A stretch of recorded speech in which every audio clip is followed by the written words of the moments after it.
Recording is by Mark Smith of Simpsonville, South Carolina. Around the World in 80 Days by Jules Verne. Chapter 1, in which Phileas Fogg and Passepartout accept each other, the one as master, the other as man. Sheridan died in 1814. He was one of the most noticeable members of the Reform Club, though he seemed always to avoid attracting attention. An enigmatical personage about whom little was known except that he was a polished man of the world. People said that he resembled Byron, at least that his head was Byronic, but he was a bearded, tranquil Byron, who might live on 1,000 years without growing old. Certainly an Englishman, it was more doubtful whether Phileas Fogg was a Londoner. He was never seen on 'Change nor at the bank, nor in the counting rooms of the city. No ships ever came into London docks of which he was the owner. He had no public employment.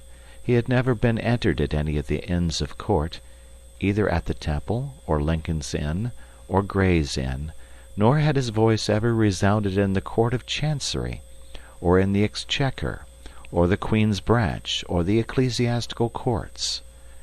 He certainly was not a manufacturer, nor was he a merchant or a gentleman farmer. His name was strange to the scientific and learned societies, and he never was known to take part in the sage deliberations of the Royal Institution, or the London Institution, the Artisans' Association, or the Institution of Arts and Sciences. He belonged, in fact, to none of the numerous societies which swarm in the English capital, from the Harmonic to that of the Entomologists, founded mainly for the purpose of abolishing pernicious insects. Phileas Fogg was a member of the Reform, and that was all. The way in which he got admission to this exclusive club was simple enough. He was recommended by the Barings, with whom he had an open credit. His checks were regularly paid at sight from his account current, which was always flush. Was Phileas Fogg rich? Undoubtedly. But those who knew him best could not imagine how he had made his fortune, and Mr. Fogg was the last person to whom to apply for the information. He was not lavish, nor, on the contrary, avaricious, for whenever he knew that money was needed for a noble, useful, or benevolent purpose, he supplied it quietly and sometimes anonymously. He was, in short, the least communicative of men. He talked very little, and seemed all the more mysterious for his taciturn manner. His daily habits were quite open to observation, but whatever he did was so exactly the same thing that he'd always done before, that the wits of the curious were fairly puzzled. Had he travelled? It was likely, for no one seemed to know the world more familiarly. There was no spot so secluded that he did not appear to have an intimate acquaintance with it.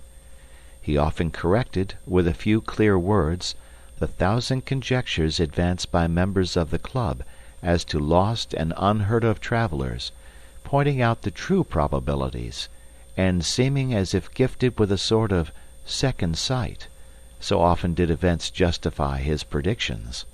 He must have travelled everywhere, at least in the spirit. It was at least certain that Phileas Fogg had not absented himself from London for many years. Those who were honoured by a better acquaintance with him than the rest declared that nobody could pretend to have ever seen him anywhere else. His sole pastimes were reading the papers and playing whist. He often won at this game, which, as a silent one, harmonized with his nature, but his winnings never went into his purse, being reserved as a fund for his charities. Mr. Fogg played, not to win, but for the sake of playing. The game was, in his eyes, a contest, a struggle with a difficulty, yet a motionless, unwearying struggle, congenial to his tastes.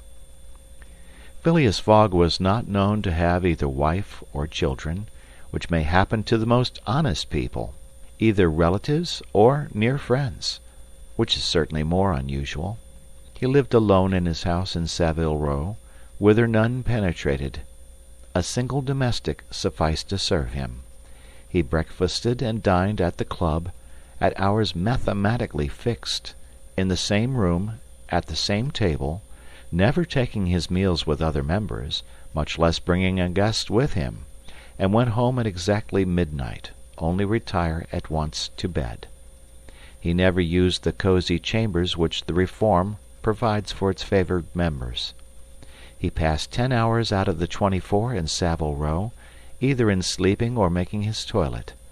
When he chose to take a walk, it was with a regular step in the entrance hall with its mosaic flooring, or in the circular gallery with its domes supported by 20 red porphyry Ionic columns, and illumined by blue-painted windows.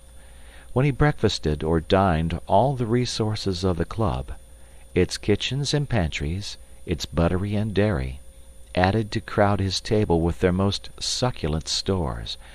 He was served by the gravest waiters, in dress coats, and shoes with swan-skin soles, who proffered the viands in special porcelain, and on the finest linen. Club decanters of a lost mould contained his sherry, his port, and his cinnamon-spiced claret, while his beverages were refreshingly cooled with ice, brought at great cost from the American lakes. If to live in this style is to be eccentric, it must be confessed that there is something good in eccentricity. The mansion in Savile Row, though not sumptuous, was exceedingly comfortable. The habits of its occupant were such as to demand but little from the sole domestic, but Phileas Fogg required him to be almost superhumanly prompt and regular. On this very 2nd of October he had dismissed James Forster, because that luckless youth had brought him shaving water at 84 degrees Fahrenheit instead of 86, and he was awaiting his successor, who was due at the house between 11 and half past. Phileas Fogg was seated squarely in his armchair, his feet close together like those of a grenadier on parade, his hands resting on his knees, his body straight, his head erect. He was steadily watching a complicated clock which indicated the hours, the minutes, the seconds, the days, the months, and the years. At exactly 11:30, Mr. Fogg would, according to his daily habit, quit Savile Row and repair to the Reform. A rap at this moment sounded on the door of the cosy apartment where Phileas Fogg was seated, and James Forster, the dismissed servant, appeared. "The news, servant," said he. A young man of 30 advanced and bowed.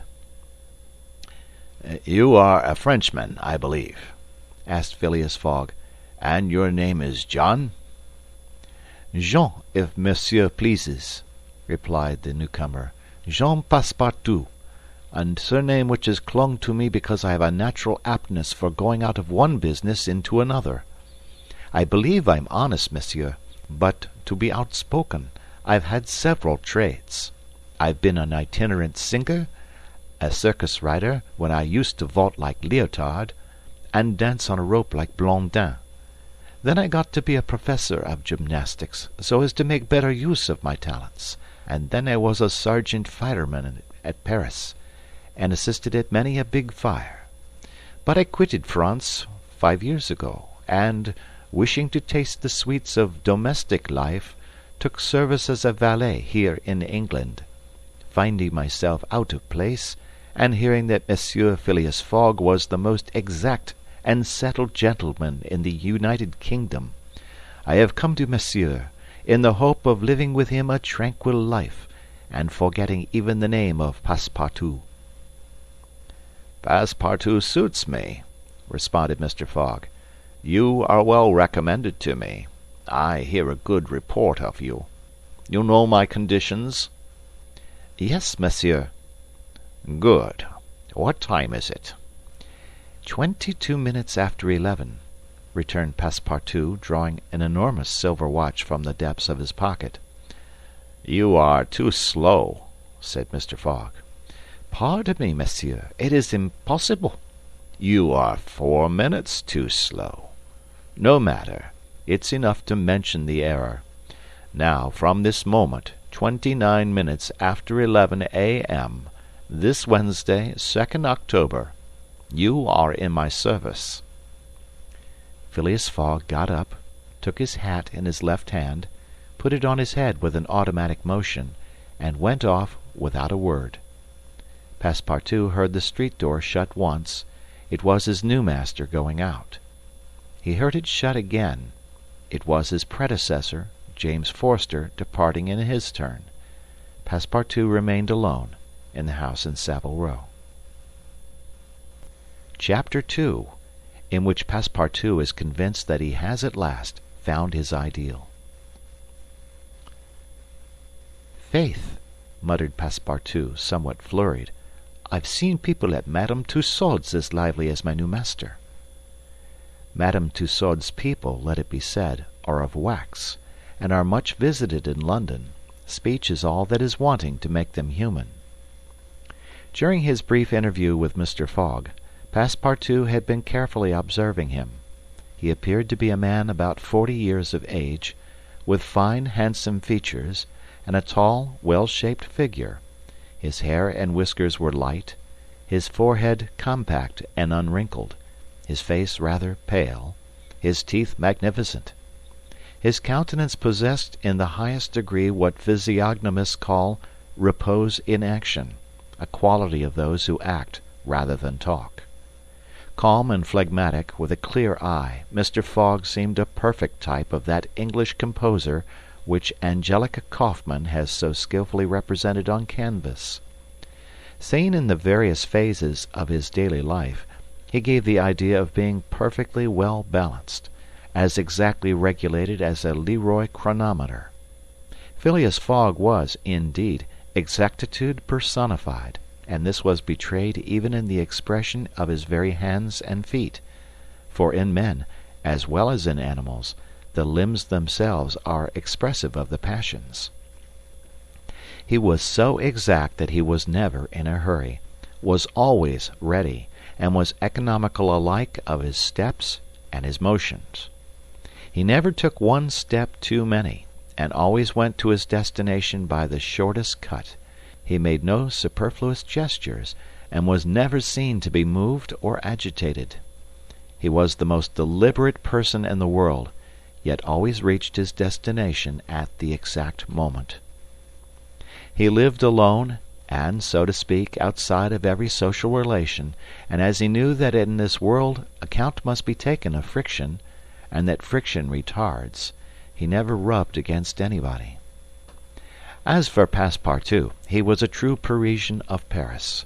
Since he had abandoned his own country for England, taking service as a valet, he had in vain searched for a master after his own heart. Passepartout was by no means one of those pert dunces depicted by Molière, with a bold gaze and a nose held high in the air. He was an honest fellow, with a pleasant face, lips a trifle protruding, soft-mannered and serviceable, with a good round head, such as one likes to see on the shoulders of a friend. His eyes were blue, his complexion rubicund, his figure almost portly and well built, his body muscular, and his physical powers fully developed by the exercises of his younger days.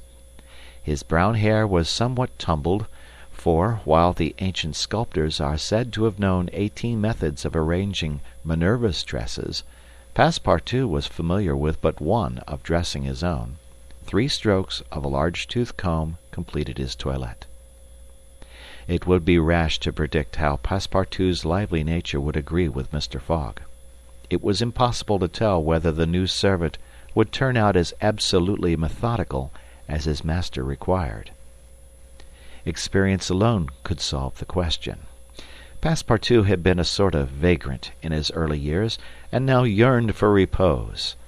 But so far he had failed to find it, though he had already served in 10 English houses. But he could not take root in any of these. With chagrin, he found his masters invariably whimsical and irregular, constantly running about the country, or on the lookout for adventure. His last master, young Lord Longferry, Member of Parliament, after passing his nights in the Haymarket taverns, was too often brought home in the morning on policemen's shoulders. Passepartout, desirous of respecting the gentleman whom he served, ventured a mild remonstrance on such conduct, which, being ill received, he took his leave. Hearing that Mr. Phileas Fogg was looking for a servant, and that his life was one of unbroken regularity, that he neither travelled nor stayed from home overnight, he felt sure that this would be the place he was after. He presented himself, and was accepted, as has been seen. At 11:30, then, Passepartout found himself alone in the house in Savile Row. He begun its inspection without delay, scouring it from cellar to garret. So clean, well-arranged, solemn a mansion pleased him. It seemed to him like a snail's shell, lighted and warmed by gas, which sufficed for both these purposes. When Passepartout reached the second story, he recognized at once the room which he was to inhabit, and he was well satisfied with it. Electric bells and speaking tubes afforded communication with the lower stories, while on the mantel stood an electric clock, precisely like that in Mr. Fogg's bedchamber, both beating the same second at the same instant. "That's good, that'll do," said Passepartout to himself. He suddenly observed, hung over the clock, a card which, upon inspection, proved to be a programme of the daily routine of the house. It comprised all that was required of the servant from 8 in the morning, exactly at which hour Phileas Fogg rose, till 11:30, when he left the house for the Reform Club, all the details of service, the tea and toast at 23 minutes past 8, the shaving water at 37 minutes past 9, and the toilet at 20 minutes before 10. Everything was regulated and foreseen that was to be done from 11:30 a.m.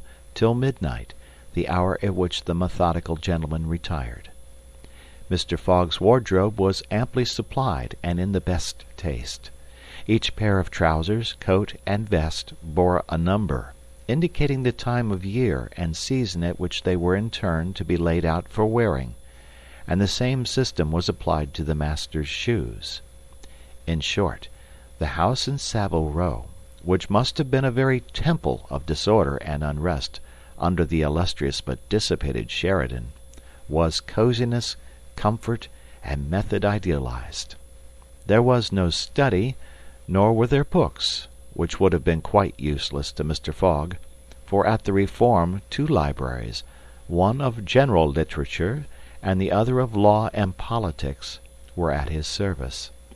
A moderate-sized safe stood in his bedroom, constructed so as to defy fire as well as burglars, but Passepartout found neither arms nor hunting weapons anywhere. Everything betrayed the most tranquil and peaceable habits. Having scrutinized the house from top to bottom, he rubbed his hands, a broad smile overspread his features, and he said joyfully, "This is just what I wanted. Ah, we shall get on together, Mr. Fogg and I. What a domestic and regular gentleman! A real machine! Well, I don't mind serving a machine." Chapter 3, in which a conversation takes place which seems likely to cost Phileas Fogg dear. Phileas Fogg, having shut the door of his house at 11:30, and having put his right foot before his left 575 times, and his left foot before his right 576 times, reached the Reform Club, an imposing edifice in Pall Mall, which could not have cost less than 3 millions. He repaired at once to the dining-room, the 9 windows of which opened upon a tasteful garden, where the trees were already gilded with an autumn coloring, and took his place at the habitual table, the cover of which had already been laid for him. His breakfast consisted of a side dish, a broiled fish with Reading sauce, a scarlet slice of roast beef garnished with mushrooms, a rhubarb and gooseberry tart, and a morsel of Cheshire cheese, the whole being washed down with several cups of tea, for which the Reform is famous. He rose at 13 minutes to 1, and directed his steps towards the large hall, a sumptuous apartment adorned with lavishly framed paintings. A flunky handed him an uncut Times, which he proceeded to cut with a skill which betrayed familiarity with this delicate operation. The perusal of this paper absorbed Phileas Fogg until 4:15, whilst the Standard, his next task, occupied him till the dinner hour. Dinner passed as breakfast had done, and Mr. Fogg reappeared in the reading-room and sat down to the Pall-Mall at 20 minutes before 6. Half an hour later several members of the Reform came in and drew up to the fireplace, where a coal fire was steadily burning. They were Mr. Fogg's usual partners at whist, Andrew Stewart, an engineer, John Sullivan and Samuel Fallentin, bankers, Thomas Flanagan, a brewer, and Gauthier Ralph, one of the directors of the Bank of England, all rich and highly respectable personages, even in a club which comprises the princes of English trade and finance. "Well, Ralph," said Thomas Flanagan, "what about that robbery?" "Oh," replied Stewart, "the bank will lose the money." "On the contrary," broke in Ralph, "I hope we may put our hands on the robber. Skilful detectives have been sent to all the principal ports of America and the Continent, and he'll be a clever fellow if he slips through their fingers." "But have you got the robber's description?" asked Stewart. "In the first place, he is no robber at all," returned Ralph positively. "What? A fellow who makes off with £55,000 no robber?" "No." "Perhaps he's a manufacturer, then." "The Daily Telegraph says that he is a gentleman." It was Phileas Fogg, whose head now emerged from behind its newspapers, who made this remark. He bowed to his friends and entered into the conversation. The affair which formed its subject, and which was town talk, had occurred 3 days before at the Bank of England. A package of banknotes, to the value of £55,000, had been taken from the principal cashier's table, that functionary being at the moment engaged in registering the receipt of 3 shillings and sixpence. Of course, he could not have his eyes everywhere. Let it be observed that the Bank of England reposes a touching confidence in the honesty of the public. There are neither guards nor gratings to protect its treasures. Gold, silver, bank notes are freely exposed, at the mercy of the first comer. A keen observer of English customs relates that, being in one of the rooms of the bank one day, he had the curiosity to examine a gold ingot weighing some 7 or 8 pounds. He took it up, scrutinized it, passed it to his neighbor, he to the next man, and so on until the ingot, going from hand to hand, was transferred to the end of a dark entry, nor did it return to its place for half an hour. Meanwhile the cashier had not so much as raised his head. But in the present instance things had not gone so smoothly. The package of notes not being found when 5 o'clock sounded from the ponderous clock in the drawing office, the amount was passed to the account of profit and loss. As soon as the robbery was discovered, picked detectives hastened off to Liverpool, Glasgow, Havre, Suez, Brindisi, New York, and other ports, inspired by the proffered reward of £2,000 and 5% on the sum that might be recovered. Detectives were also charged with narrowly watching those who arrived at or left London by rail, and a judicial examination was at once entered upon. There were real grounds for supposing, as the Daily Telegraph said, that the thief did not belong to a professional band. On the day of the robbery a well-dressed gentleman of polished manners, and with a well-to-do air, had been observed going to and fro in the paying-room where the crime was committed. A description of him was easily procured and sent to the detectives, and some hopeful spirits, of whom Ralph was one, did not despair of his apprehension. The papers and clubs were full of the affair, and everywhere people were discussing the probabilities of a successful pursuit, and the Reform Club was especially agitated, several of its members being bank officials. Ralph would not concede that the work of the detectives was likely to be in vain, for he thought that the prize offered would greatly stimulate their zeal and activity. But Stewart was far from sharing this confidence, and as they placed themselves at the whist table, they continued to argue the matter. Stewart and Flanagan played together, while Phileas Fogg had Fallentin for his partner. As the game proceeded, the conversation ceased, excepting between the rubbers when it revived again. "I maintain," said Stewart, "that the chances are in favor of the thief, who must be a shrewd fellow." "Well, where can he fly to?" asked Ralph. "No country is safe for him." "Pshaw!" "Where could he go, then?" "Oh, I don't know that. The world is big enough." "It was once," said Phileas Fogg, in a low tone. "Cut, sir," he added, handing the cards to Thomas Flanagan. The discussion fell during the rubber, after which Stewart took up its thread. "What do you mean by once? Has the world grown smaller?" "Certainly," returned Ralph. "I agree with Mr. Fogg. The world has grown smaller, since a man can now go round it 10 times more quickly than 100 years ago, and that is why the search for this thief will be more likely to succeed." "And also why the thief can get away more easily." "Be so good as to play, Mr. Stewart," said Phileas Fogg. But the incredulous Stewart was not convinced, and when the hand was finished, said eagerly, "You have a strange way, Ralph, of proving that the world has grown smaller. So, because you can go round it in 3 months—" "In 80 days," interrupted Phileas Fogg. "That is true, gentlemen," added John Sullivan. "Only 80 days, now that the section between Rothal and Allahabad on the great Indian Peninsula Railway has been opened. Here is the estimate made by the Daily Telegraph.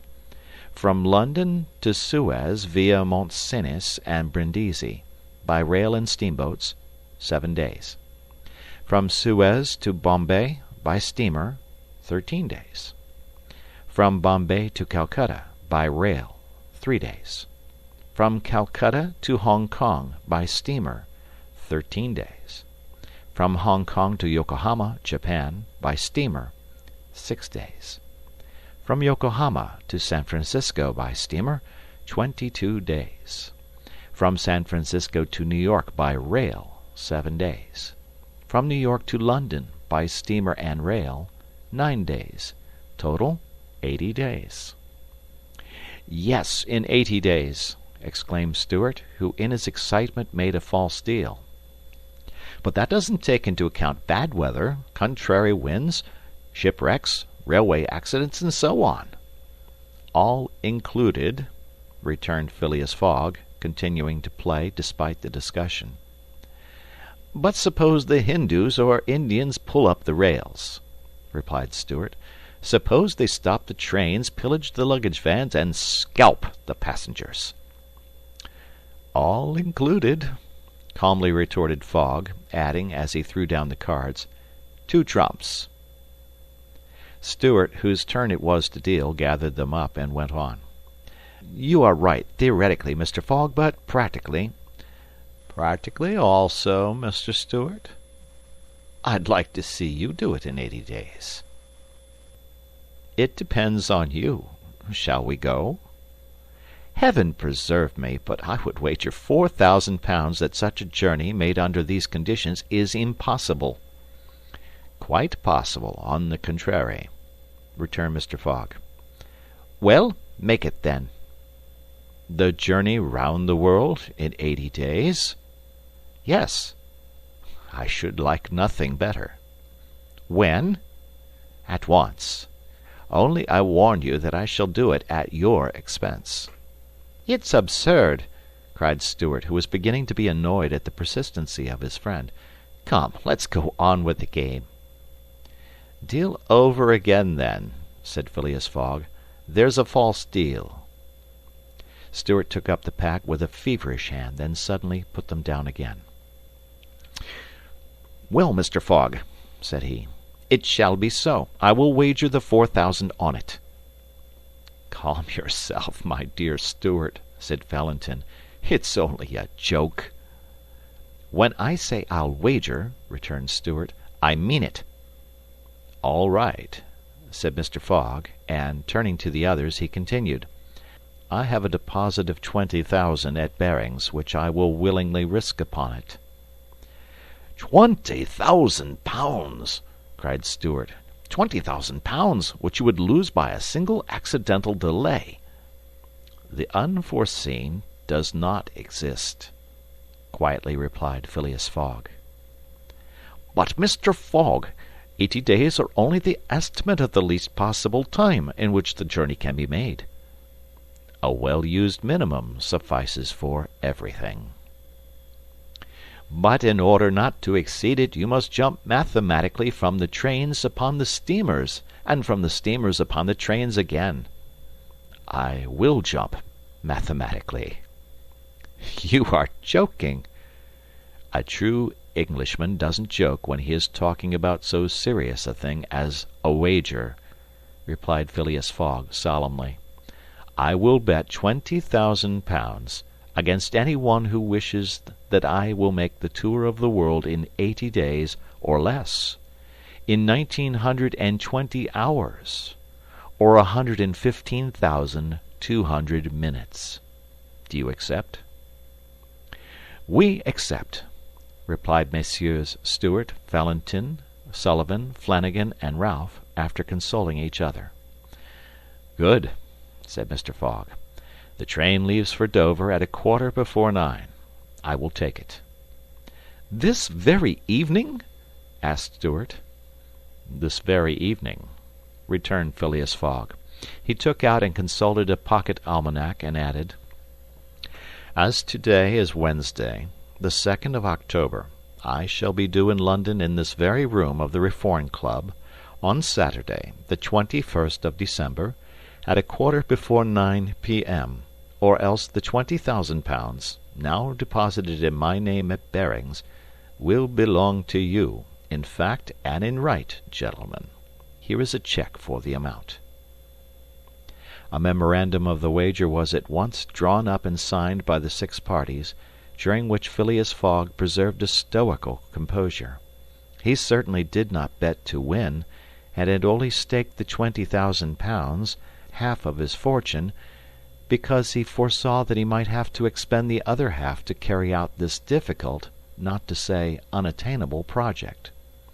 As for his antagonists, they seemed much agitated, not so much by the value of their stake, as because they had some scruples about betting under conditions so difficult to their friend. The clock struck 7, and the party offered to suspend the game so that Mr. Fogg might make his preparations for departure.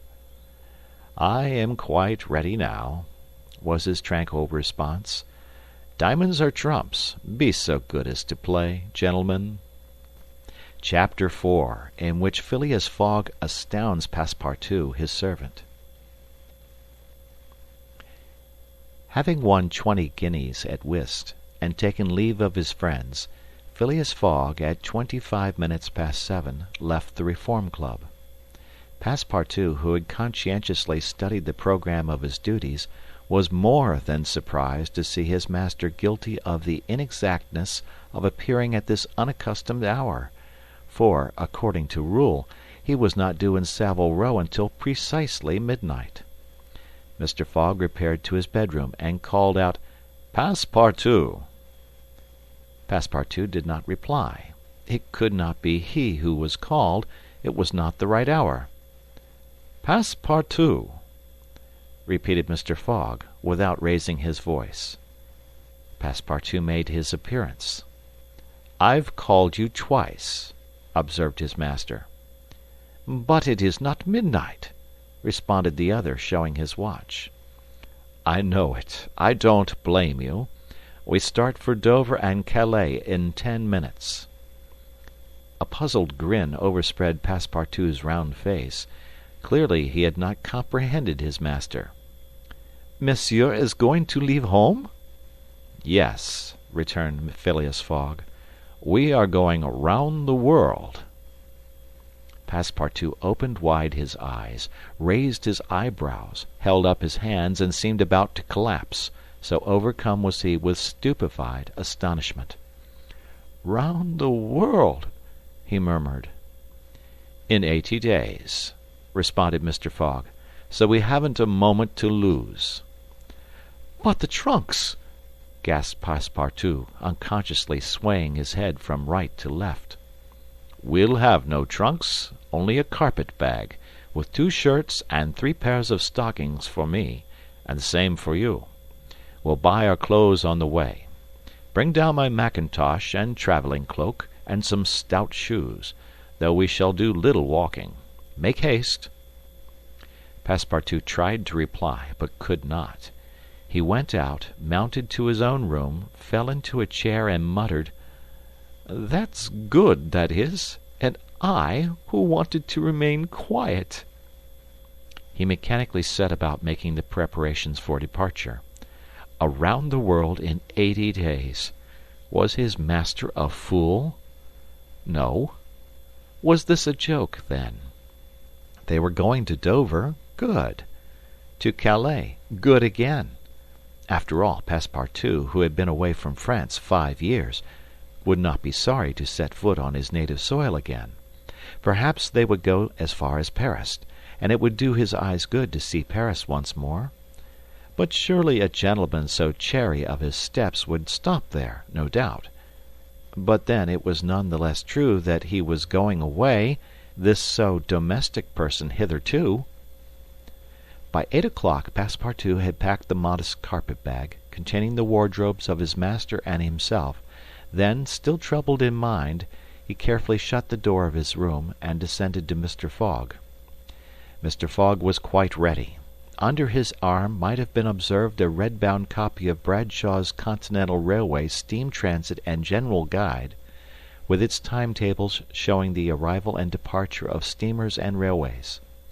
He took the carpet-bag, opened it, and slipped into it a goodly roll of Bank of England notes, which would pass wherever he might go. "You have forgotten nothing?" asked he. "Nothing, monsieur." "My mackintosh and cloak." "Here they are." "Good. Take this carpet-bag," handing it to Passepartout. "Take good care of it, for there are 20,000 pounds in it." Passepartout nearly dropped the bag, as if the 20,000 pounds were in gold, and weighed him down.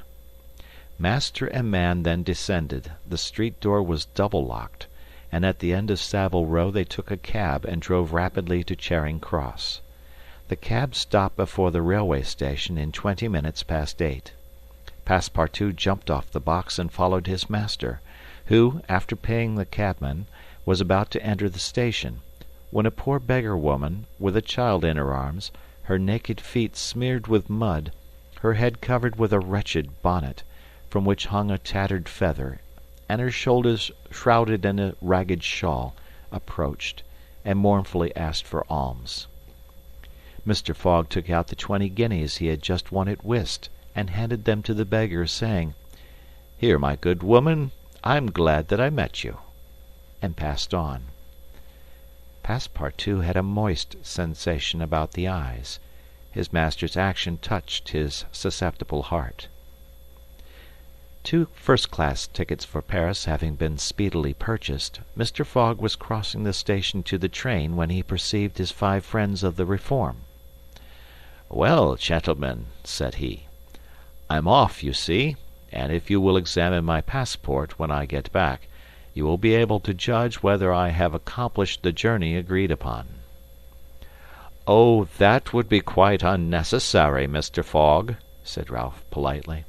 "We will trust your word, as a gentleman of honor." "You do not forget when you are due in London again?" asked Stuart. "In 80 days, on Saturday, the 21st of December, 1872, at 9:15 p.m. Good-bye, gentlemen." Phileas Fogg and his servant seated themselves in a first-class carriage at 20 minutes before 9. 5 minutes later the whistle screamed, and the train slowly glided out of the station. The night was dark, and a fine, steady rain was falling. Phileas Fogg, snugly ensconced in his corner, did not open his lips. Passepartout, not yet recovered from his stupefaction, clung mechanically to the carpet-bag with its enormous treasure. Just as the train was whirling through Sydenham, Passepartout suddenly uttered a cry of despair. "What's the matter?" asked Mr. Fogg. "Alas! In my hurry I forgot." "What?" "To turn off the gas in my room." "Very well, young man," returned Mr. Fogg coolly. "It will burn, at your expense." Chapter 5, in which a new species of funds, unknown to the moneyed men, appears on 'Change. Phileas Fogg rightly suspected that his departure from London would create a lively sensation at the West End. The news of the bet spread through the Reform Club, and afforded an exciting topic of conversation to its members. From the club it soon got into the papers throughout England. The boasted tour of the world was talked about, disputed, argued with as much warmth as if the subject was another Alabama claim. Some took sides with Phileas Fogg, but the large majority shook their heads and declared against him. It was absurd, impossible, they declared, that the tour of the world could be made, except theoretically and on paper, in this minimum of time, and with the existing means of travelling. The Times, Standard, Morning Post, and Daily News, and 20 other highly respectable newspapers scouted Mr. Fogg's project as madness. The Daily Telegraph alone hesitatingly supported him. People in general thought him a lunatic, and blamed his Reform Club friends for having accepted a wager which betrayed the mental aberration of its proposer. Articles no less passionate than logical appeared on this question, for geography is one of the pet subjects of the English, and the columns devoted to Phileas Fogg's venture were eagerly devoured by all classes of readers. At first some rash individuals, principally of the gentler sex, espoused his cause, which became still more popular when the Illustrated London News came out with his portrait, copied from a photograph in the Reform Club. A few readers of the Daily Telegraph even dared to say, "Why not, after all? Stranger things have come to pass." At last a long article appeared, on the 7th of October, in the Bulletin of the Royal Geographical Society, which treated the question from every point of view, and demonstrated the utter folly of the enterprise. Everything, it said, was against the travellers, every obstacle imposed alike by man and by nature.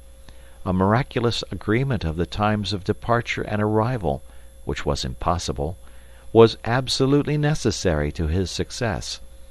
He might, perhaps, reckon on the arrival of trains at the designated hours in Europe, where the distances were relatively moderate, but when he calculated upon crossing India in 3 days, and the United States in 7, could he rely beyond misgiving upon accomplishing his task? There were accidents to machinery, the liability of trains to run off the line, collisions, bad weather, the blocking up by snow. Were not all these against Phileas Fogg?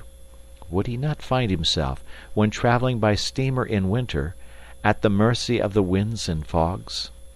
Is it uncommon for the best ocean steamers to be 2 or 3 days behind time? But a single delay would suffice to fatally break the chain of communication, should Phileas Fogg once miss, even by an hour, a steamer. He would have had to wait for the next, and that would irrevocably render his attempt vain. This article made a great deal of noise, and being copied into all the papers, seriously depressed the advocates of the rash tourist. Everybody knows that England is the world of betting men, who are of a higher class than mere gamblers. To bet is in the English temperament. Not only the members of the Reform, but the general public, made heavy wagers for or against Phileas Fogg, who was set down in the betting books as if he were a racehorse. Bonds were issued, and made their appearance on 'Change. Phileas Fogg bonds were offered at par or at a premium, and a great business was done in them. But but 5 days after the article in the Bulletin of the Geographical Society appeared, the demand began to subside.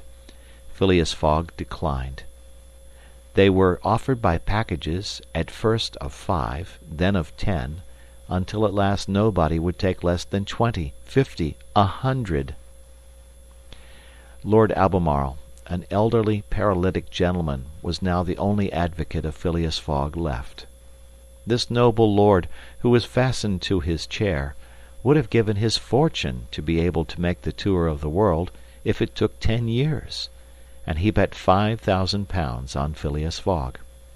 When the folly as well as the uselessness of the adventure was pointed out to him, he contented himself with replying, "If the thing is feasible, the first to do it ought to be an Englishman." The Fogg party dwindled more and more. Everybody was going against him, and the bets stood 150 and 200 to 1. And a week after his departure an incident occurred which deprived him of backers at any price. The Commissioner of Police was sitting in his office at 9 o'clock one evening when the following telegraphic dispatch was put into his hands: Suez to London. Rowan, Commissioner of Police, Scotland Yard. I've found the bank robber, Phileas Fogg. Send without delay warrant of arrest to Bombay. Signed, Fix, Detective. The effect of this dispatch was instantaneous. The polished gentleman disappeared to give place to the bank robber. His photograph, which was hung with those of the rest of the members at the Reform Club, was minutely examined, and it betrayed, feature by feature, the description of the robber which had been provided to the police. The mysterious habits of Phileas Fogg were recalled, his solitary ways, his sudden departure, and it seemed clear that, in undertaking a tour round the world on the pretext of a wager, he had had no other end in view than to elude the detectives and throw them off his track. Chapter 6, in which Fix the Detective betrays a very natural impatience. The circumstances under which this telegraphic dispatch about Phileas Fogg was sent were as follows. The steamer Mongolia, belonging to the Peninsular and Oriental Company, built of iron, of 2,800 tons burden and 500 horsepower, was due at 11 o'clock a.m. on Wednesday, the 9th of October, at Suez. The Mongolia plied regularly between Brindisi and Bombay via the Suez Canal, and was one of the fastest steamers belonging to the company, always making more than 10 knots an hour between Brindisi and Suez, and 9½ between Suez and Bombay.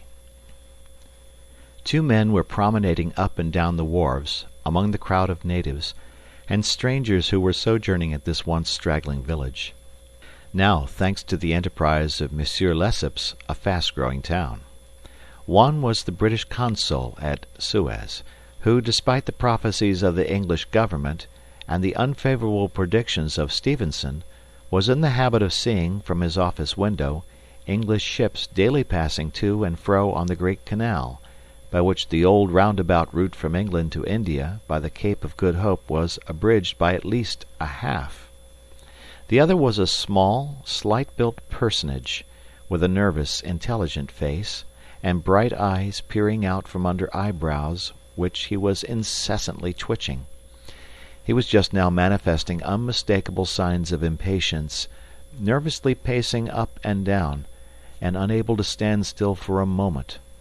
This was Fix, one of the detectives who had been dispatched from England in search of the bank robber. It was his task to narrowly watch every passenger who arrived at Suez, and to follow up all who seemed to be suspicious characters, or bore a resemblance to the description of the criminal, which he had received 2 days before from the police headquarters at London. The detective was evidently inspired by the hope of obtaining the splendid reward which would be the prize of success, and awaited with a feverish impatience, easy to understand, the arrival of the steamer Mongolia. "So you say, Consul," asked he for the 20th time, "that this steamer is never behind time?" "No, Mr. Fix," replied the consul. "She was bespoken yesterday at Port Said, and the rest of the way is of no account to such a craft. I repeat that the Mongolia has been in advance of the time required by the company's regulations, and gained the prize awarded for excess of speed." "Does she come directly from Brindisi?" "Directly from Brindisi. She takes on the Indian mails there, and she left there Saturday at 5 p.m. Have patience, Mr. Fix. She will not be late. But really, I don't see how, from the description you have, you will be able to recognize your man, even if he is on board the Mongolia." "A man rather feels the presence of these fellows, consul, than recognizes them. You must have a scent for them, and a scent is like a sixth sense which combines hearing, seeing, and smelling. I've arrested more than one of these gentlemen in my time, and if my thief is on board, I'll answer for it, he'll not slip through my fingers." "I hope so, Mr. Fix, for it was a heavy robbery." "A magnificent robbery, consul. £55,000. We don't often have such windfalls. Burglars are getting to be so contemptible nowadays. A fellow gets hung for a handful of shillings." "Mr. Fix," said the consul, "I like your way of talking, and hope you'll succeed, but I fear you will find it far from easy. Don't you see? The description which you have there has a singular resemblance to an honest man." "Consul," remarked the detective dogmatically, "great robbers always resemble honest folks. Fellows who have rascally faces have only one course to take, and that is to remain honest. Otherwise they would be arrested off-hand. The artistic thing is, to unmask honest countenances. It's no light task, I admit, but a real art." Mr. Fix evidently was not wanting in a tinge of self-conceit. Little by little the scene on the quay became more animated. Sailors of various nations, merchants, shipbrokers, porters, fellahs, bustled to and fro as if the steamer were immediately expected. The weather was clear and slightly chilly. The minarets of the town loomed above the houses in the pale rays of the sun. A jetty pier, some 2,000 yards along, extended into the roadstead. A number of fishing smacks and coasting boats, some retaining the fantastic fashion of ancient galleries, were discernible on the Red Sea. As he passed among the busy crowd, Fix, according to habit, scrutinized the passers-by with a keen, rapid glance. It was now 10:30. "The steamer doesn't come!" he exclaimed, as the port clock struck. "She can't be far off now," returned his companion. "How long will she stop at Suez?" 4 hours, long enough to get in her coal. It is 1,310 miles from Suez to Aden, at the other end of the Red Sea, and she has to take in a fresh coal supply." "And does she go from Suez directly to Bombay?" "Without putting in anywhere." "Good," said Fix. "If the robber is on board he will no doubt get off at Suez, so as to reach the Dutch or French colonies in Asia by some other route. He ought to know that he would not be safe an hour in India, which is English soil." "Unless," objected the consul, "he is exceptionally shrewd. An English criminal, you know, is always better concealed in London than anywhere else." This observation furnished the detective food for thought, and meanwhile the consul went away to his office. Fix, left alone, was more impatient than ever, having a presentiment that the robber was on board the Mongolia. If he had indeed left London intending to reach the New World, he would naturally take the route via India, which was less watched and more difficult to watch than that of the Atlantic. But Fix's reflections were soon interrupted by a succession of sharp whistles which announced the arrival of the Mongolia. The porters and fellahs rushed down the quay, and a dozen boats pushed off from the shore to go and meet the steamer. Soon her gigantic hull appeared passing along between the banks, and 11 o'clock struck as she anchored in the road. She brought an unusual number of passengers, some of whom remained on deck to scan the picturesque panorama of the town, while the greater part disembarked in the boats and landed on the quay.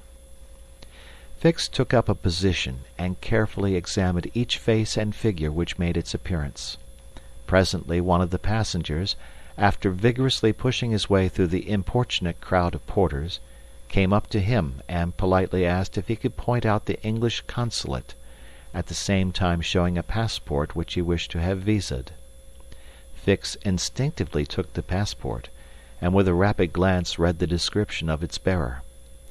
An involuntary motion of surprise nearly escaped him, for the description in the passport was identical with that of the bank robber which he had received from Scotland Yard. "Is this your passport?" asked he. "No, it is my master's." "And your master is?" "He stayed on board." "But he must go to the consul's in person, so as to establish his identity." "Oh, is that necessary?" "Quite indispensable." "And where is the consulate?" "There, on the corner of the square," said Fix, pointing to a house 200 steps off. "I'll go and fetch my master, who won't be much pleased, however, to be disturbed." The passenger bowed to Fix and returned to the steamer. Chapter 7, which once more demonstrates the uselessness of passports as aids to detectives. The detective passed down the quay and rapidly made his way to the consul's office, where he was at once admitted to the presence of that official. "Consul," said he without preamble, "I have strong reasons for believing that my man is a passenger on the Mongolia." And he narrated what had just passed concerning the passport. "Well, Mr. Fix," replied the consul, "I shall not be sorry to see the rascal's face, but perhaps he won't come here. That is, if he is the person you suppose him to be. A robber doesn't quite like to leave traces of his flight behind him, and besides, he is not obliged to have his passport countersigned." "If he is as shrewd as I think he is, consul, he will come." "To have his passport visaed?" "Yes. Passports are only good for annoying honest folks, and aiding in the flight of rogues. I assure you it will be quite the thing for him to do, but I hope you will not visa the passport." "Why not? If the passport is genuine, I have no right to refuse." "Still, I must keep this man here until I can get a warrant to arrest him from London." "Ah, that's your lookout. But I cannot—" The consul did not finish his sentence, for as he spoke a knock was heard at the door, and two strangers entered, one of whom was the servant whom Fix had met on the quay. The other, who was his master, held out his passport with the request that the consul would do him the favor to visa it. The consul took the document and carefully read it, whilst Fix observed, or rather devoured, the stranger with his eyes from a corner of the room. "You are Mr. Phileas Fogg," said the consul, after reading the passport. "I am." "And this man is your servant?" "He is. A Frenchman named Passepartout." "You are from London?" "Yes." "And you are going?" "To Bombay." "Very good, sir. You know that a visa is useless, and that no passport is required?" "I know it, sir," replied Phileas Fogg, "but I wish to prove by your visa that I came by Suez." "Very well, sir." The consul proceeded to sign and date the passport, after which he added his official seal. Mr. Fogg paid the customary fee, coldly bowed, and went out, followed by his servant. "Well?" queried the detective. "Well, he looks and acts like a perfectly honest man," replied the consul. "Possibly, but that is not the question. Do you think, consul, that this phlegmatic gentleman resembles, feature by feature, the robber whose description I have received?" "I concede that, but then, you know, all descriptions—" "I'll make certain of it," interrupted Fix. "The servant seems to me less mysterious than the master. Besides, he's a Frenchman, and can't help talking. Excuse me for a little while, consul." Fix started off in search of Passepartout. Meanwhile Mr. Fogg, after leaving the consulate, repaired to the quay, gave some orders to Passepartout, went off to the Mongolia in a boat, and descended to his cabin. He took up his notebook, which contained the following memoranda. Left London, Wednesday, October 2nd, at 8:45 p.m. Reached Paris, Thursday, October 3rd, at 7:20 a.m. Left Paris, Thursday, at 8:40 a.m. Reached Turin by Mount Cenis, Friday, October 4th, at 6:35 a.m. Left Turin, Friday, at 7:20 a.m. Arrived at Brindisi, Saturday, October 5th, at 4 p.m. Sailed on the Mongolia, Saturday, at 5 p.m. Reached Suez, Wednesday, October 9th, at 11 a.m. Total of hours spent, 158 plus, or in days, 6 days and a half. These dates were inscribed in an itinerary divided into columns, indicating the month, the day of the month, and the day for the stipulated and actual arrivals at each principal point: Paris, Brindisi, Suez, Bombay, Calcutta, Singapore, Hong Kong, Yokohama, San Francisco, New York, and London, from the 2nd of October to the 21st of December, and giving a space for setting down the gain made or the loss suffered on arrival at each locality. This methodical record thus contained an account of everything needed, and Mr. Fogg always knew whether he was behindhand or in advance of his time. On this Friday, October 9th, he noted his arrival at Suez, and observed that he had as yet neither gained nor lost. He sat down quietly to breakfast in his cabin, never once thinking of inspecting the town, being one of those Englishmen who are wont to see foreign countries through the eyes of their domestics. Chapter 8, in which Passepartout talks rather more, perhaps, than is prudent.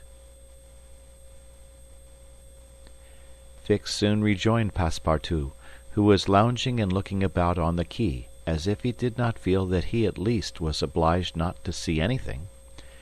"Well, my friend," said the detective, coming up with him, "is your passport viséd?" "Ah, it's you, is it, monsieur?" responded Passepartout. "Thanks, yes, the passport is all right." "And you are looking about you?" "Yes, but we travel so fast that I seem to be journeying in a dream. So this is Suez?" "Yes." "In Egypt?" "Certainly in Egypt." "And in Africa?" "In Africa." "In Africa," repeated Passepartout. "Just think, monsieur, I had no idea that we should go farther than Paris, and all that I saw of Paris was between 20 minutes past 7 and 20 minutes before 9 in the morning, between the Northern and the Lyons stations, through the window of a car, and in a driving rain. How I regret not having seen once more Père Lachaise and the circus in the Champs-Élysées." "You are in a great hurry, then?" "I am not, but my master is. By the way, I must buy some shoes and shirts. We came away without trunks, only with a carpet-bag." "I will show you an excellent shop for getting what you want." "Really, monsieur, you are very kind." And they walked off together, Passepartout chatting volubly as they went along. "Above all," said he, "don't let me lose the steamer." "You have plenty of time. It's only 12 o'clock." Passepartout pulled out his big watch. "12!" he exclaimed. "Why, it's only 8 minutes before 10." "Your watch is slow." "My watch? A family watch, monsieur, which has come down from my great-grandfather.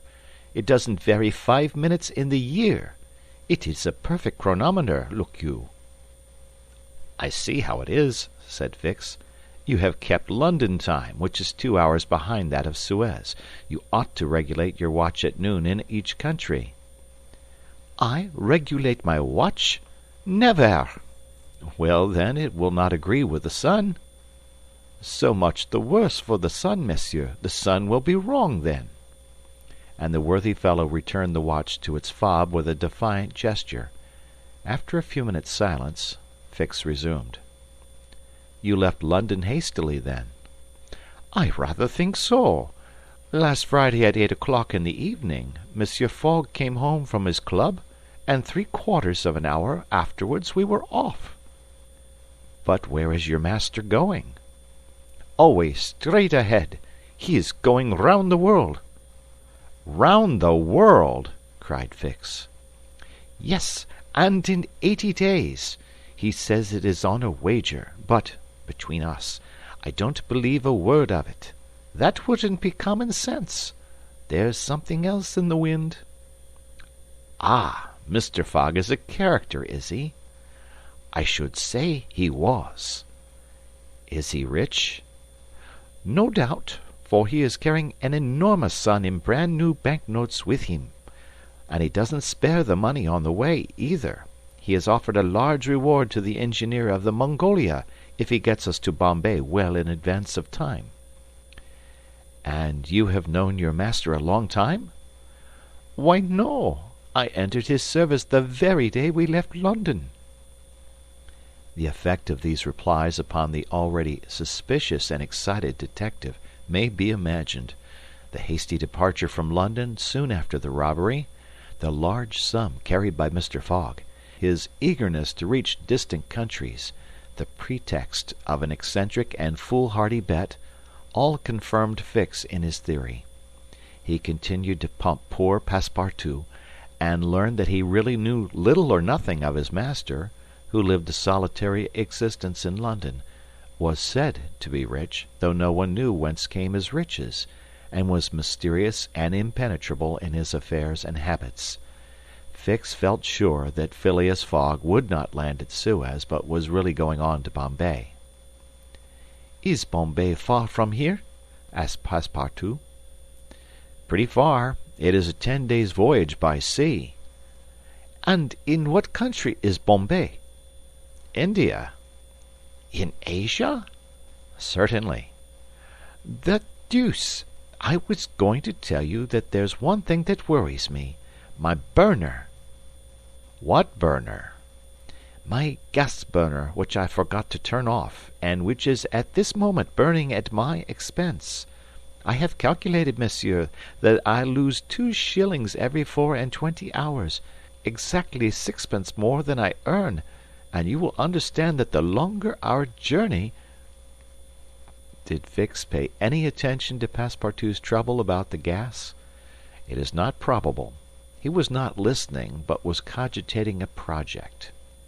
Passepartout and he had now reached the shop where Fix left his companion to make his purchases, after recommending him not to miss the steamer, and hurried back to the consulate. Now that he was fully convinced, Fix had quite recovered his equanimity.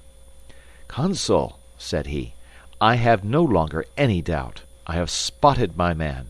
He passes himself off as an odd stick who is going round the world in 80 days."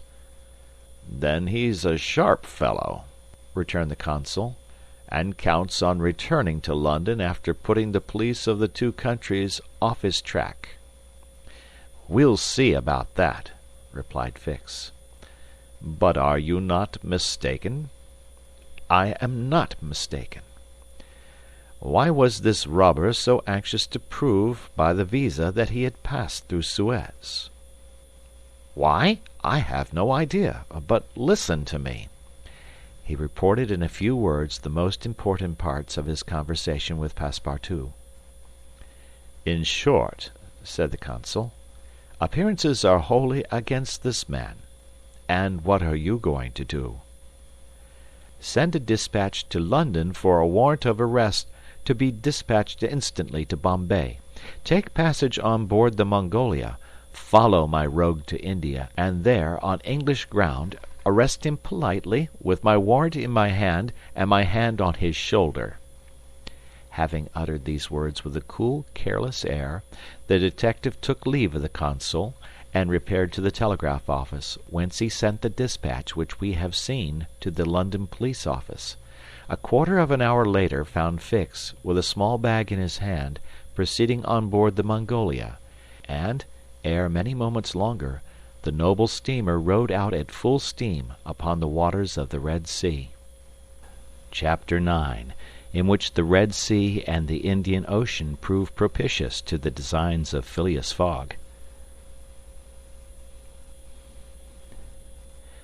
The distance between Suez and Aden is precisely 1,310 miles, and the regulations of the company allow the steamers 138 hours in which to traverse it. The Mongolia, thanks to the vigorous exertions of the engineer, seemed likely, so rapid was her speed, to reach her destination considerably within that time. The greater part of the passengers from Brindisi were bound for India, some for Bombay, others for Calcutta by way of Bombay, the nearest route thither, now that a railway crosses the Indian peninsula.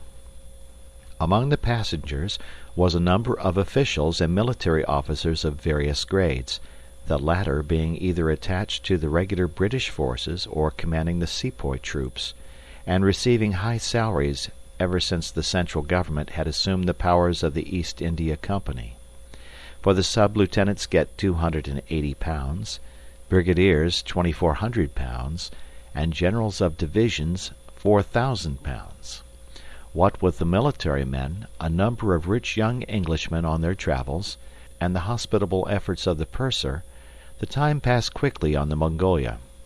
The best of fare was spread upon the cabin tables at breakfast, lunch, dinner, and the 8 o'clock supper, and the ladies scrupulously changed their toilets twice a day, and the hours were whirled away, when the sea was tranquil, with music, dancing, and games. But the Red Sea is full of caprice and often boisterous, like most long and narrow gulfs. When the wind came from the African or Asian coast, the Mongolia, with her long hull, rolled fearfully. Then the ladies speedily disappeared below. The pianos were silent. Singing and dancing suddenly ceased.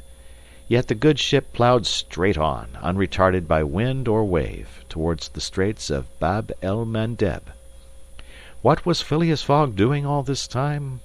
It might be thought that, in his anxiety, he would be constantly watching the changes of the wind, the disorderly raging of the billows, every chance, in short, which might force the Mongolia to slacken her speed, and thus interrupt his journey. But if he thought of these possibilities, he did not betray the fact by any outward sign. Always the same impassible member of the Reform Club, whom no incident could surprise, as unvarying as the ship's chronometers, and seldom having the curiosity even to go upon the deck, he passed through the memorable scenes of the Red Sea with cold indifference, did not care to recognize the historic towns and villages which, along its borders, raised their picturesque outlines against the sky, and betrayed no fear of the dangers of the Arabic Gulf, which the old historians always spoke of with horror, and upon which the ancient navigators never ventured without propitiating the gods by ample sacrifices. How did this eccentric personage pass his time on the Mongolia? He made his 4 hearty meals every day, regardless of the most persistent rolling and pitching on the part of the steamer, and he played whist indefatigably, for he had found partners as enthusiastic in the game as himself.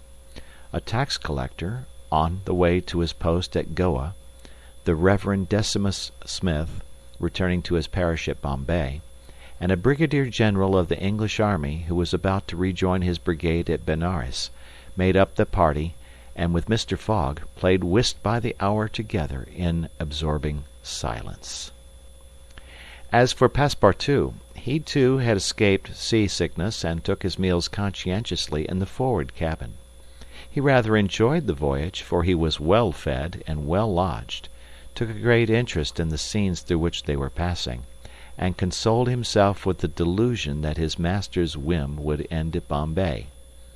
He was pleased on the day after leaving Suez to find on deck the obliging person with whom he had walked and chatted on the quays.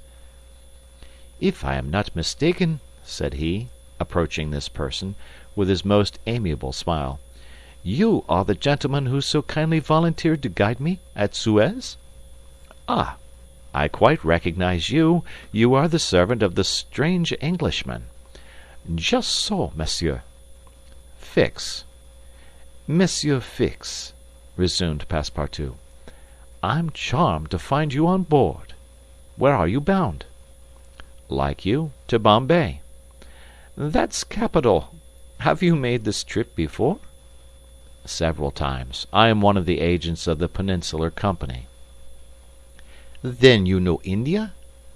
"Why, yes," replied Fix, who spoke cautiously. "A curious place, this India." "Oh, very curious. Mosques, minarets, temples, fakirs, pagodas, tigers, snakes, elephants. I hope you will have ample time to see the sights." "I hope so, Monsieur Fix. You see, a man of sound sense ought not to spend his life jumping from a steamer upon a railway train, and from a railway train upon a steamer again, pretending to make the tour of the world in 80 days. No, all these gymnastics, you may be sure, will cease at Bombay." "And Mr. Fogg is getting on well?"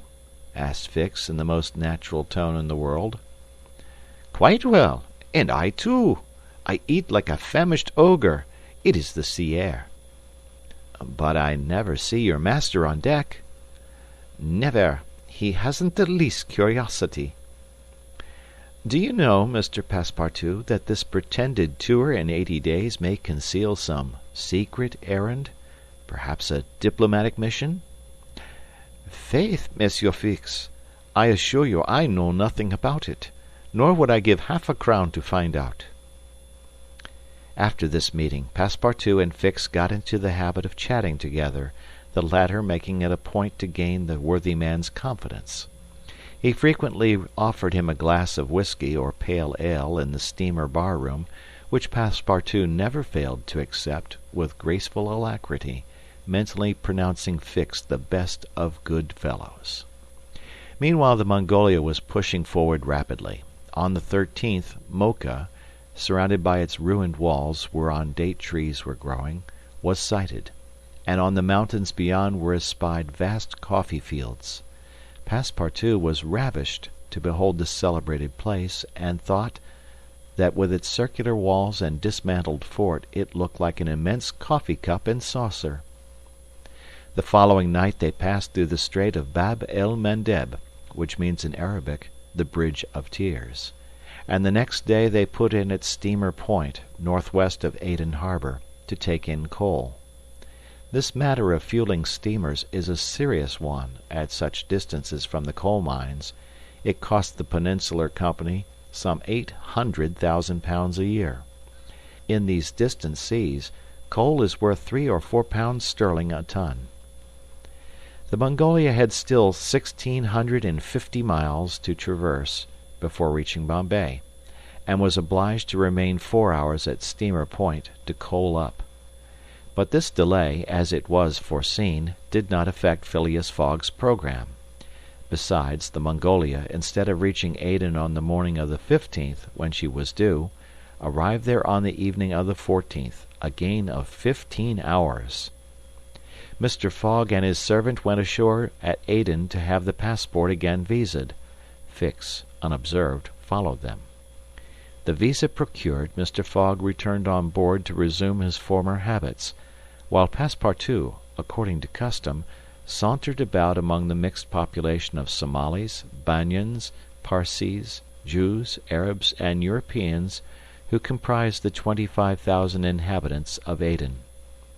He gazed with wonder upon the fortifications which make this place the Gibraltar of the Indian Ocean, and the vast cisterns where the English engineers were still at work 2,000 years after the engineers of Solomon. Very curious, said Passepartout to himself, on returning to the steamer. I see that it is by no means useless to travel, if a man wants to see something new. At 6 p.m. the Mongolia slowly moved out of the roadstead and was soon once more on the Indian Ocean. She had 168 hours in which to reach Bombay, and the sea was favorable, the wind being to the northwest, and all sails aiding the engine.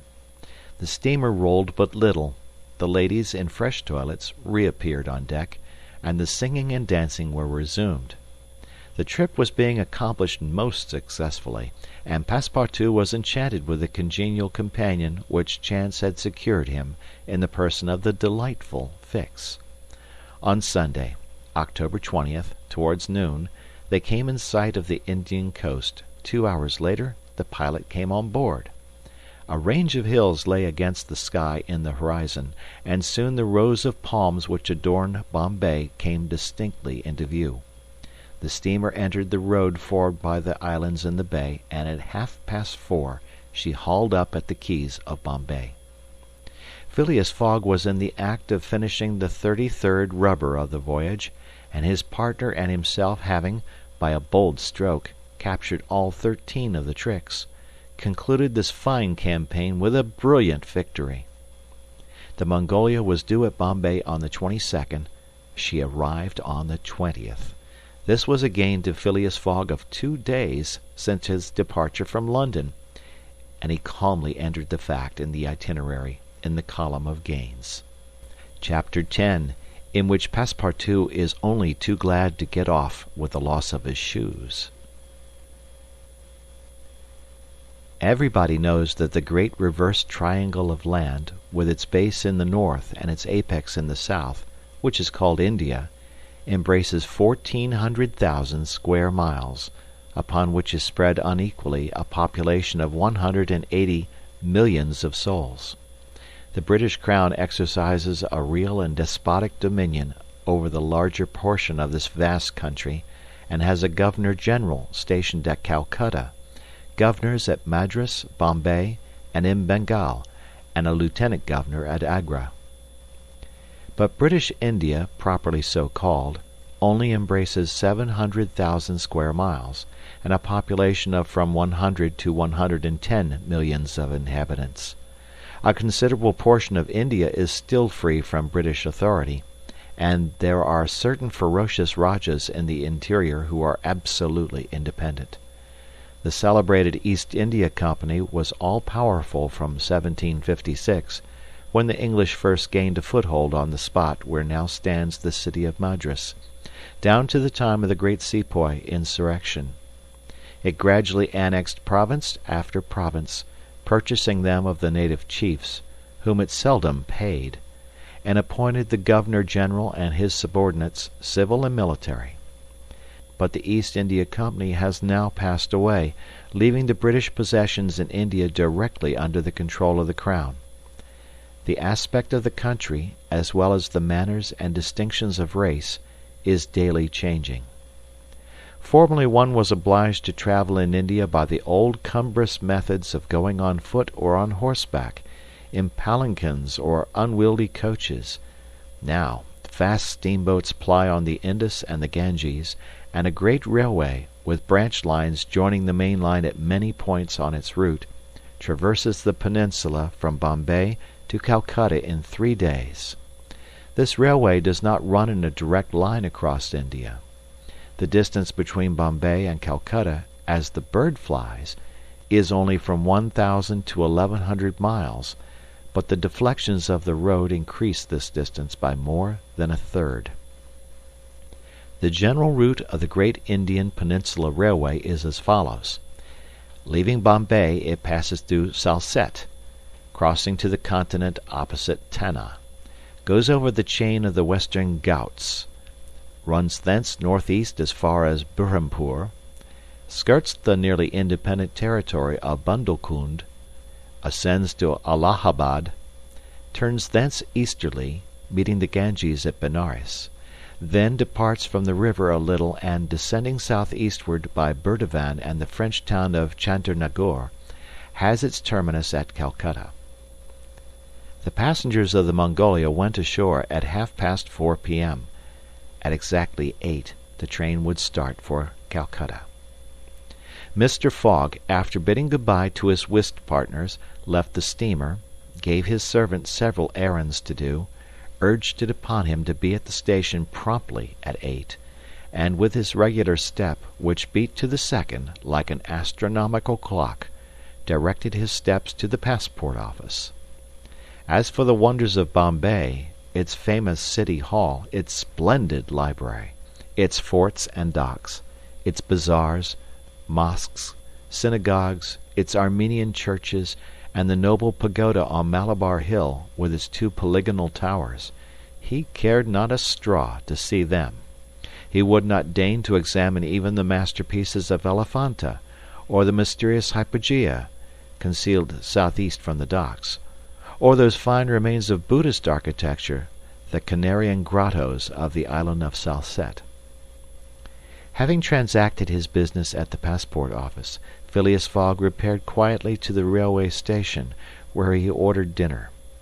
Among the dishes served up to him, the landlord especially recommended a certain giblet of native rabbit, on which he prided himself. Mr. Fogg accordingly tasted the dish, but, despite its spiced sauce, found it far from palatable. He rang for the landlord, and on his appearance, said, fixing his clear eyes upon him, "Is this rabbit, sir?" "Yes, my lord," the rogue boldly replied. "Rabbit from the jungles." "And this rabbit did not mew when he was killed?" "Mew, my lord! What, a rabbit mew? I swear to you—" "Be so good, landlord, as not to swear. But remember this. Cats were formerly considered, in India, as sacred animals. That was a good time." "For the cats, my lord?" "Perhaps for the travellers as well." After which Mr. Fogg quietly continued his dinner. Fix had gone on shore shortly after Mr. Fogg, and his first destination was the headquarters of the Bombay police.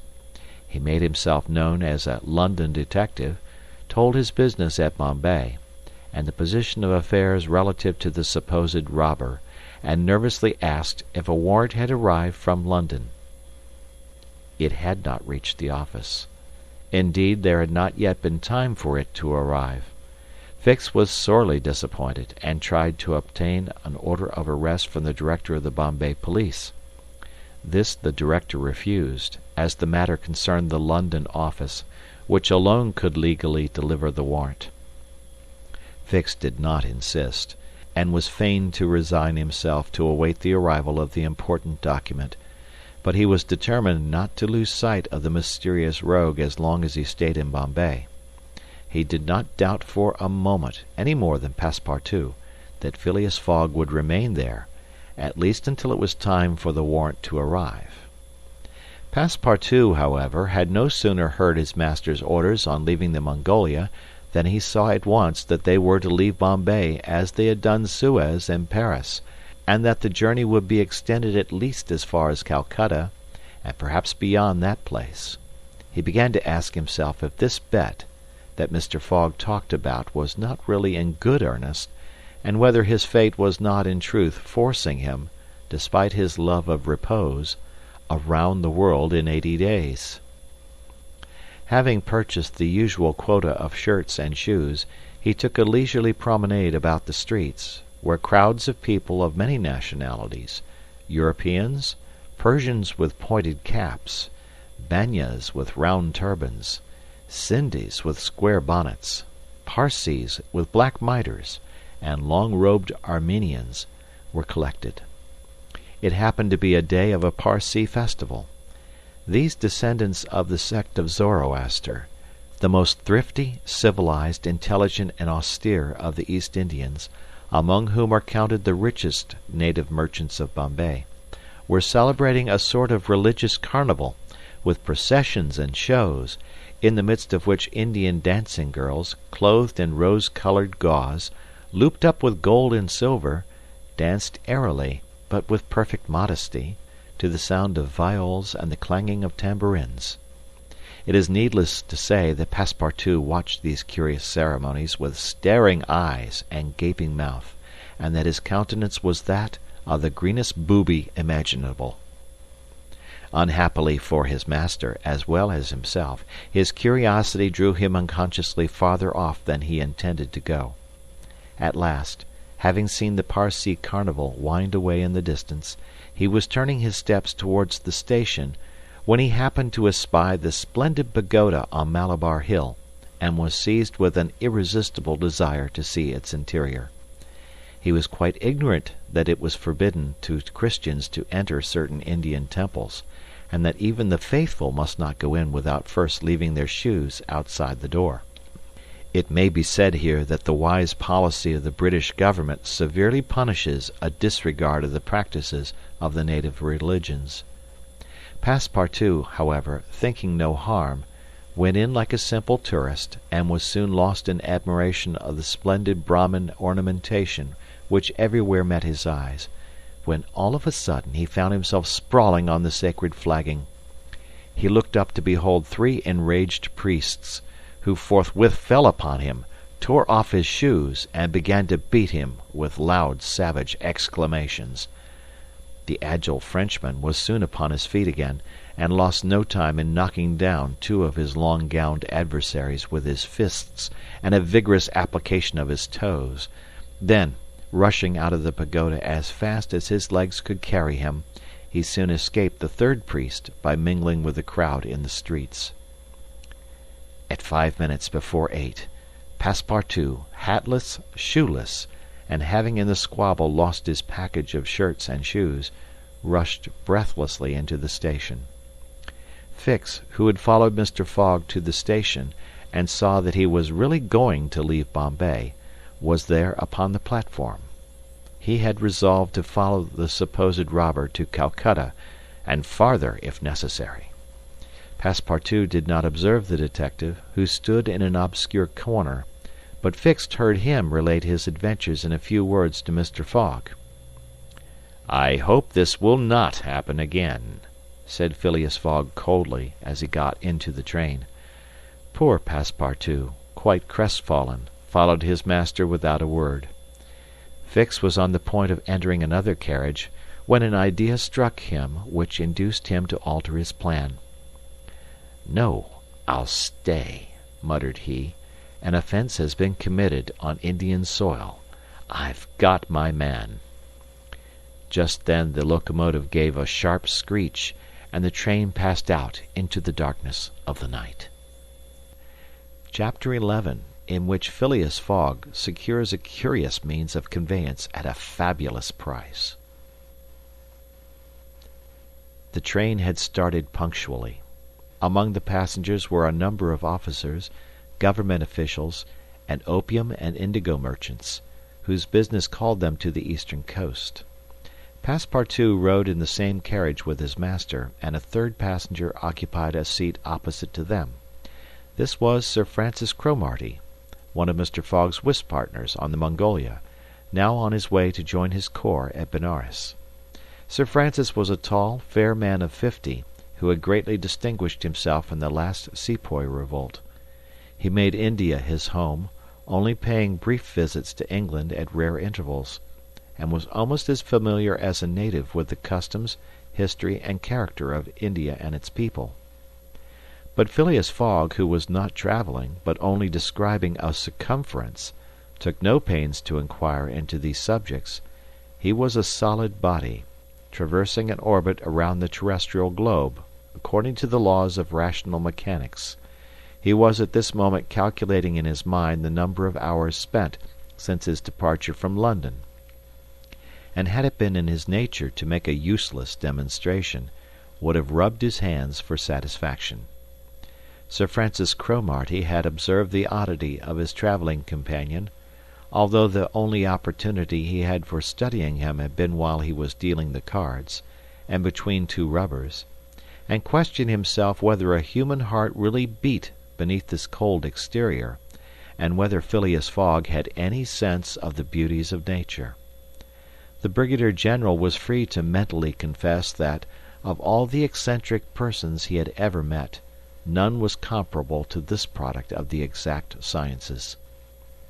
Phileas Fogg had not concealed from Sir Francis his design of going round the world, nor the circumstances under which he set out, and the General only saw in the wager a useless eccentricity, and a lack of sound common sense. In the way this strange gentleman was going on, he would leave the world without having done any good to himself or anybody else. An hour after leaving Bombay, the train had passed the viaducts and the island of Salsette, and had got into the open country.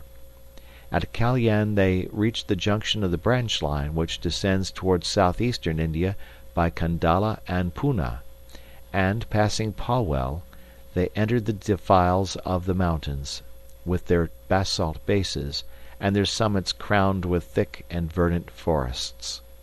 Phileas Fogg and Sir Francis Cromarty exchanged a few words from time to time, and now Sir Francis, reviving the conversation, observed, "Some years ago, Mr. Fogg, you would have met with a delay at this point which would probably have lost you your wager." "How so, Sir Francis?" "Because the railway stopped at the base of these mountains, which the passengers were obliged to cross in palanquins or on ponies to Kandala, on the other side."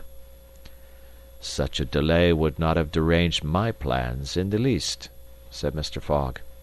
"I have constantly foreseen the likelihood of certain obstacles." "But, Mr. Fogg," pursued Sir Francis, "you run the risk of having some difficulty about this worthy fellow's adventure at the pagoda." Passepartout, his feet comfortably wrapped in his travelling blanket, was sound asleep, and did not dream that anybody was talking about him. "The government is very severe upon that kind of offence. It takes particular care that the religious customs of the Indians should be respected, and if your servant were caught—" "Very well, Sir Francis," replied Mr. Fogg. "If he had been caught he would have been condemned and punished, and then would have quietly returned to Europe. I don't see how this affair could have delayed his master." The conversation fell again. During the night the train left the mountains behind, and passed Nessic, and the next day proceeded over the flat, well-cultivated country of the Khandish, with its straggling villages, above which rose the minarets of the pagodas. This fertile territory is watered by numerous small rivers and limpid streams, mostly tributaries of the Godavery. Passepartout, on waking and looking out, could not realize that he was actually crossing India in a railway train. The locomotive, guided by an English engineer and fed with English coal, threw out its smoke upon cotton, coffee, nutmeg, clove, and pepper plantations, while the steam curled in spirals round groups of palm trees, in the midst of which were seen picturesque bungalows, vihares, a sort of abandoned monasteries, and marvelous temples enriched by the exhaustless ornamentation of Indian architecture.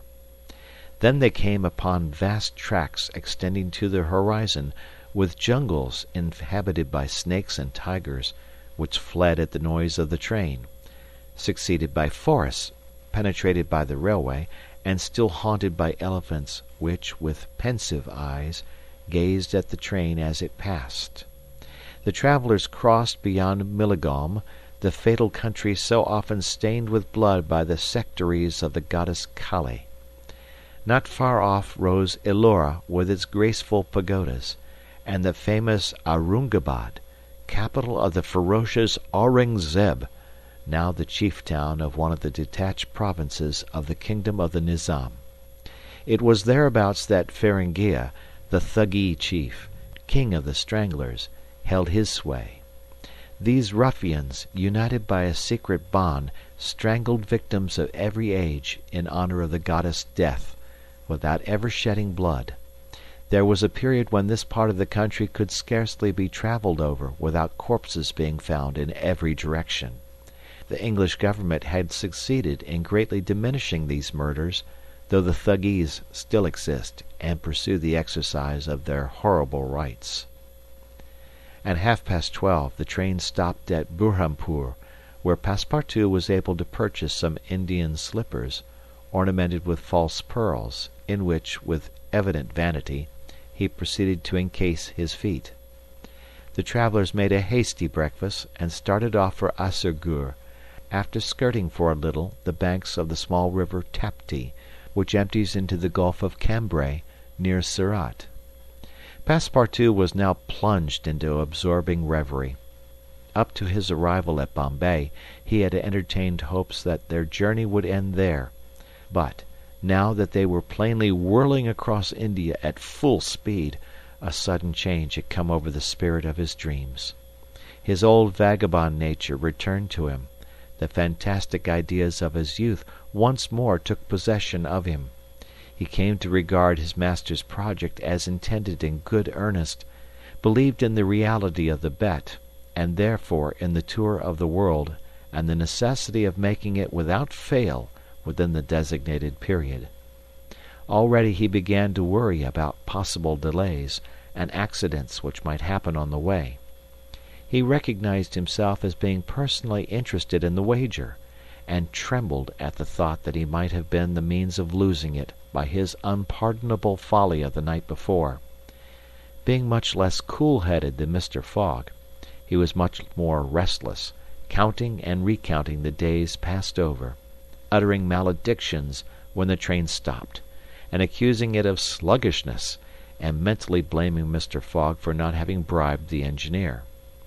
The worthy fellow was ignorant that, while it was possible by such means to hasten the rate of a steamer, it could not be done on the railway. The train entered the defiles of the Sutpur Mountains, which separate the Khandish from Bundelkund, towards evening. The next day Sir Francis Cromarty asked Passepartout what time it was, to which, on consulting his watch, he replied that it was 3 in the morning. This famous timepiece, always regulated on the Greenwich meridian, which was now some 77 degrees westward, was at least 4 hours slow. Sir Francis corrected Passepartout's time, whereupon the latter made the same remark that he had done to Fix, and upon the general insisting that the watch should be regulated in each new meridian, since he was constantly going eastward, that is, in the face of the sun, and therefore the days were shorter by 4 minutes for each degree gone over, Passepartout obstinately refused to alter his watch, which he kept at London time. It was an innocent delusion which could harm no one. The train stopped at 8 o'clock in the midst of a glade some 15 miles beyond Rothal, where there were several bungalows and workmen's cabins. The conductor, passing along the carriages, shouted, "Passengers will get out here." Phileas Fogg looked at Sir Francis Cromarty for an explanation, but the general could not tell what meant a halt in the midst of this forest of dates and acacias. Passepartout, not less surprised, rushed out and speedily returned, crying, "Monsieur, no more railway!" "What do you mean?" asked Sir Francis. "I mean to say that the train isn't going on." The general at once stepped out, while Phileas Fogg calmly followed him, and they proceeded together to the conductor. "Where are we?" asked Sir Francis. "At the hamlet of Colby." "Do we stop here?" "Certainly. The railway isn't finished." "What? Not finished?" "No. There's still a matter of 50 miles to be laid from here to Allahabad, where the line begins again." "But the papers announced the opening of the railway throughout." "What would you have, officer? The papers were mistaken." "Yet you sell tickets from Bombay to Calcutta," retorted Sir Francis, who was growing warm. "No doubt," replied the conductor, "but the passengers know that they must provide means of transportation for themselves from Colby to Allahabad." Sir Francis was furious.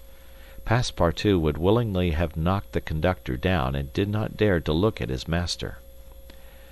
"Sir Francis," said Mr. Fogg quietly, "we will, if you please, look about for some means of conveyance to Allahabad." "Mr. Fogg, this is a delay greatly to your disadvantage." "No, Sir Francis, it was foreseen." "What? You knew that the way—" "Not at all, but I knew that some obstacle or other would sooner or later arise on my route. Nothing, therefore, is lost. I have 2 days which I have already gained to sacrifice. A steamer leaves Calcutta for Hong Kong at noon on the 25th. This is the 22nd, and we shall reach Calcutta in time." There was nothing to say to so confident a response. It was but too true that the railway came to a termination at this point. The papers were like some watches, which have a way of getting too fast, and had been premature in their announcement of the completion of the line. The greater part of the travelers were aware of this interruption, and, leaving the train, they began to engage such vehicles as the village could provide, four-wheeled pacagares, wagons drawn by zebus, carriages that looked like perambulating pagodas, palanquins, ponies, and what not. Mr. Fogg and Sir Francis Cromarty, after searching the village from end to end, came back without having found anything. "I shall go afoot," said Phileas Fogg. Passepartout, who had now rejoined his master, made a wry grimace as he thought of his magnificent but too frail Indian shoes. Happily he too had been looking about him, and after a moment's hesitation said, "Monsieur, I think I have found a means of conveyance." "What?" "An elephant. An elephant that belongs to an Indian who lives but 100 steps from here." "Let's go and see the elephant," replied Mr. Fogg.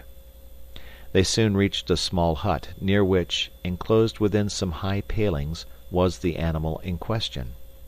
An Indian came out of the hut, and at their request conducted them within the enclosure. The elephant, which its owner had reared, not for a beast of burden, but for warlike purposes, was half domesticated.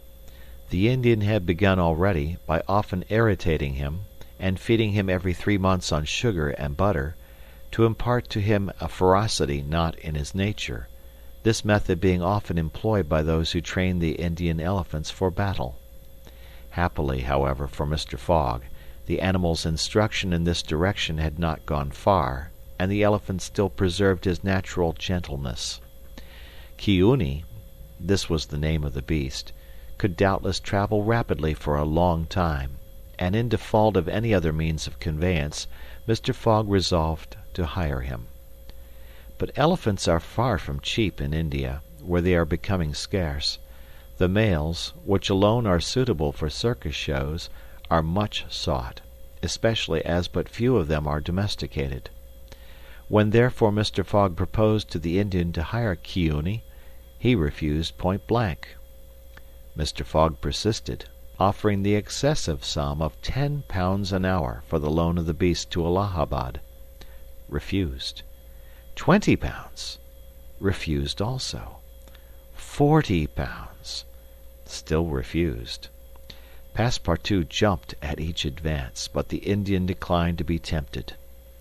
Yet the offer was an alluring one, for, supposing it took the elephant 15 hours to reach Allahabad, his owner would receive no less than £600 sterling.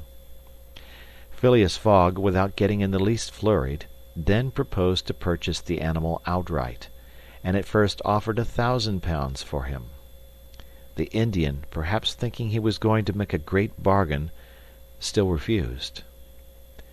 Sir Francis Cromarty took Mr. Fogg aside, and begged him to reflect before he went any further, to which that gentleman replied that he was not in the habit of acting rashly, that a bet of £20,000 was at stake, that the elephant was absolutely necessary to him, and that he would secure him if he had to pay 20 times his value.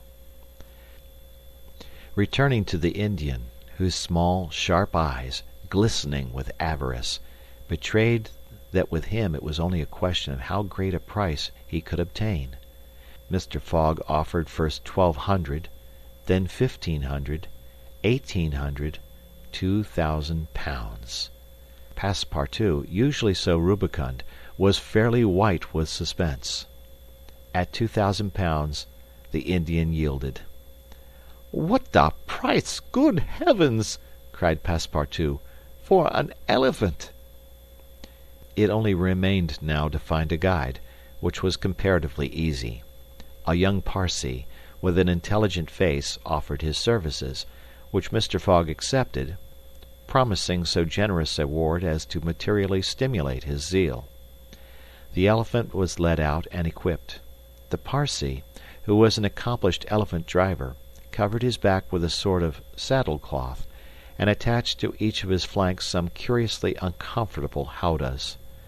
Phileas Fogg paid the Indian with some banknotes which he extracted from the famous carpet-bag, a proceeding that seemed to deprive poor Passepartout of his vitals. Then he offered to carry Sir Francis to Allahabad, which the brigadier gratefully accepted, as one traveller the more would not be likely to fatigue the gigantic beast. Provisions were purchased at Colby, and while Sir Francis and Mr. Fogg took the howdahs on either side, Passepartout got astride the saddle-cloth between them. The Parsee perched himself on the elephant's neck, and at 9 o'clock they set out from the village, the animal marching off through the dense forest of palms by the shortest cut. Chapter 12, in which Phileas Fogg and his companions venture across the Indian forests, and what ensued. In order to shorten the journey, the guide passed to the left of the line where the railway was still in process of being built. This line, owing to the capricious turnings of the Vindhya mountains, did not pursue a straight course. The Parsee, who was quite familiar with the roads and paths in the district, declared that they would gain 20 miles by striking directly through the forest. Phileas Fogg and Sir Francis Cromarty, plunged to the neck in the peculiar howdahs provided for them, were horribly jostled by the swift trotting of the elephant, spurred on as he was by the skilful Parsee, but they endured the discomfort with true British phlegm, talking little, and scarcely able to catch a glimpse of each other. As for Passepartout, who was mounted on the beast's back, and received the direct force of each concussion as he trod along, he was very careful, in accordance with his master's advice, to keep his tongue from between his teeth, as it would otherwise have been bitten off short. The worthy fellow bounced from the elephant's neck to his rump and vaulted like a clown on a springboard, yet he laughed in the midst of his bouncing, and from time to time took a piece of sugar out of his pocket and inserted it in Chiuni's trunk, who received it without in the least slackening his regular trot. After 2 hours the guide stopped the elephant and gave him an hour for rest, during which Chiuni, after quenching his thirst at a neighboring spring, set to devouring the branches and shrubs round about him. Neither Sir Francis nor Mr. Fogg regretted the delay, and both descended with a feeling of relief. "Why, he's made of iron!" exclaimed the general, gazing admiringly on Chiuni. "Of forged iron," replied Passepartout, as he set about preparing a hasty breakfast. At noon the Parsee gave the signal of departure. The country soon presented a very savage aspect. Copses of dates and dwarf palms succeeded the dense forests, then vast dry plains, dotted with scanty shrubs, and sown with great blocks of sienite. All this portion of Bundelkund, which is little frequented by travelers, is inhabited by a fanatical population, hardened in the most horrible practices of the Hindu faith. The English have not been able to secure complete dominion over this territory, which is subjected to the influence of Rajas, whom it is almost impossible to reach in their inaccessible mountain fastnesses. The travelers several times saw bands of ferocious Indians, who, when they perceived the elephant striding across country, made angry and threatening motions. The Parsee avoided them as much as possible. Few animals were observed on the route. Even the monkeys hurried from their path with contortions and grimaces which convulsed Passepartout with laughter. In the midst of his gaiety, however, one thought troubled the worthy servant.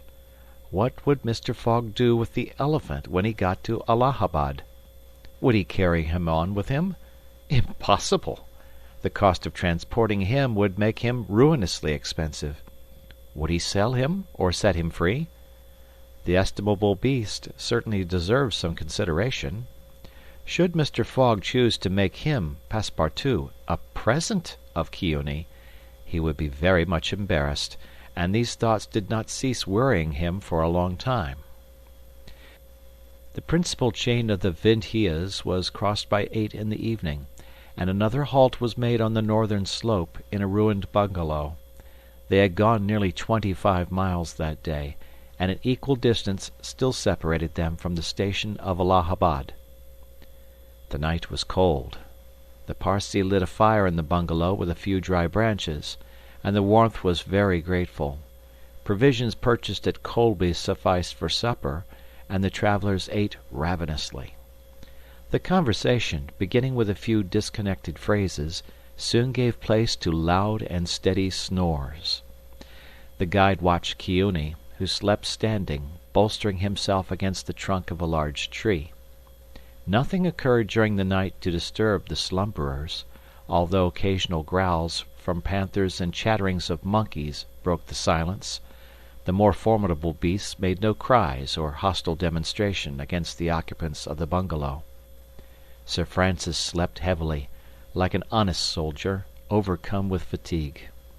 Passepartout was wrapped in uneasy dreams of the bouncing of the day before. As for Mr. Fogg, he slumbered as peacefully as if he had been in his serene mansion in Savile Row.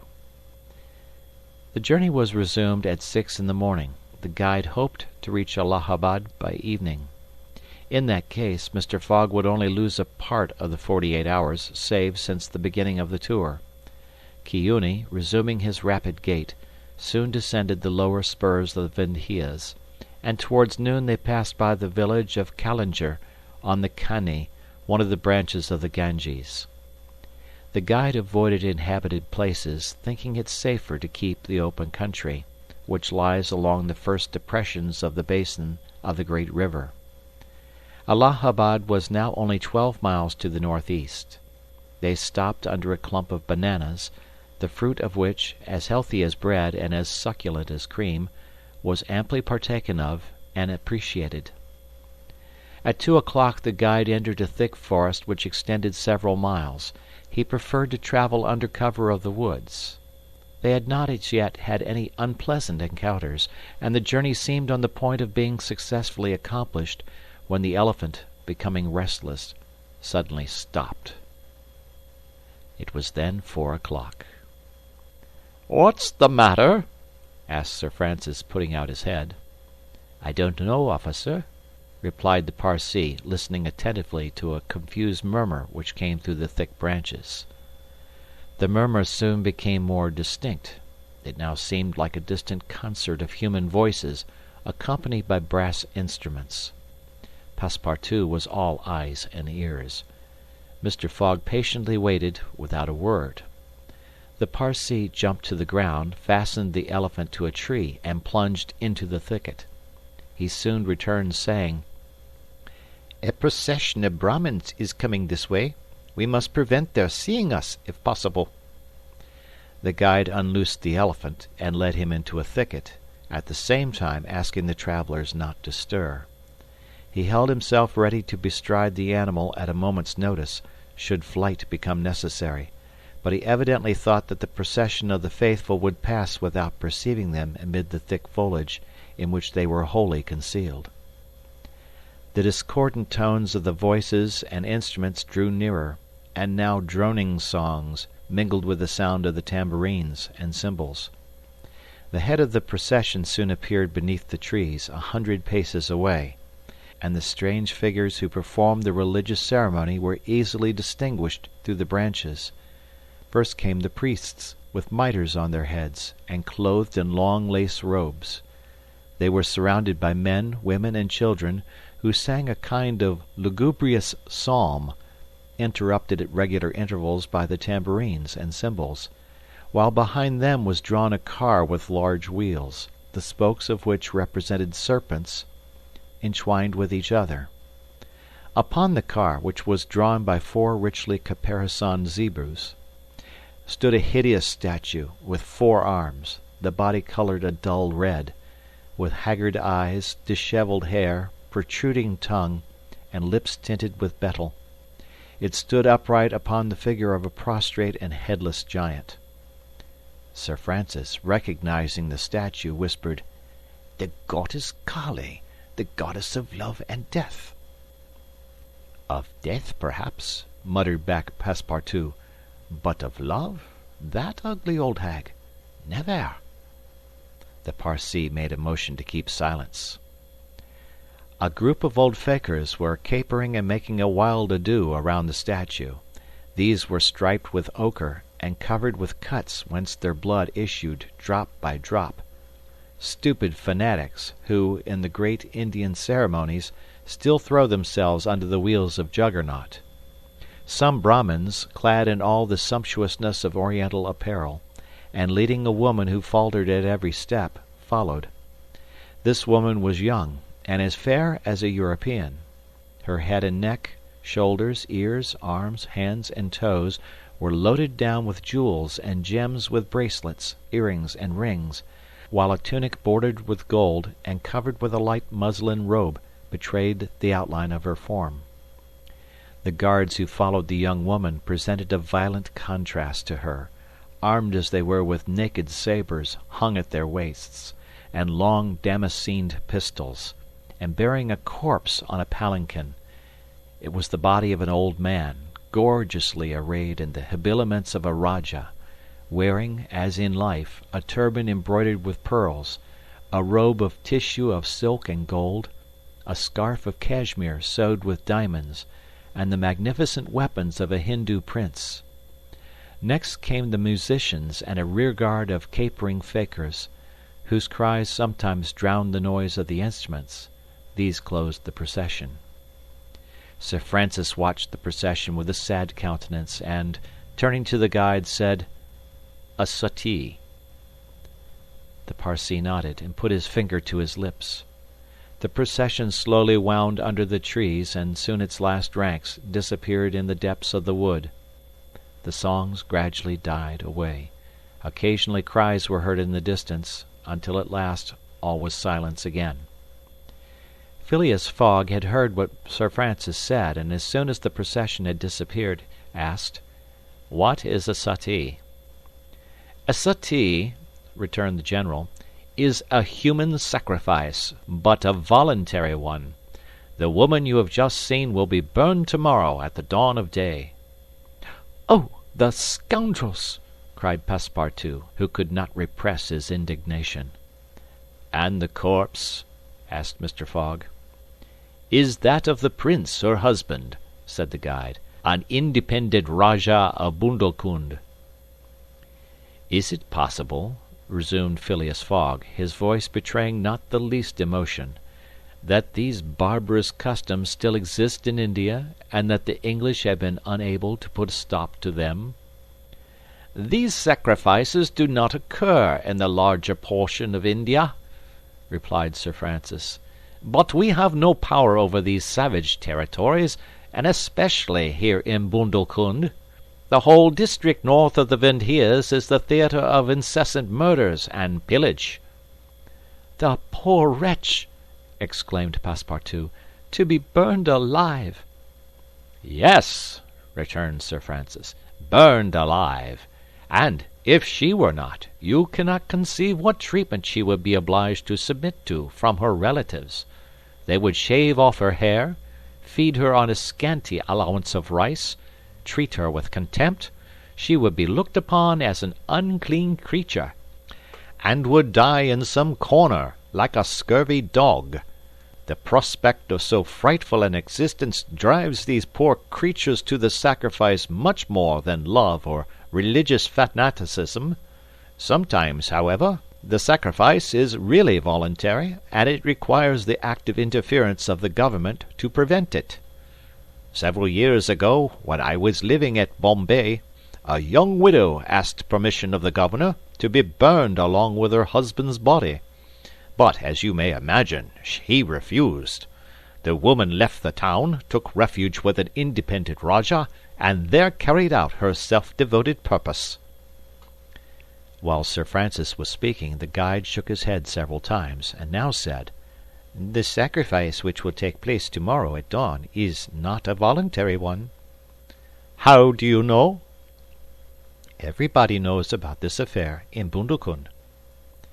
"But the wretched creature does not seem to be making any resistance," observed Sir Francis. "That was because they had intoxicated her with fumes of hemp and opium." "But where are they taking her?" "To the pagoda at Pillaji, 2 miles from here. She will pass the night there." "And the sacrifice will take place?" "Tomorrow, at the first light of dawn." The guide now led the elephant out of the thicket and leaped upon his neck. Just at the moment that he was about to urge Chiune forward with a peculiar whistle, Mr. Fogg stopped him, and, turning to Sir Francis Cromarty, said, "Suppose we save this woman." "Save the woman, Mr. Fogg?" "I have yet 12 hours to spare. I can devote them to that." "Why, you are a man of heart." "Sometimes," replied Phileas Fogg quietly, "when I have the time." Chapter 13, in which Passepartout receives a new proof that fortune favors the brave. The project was a bold one, full of difficulty, perhaps impracticable. Mr. Fogg was going to risk life, or at least liberty, and therefore the success of his tour. But he did not hesitate, and he found in Sir Francis Cromarty an enthusiastic ally. As for Passepartout, he was ready for anything that might be proposed. His master's idea charmed him. He perceived a heart, a soul, under that icy exterior. He began to love Phileas Fogg. There remained the guide. What course would he adopt? Would he not take part with the Indians? In default of his assistance, it was necessary to be assured of his neutrality. Sir Francis frankly put the question to him. "Officers," replied the guide, "I am a Parsee, and this woman is a Parsee. Command me as you will." "Excellent," said Mr. Fogg. "However," resumed the guide, "it is certain, not only that we shall risk our lives, but horrible tortures if we are taken." "That is foreseen," replied Mr. Fogg. "I think we must wait till night before acting." "I think so," said the guide. The worthy Indian then gave some account of the victim, who, he said, was a celebrated beauty of the Parsee race, and the daughter of a wealthy Bombay merchant. She had received a thoroughly English education in that city, and, from her manners and intelligence, would be thought a European. Her name was Aouda. Left an orphan, she was married against her will to the old Rajah of Bundelkund, and, knowing the fate that awaited her, she escaped, was retaken, and devoted by the Rajah's relatives, who had an interest in her death, to the sacrifice from which it seemed she could not escape. The Parsee's narrative only confirmed Mr. Fogg and his companions in their generous design. It was decided that the guide should direct the elephant towards the pagoda of Pillaji, which he accordingly approached as quickly as possible. They halted, half an hour afterwards, in a copse, some 500 feet from the pagoda, where they were well concealed, but they could hear the groans and cries of the fakirs distinctly. They then discussed the means of getting at the victim. The guide was familiar with the pagoda of Pillaji, in which, as he declared, the young woman was imprisoned. Could they enter any of its doors while the whole party of Indians was plunged in a drunken sleep, or was it safer to attempt to make a hole in the walls? This could only be determined at the moment and the place themselves, but it was certain that the abduction must be made that night, and not when, at break of day, the victim was led to her funeral pyre. Then no human intervention could save her. As soon as night fell, about 6 o'clock, they decided to make a reconnaissance around the pagoda. The cries of the fakirs were just ceasing.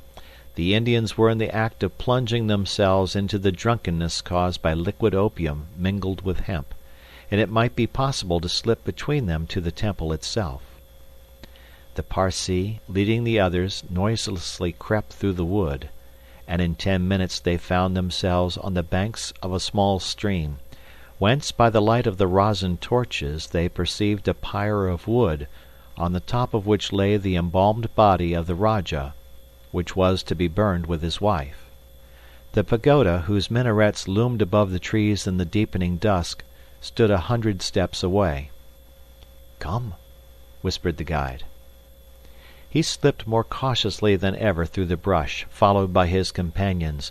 The silence around was only broken by the low murmuring of the wind among the branches. Soon the Parsee stopped on the borders of the glade, which was lit up by the torches. The ground was covered by groups of the Indians, motionless in their drunken sleep. It seemed a battlefield strewn with the dead. Men, women, and children lay together. In the background, among the trees, the pagoda of Pelagi loomed distinctly. Much to the guide's disappointment, the guards of the Rajah, lighted by torches, were watching at the doors and marching to and fro with naked sabers. Probably the priests, too, were watching within. The Parsee, now convinced that it was impossible to force an entrance to the temple, advanced no farther, but led his companions back again. Phileas Fogg and Sir Francis Cromarty also saw that nothing could be attempted in that direction. They stopped and engaged in a whispered colloquy. "It is only 8 now," said the brigadier, "and these guards may also go to sleep." "It is not impossible," returned the Parsee. They lay down at the foot of a tree and waited. The time seemed long. The guide ever and anon left them to take an observation on the edge of the wood, but the guards watched steadily by the glare of the torches, and a dim light crept through the windows of the pagoda. They waited till midnight, but no change took place among the guards, and it became apparent that their yielding to sleep could not be counted on. The other plan must be carried out. An opening in the walls of the pagoda must be made. It remained to ascertain whether the priests were watching by the side of their victim as assiduously as were the soldiers at the door. After a last consultation, the guide announced that he was ready for the attempt, and advanced, followed by the others. They took a roundabout way, so as to get at the pagoda on the rear. They reached the walls about 12:30 without having met anyone. Here there was no guard, nor were there either windows or doors. The night was dark. The moon, on the wane, scarcely left the horizon, and was covered with heavy clouds. The height of the trees deepened the darkness. It was not enough to reach the walls. An opening in them must be accomplished, and to attain this purpose the party only had their pocket-knives. Happily, the temple walls were built of brick and wood, which could be penetrated with little difficulty. After one brick had been taken out, the rest would yield easily.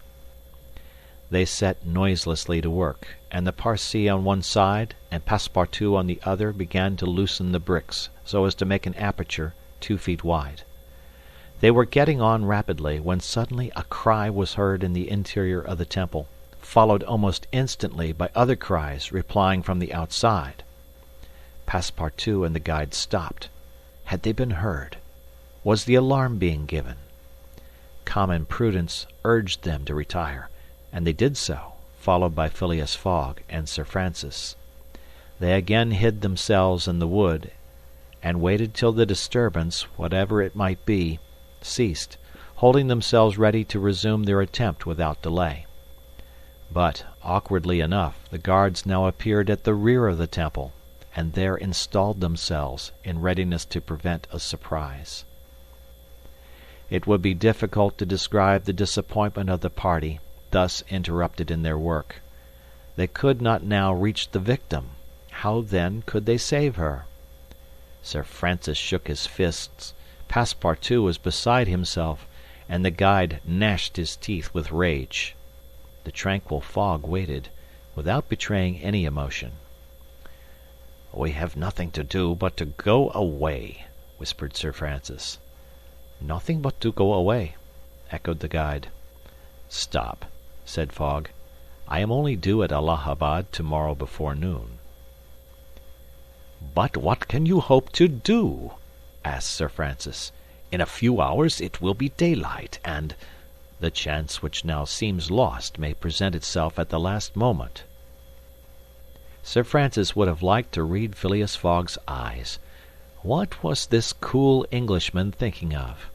Was he planning to make a rush for the young woman at the very moment of the sacrifice, and boldly snatch her from her executioners? This would be utter folly, and it was hard to admit that Fogg was such a fool. Sir Francis consented, however, to remain to the end of this terrible drama. The guide led them to the rear of the glade, where they were able to observe the sleeping groups. Meanwhile, Passepartout, who had perched himself on the lower branches of a tree, was resolving an idea which had first struck him like a flash, and which was now firmly lodged in his brain. He had commenced by saying to himself, "What folly!" and then he repeated, "Oh, why not, after all? It's a chance, perhaps the only one, and with such sots." Thinking thus, he slipped, with the suppleness of a serpent, to the lowest branches, the ends of which bent almost to the ground. The hours passed, and the lighter shades now announced the approach of day, though it was not yet light. This was the moment. The slumbering multitude became animated, the tambourines sounded, songs and cries arose, the hour of the sacrifice had come. The doors of the pagoda swung open and a bright light escaped from its interior, in the midst of which Mr. Fogg and Sir Francis espied the victim. She seemed, having shaken off the stupor of intoxication, to be striving to escape from her executioner. Sir Francis's heart throbbed, and, convulsively seizing Mr. Fogg's hand, found in it an open knife.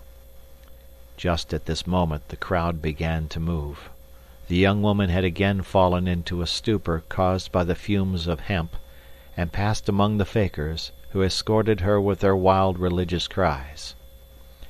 Phileas Fogg and his companions, mingling in the rear ranks of the crowd, followed, and in 2 minutes they reached the banks of the stream and stopped 50 paces from the pyre, upon which still lay the Rajah's corpse. In the semi-obscurity they saw the victim, quite senseless, stretched out beside her husband's body. Then a torch was brought, and the wood, heavily soaked with oil, instantly took fire. At this moment Sir Francis and the guide seized Phileas Fogg, who, in an instant of mad generosity, was about to rush upon the pyre. But he had quickly pushed them aside when the whole scene suddenly changed. A cry of terror arose. The whole multitude prostrated themselves, terror-stricken, on the ground. The old Rajah was not dead, then, since he rose of a sudden, like a spectre, took up his wife in his arms, and descended from the pyre in the midst of the clouds of smoke, which only heightened his ghostly appearance. Fakirs and soldiers and priests, seized with instant terror, lay there with their faces on the ground, not daring to lift their eyes and behold such a prodigy. The inanimate victim was borne along by the vigorous arms which supported her, and which she did not seem in the least to burden. Mr. Fogg and Sir Francis stood erect, the Parsee bowed his head, and Passepartout was, no doubt, scarcely less stupefied. The resuscitated Rajah approached Sir Francis and Mr. Fogg, and, in an abrupt tone, said, "Let us be off."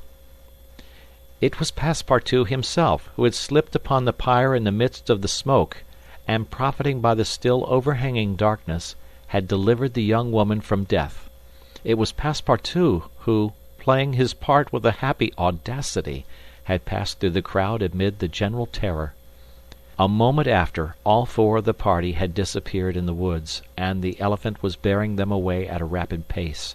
But the cries and noise, and a ball which whizzed through Phileas Fogg's hat, apprised them that the trick had been discovered. The old Rajah's body, indeed, now appeared upon the burning pyre, and the priests, recovering from their terror, perceived that an abduction had taken place. They hastened into the forest, followed by the soldiers, who fired a volley after the fugitives, but the latter rapidly increased the distance between them, and ere long found themselves beyond the reach of the bullets and arrows. Chapter 14, in which Phileas Fogg descends the whole length of the beautiful valley of the Ganges without ever thinking of seeing it. The rash exploit had been accomplished, and for an hour Passepartout laughed gaily at his success. Sir Francis pressed the worthy fellow's hand, and his master said, "Well done," which from him was high commendation, to which Passepartout replied that all the credit of the affair belonged to Mr. Fogg. As for him, he had only been struck with a queer idea, and he laughed to think that for a few moments he, Passepartout, the ex-gymnast, ex-sergeant fireman, had been the spouse of a charming woman, a venerable, embalmed Rajah. As for the young Indian woman, she had been unconscious throughout what was passing, and now, wrapped up in a traveling blanket, was reposing in one of the howdahs. The elephant, thanks to the skilful guidance of the Parsee, was advancing rapidly through the still darksome forest, and, an hour after leaving the pagoda, had crossed a vast plain. They made a halt at 7 o'clock, the young woman being still in a state of complete prostration. The guide made her drink a little brandy and water, but the drowsiness which stupefied her could not yet be shaken off. Sir Francis, who was familiar with the effects of the intoxication produced by the fumes of hemp, reassured his companions on her account. But he was more disturbed at the prospect of her future fate. He told Phileas Fogg that, should Aouda remain in India, she would inevitably fall again into the hands of her executioners. These fanatics were scattered throughout the country, and would, despite the English police, recover their victim at Madras, Bombay, or Calcutta. She would only be safe by quitting India for ever. Phileas Fogg replied that he would reflect upon the matter. The station at Allahabad was reached about 10 o'clock, and the interrupted line of railway being resumed, would enable them to reach Calcutta in less than 24 hours. Phileas Fogg would thus be able to arrive in time to take the steamer which left Calcutta the next day, October 25th, at noon, for Hong Kong. The young woman was placed in one of the waiting rooms of the station, whilst Passepartout was charged with purchasing for her various articles of toilet, a dress, shawl, and some furs, for which his master gave him unlimited credit. Passepartout started off forthwith, and found himself in the streets of Allahabad, that is, the City of God, one of the most venerated in India, being built at the junction of the two sacred rivers, Ganges and Jumna, the waters of which attract pilgrims from every part of the peninsula. The Ganges, according to the legends of the Ramayana, whence, owing to Brahma's agency, it descends to the earth. Passepartout made it a point, as he made his purchases, to take a good look at the city. It was formerly defended by a noble fort, which has since become a state prison. Its commerce has dwindled away, and Passepartout in vain looked about him for such a bazaar as he used to frequent in Regent Street. At last he came upon an elderly, crusty Jew, who sold second-hand articles, and from whom he purchased a dress of Scotch stuff, a large mantle, and a fine otterskin pelisse, for which he did not hesitate to pay £75. He then returned triumphantly to the station. The influence to which the priests of Pillaji had subjected Aouda began gradually to yield, and she became more herself, so that her fine eyes resumed all their soft Indian expression. When the poet-king Ukaf Uddal celebrates the charms of the Queen of Amanagara, he speaks thus: "Her shining tresses, divided in two parts, encircle the harmonious contour of her white and delicate cheeks, brilliant in their glow and freshness. Her ebony brows have the form and charm of the bow of Karna, the god of love, and beneath her long silken lashes the purest reflections and a celestial light swim, as in the sacred lakes of Himalaya, in the black pupils of her great clear eyes. Her teeth, fine, equal, and white, glitter between her smiling lips like dewdrops in a passion flower's half-enveloped breast. Her delicately formed ears, her vermilion hands, her little feet curved and slender as the lotus bud, glitter with the brilliancy of the loveliest pearls of Ceylon, the most dazzling diamonds of Golconda. Her narrow and supple waist, which a hand may clasp around, sets forth the outline of her rounded figure and the beauty of her bosom, where youth in its flower displays the wealth of its treasures, and beneath the silken folds of her tunic she seems to have been modelled in pure silver by the godlike hand of Vikvarkarma, the immortal sculptor." It is enough to say, without applying this poetical rhapsody to Aouda, that she was a charming woman, in all the European acceptation of the phrase. She spoke English with great purity, and the guide had not exaggerated in saying that the young Parsee had been transformed by her bringing up. The train was about to start from Allahabad, and Mr. Fogg proceeded to pay the guide the price agreed upon for his service, and not a farthing more, which astonished Passepartout, who remembered all that his master owed to the guide's devotion. He had, indeed, risked his life in the adventure at Pelagi, and if he should be caught afterwards by the Indians, he would with difficulty escape their vengeance. Chiune also must be disposed of. What should be done with the elephant, which had been so dearly purchased? Phileas Fogg had already determined this question. "Parsi," said he to the guide, "you have been serviceable and devoted. I have paid for your service, but not for your devotion. Would you like to have this elephant? He is yours." The guide's eyes glistened.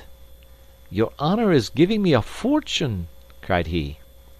"Take him, guide," returned Mr. Fogg, "and I shall still be your debtor." "Good!" exclaimed Passepartout. "Take him, friend. Chiune is brave and faithful beast." And going up to the elephant, he gave him several lumps of sugar, saying, "Here, Chiune, here, here." The elephant grunted out his satisfaction, and, clasping Passepartout around the waist with his trunk, lifted him as high as his head. Passepartout, not in the least alarmed, caressed the animal, which replaced him gently on the ground. Soon after, Phileas Fogg, Sir Francis Cromarty, and Passepartout, installed in a carriage with Aouda, who had the best seat, were whirling at full speed toward Benares. It was a run of 80 miles, and was accomplished in 2 hours. During the journey the young woman fully recovered her senses. What was her astonishment to find herself in this carriage on the railway, dressed in European habiliments, and with travelers who were quite strangers to her. Her companions first set about fully reviving her with a little liquor, and then Sir Francis narrated to her what had passed, dwelling upon the courage with which Phileas Fogg had not hesitated to risk his life to save her, and the recounting the happy sequel of the venture, the result of Passepartout's rash idea. Mr. Fogg said nothing, while Passepartout, abashed, kept repeating that it wasn't worth telling. Aouda pathetically thanked her deliverers, rather with tears than words. Her fine eyes interpreted her gratitude better than her lips. Then, as her thoughts strayed back to the scene of the sacrifice and recalled the dangers which still menaced her, she shuddered with terror. Phileas Fogg understood what was passing in Aouda's mind, and offered, in order to reassure her, to escort her to Hong Kong, where she might remain safely until the affair was hushed up, an offer which she eagerly and gratefully accepted. She had, it seems, a Parsi relation, who was one of the principal merchants of Hong Kong, which is wholly an English city, though on an island on the Chinese coast. At 12:30 the train stopped at Benares. The Brahmin legends assert that this city is built on the site of the ancient Kasi, which, like Mahomet's tomb, was once suspended between heaven and earth, though the Benares of today, which the Orientalists call the Athens of India, stands quite unpoetically on the solid earth. Passepartout caught glimpses of its brick houses and clay huts, giving an aspect of desolation to the place, as the train entered it. Benares was Sir Francis Cromarty's destination, the troops he was rejoining being encamped some miles northward of the city. He bade adieu to Phileas Fogg, wishing him all success, and expressing the hope that he would come that way again in a less original but more profitable fashion. Mr. Fogg lightly pressed him by the hand. The parting of Aouda, who did not forget what she owed to Sir Francis, betrayed more warmth, and as for Passepartout, he received a hearty shake of the hand from the gallant general. The railway, on leaving Benares, passed for a while along the valley of the Ganges. Through the windows of their carriage the travelers had glimpses of the diversified landscape of Bihar, with its mountains clothed in verdure, its fields of barley, wheat, and corn, its jungles peopled with green alligators, its neat villages, and its still thickly leaved forests. Elephants were bathing in the waters of the sacred river, and groups of Indians, despite the advanced season and chilly air, were performing solemnly their pious ablutions. These were fervent Brahmins, the bitterest foes of Buddhism, their deities being Vishnu, the solar god, Shiva, the divine impersonation of natural forces, and Brahma, the supreme ruler of priests and legislators. What would these divinities think of India, anglicized as it is today, with steamers whistling and scudding along the Ganges, frightening the gulls which float upon its surface, the turtles swarming along its banks, and the faithful dwelling upon its borders? The panorama passed before their eyes like a flash, save when the steam concealed it fitfully from the view. The travelers could scarcely discern the fort of Chupinier, 20 miles southwestward from Benares, the ancient stronghold of the Rajas of Behar, or Gazipur and its famous rosewater factories, or the tomb of Lord Cornwallis, rising on the left bank of the Ganges, the fortified town of Buxar, or Patna, a large manufacturing and trading place, where is held the principal opium market of India, or Monghyr, a more than European town, for it is as English as Manchester or Birmingham, with its iron factories, edge-tool factories, and high chimneys puffing clouds of black smoke heavenward. Night came on. The train passed on at full speed, in the midst of the roaring of the tigers, bears, and wolves, which fled before the locomotive, and the marvels of Bengal, Golconda, ruined Gaur, Murshidabad, the ancient capital, Burdwan, Hooghly, and the French town of Chandernagore, where Passepartout would have been proud to see his country's flag flying, were hidden from their view in the darkness. Calcutta was reached at 7 in the morning, and the packet left for Hong Kong at noon, so that Phileas Fogg had 5 hours before him. According to his journal, he was due at Calcutta on the 25th of October, and that was the exact date of his actual arrival. He was therefore neither behindhand nor ahead of time. The 2 days' gain between London and Bombay had been lost, as has been seen, in the journey across India, but it is not to be supposed that Phileas Fogg regretted them. Chapter 15, in which the bag of banknotes disgorges some thousands of pounds more. The train entered the station, and Passepartout, jumping out first, was followed by Mr. Fogg, who assisted his fair companion to descend. Phileas Fogg intended to proceed at once to the Hong Kong steamer, in order to get Aouda comfortably settled for the voyage. He was unwilling to leave her while they were still on dangerous ground. Just as he was leaving the station, a policeman came up to him and said, "Mr. Phileas Fogg." "I am he." "Is this man your servant?" added the policeman, pointing to Passepartout. "Yes." "Be so good, both of you, as to follow me." Mr. Fogg betrayed no surprise whatever. The policeman was a representative of the law, and law is sacred to an Englishman. Passepartout tried to reason about the matter, but the policeman tapped him with his stick, and Mr. Fogg made him a signal to obey. "May this young lady go with us?" asked he. "She may," replied the policeman. Mr. Fogg, Aouda, and Passepartout were conducted in a palki gari, a sort of four-wheeled carriage drawn by 2 horses, in which they took their places and were driven away. No one spoke during the 20 minutes which elapsed before they reached their destination. They first passed through the Black Town, with its narrow streets, its miserable, dirty huts, and squalid population, then through the European town, which presented a relief in its bright brick mansions, shaded by coconut trees and bristling with masts, where, although it was early morning, elegantly dressed horsemen and handsome equipages were passing back and forth. The carriage stopped before a modest-looking house, which, however, did not have the appearance of a private mansion. The policeman, having requested his prisoners, for so truly they might be called, to descend, conducted them into a room with barred windows, and said, "You will appear before Judge Obadiah at 8:30." He then retired and closed the door. "Why, we are prisoners!" exclaimed Passepartout, falling into a chair. Aouda, with an emotion she tried to conceal, said to Mr. Fogg, "Sir, you must leave me to my fate. It is on my account that you receive this treatment. It is for having saved me." Phileas Fogg contented himself with saying that it was impossible. It was quite unlikely that he should be arrested for preventing a suttee. The complainants would not dare present themselves with such a charge. There was some mistake. Moreover, he would not, in any event, abandon Aouda, but would escort her to Hong Kong. "But the steamer leaves at noon," observed Passepartout nervously. "We shall be on board by noon," replied his master, placidly. It was said so positively that Passepartout could not help muttering to himself, "Parbleu, that's certain.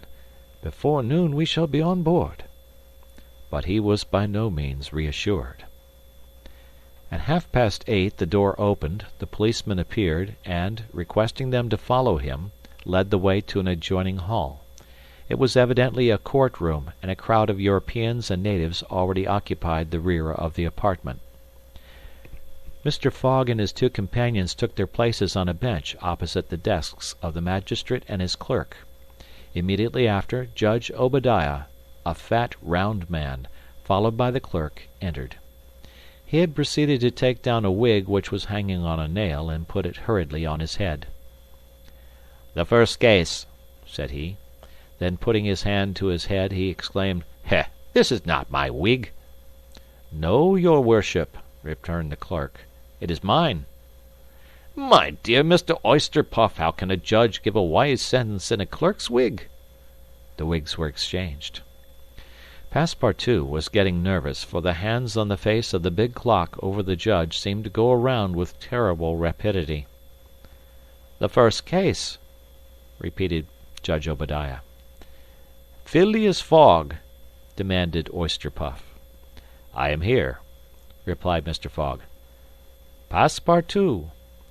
"Présent," responded Passepartout. "Good," said the judge. "You have been looked for, prisoners, for 2 days on the trains from Bombay." "But of what are we accused?" asked Passepartout impatiently. "You are about to be informed." "I am an English subject, sir," said Mr. Fogg, "and I have the right—" "Have you been ill-treated?" "Not at all." "Very well. Let the complainants come in."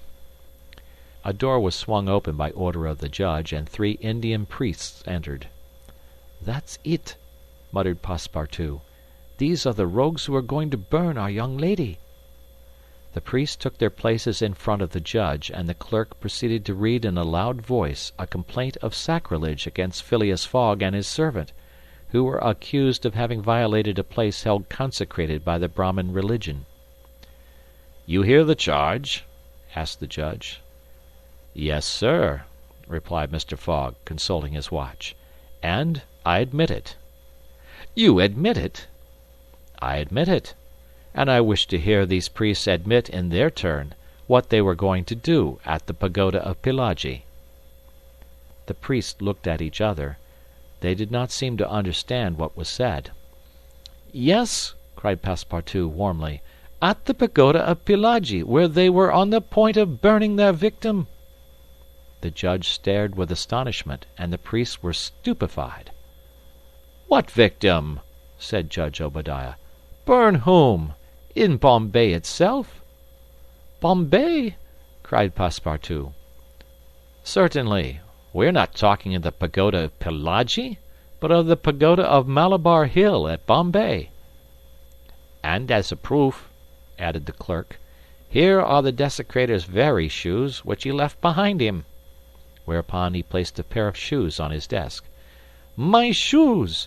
cried Passepartout, in his surprise permitting this imprudent exclamation to escape him. The confusion of master and man, who had quite forgotten the affair at Bombay, for which they were now detained at Calcutta, may be imagined.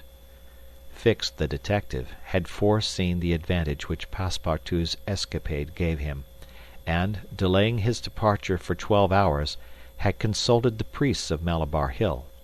Knowing that the English authorities dealt very severely with this kind of misdemeanor, he promised them a goodly sum in damages, and sent them forward to Calcutta by the next train. Owing to the delay caused by the rescue of the young widow, Fix and the priests reached the Indian capital before Mr. Fogg and his servant, the magistrates having been already warned by a dispatch to arrest them should they arrive. Fix's disappointment when he learned that Phileas Fogg had not made his appearance in Calcutta may be imagined. He made up his mind that the robber had stopped somewhere on the route and taken refuge in the southern provinces. For 24 hours Fix watched the station with feverish anxiety. At last he was rewarded by seeing Mr. Fogg and Passepartout arrive, accompanied by a young woman, whose presence he was wholly at a loss to explain. He hastened for a policeman, and this was how the party came to be arrested and brought before Judge Obadiah.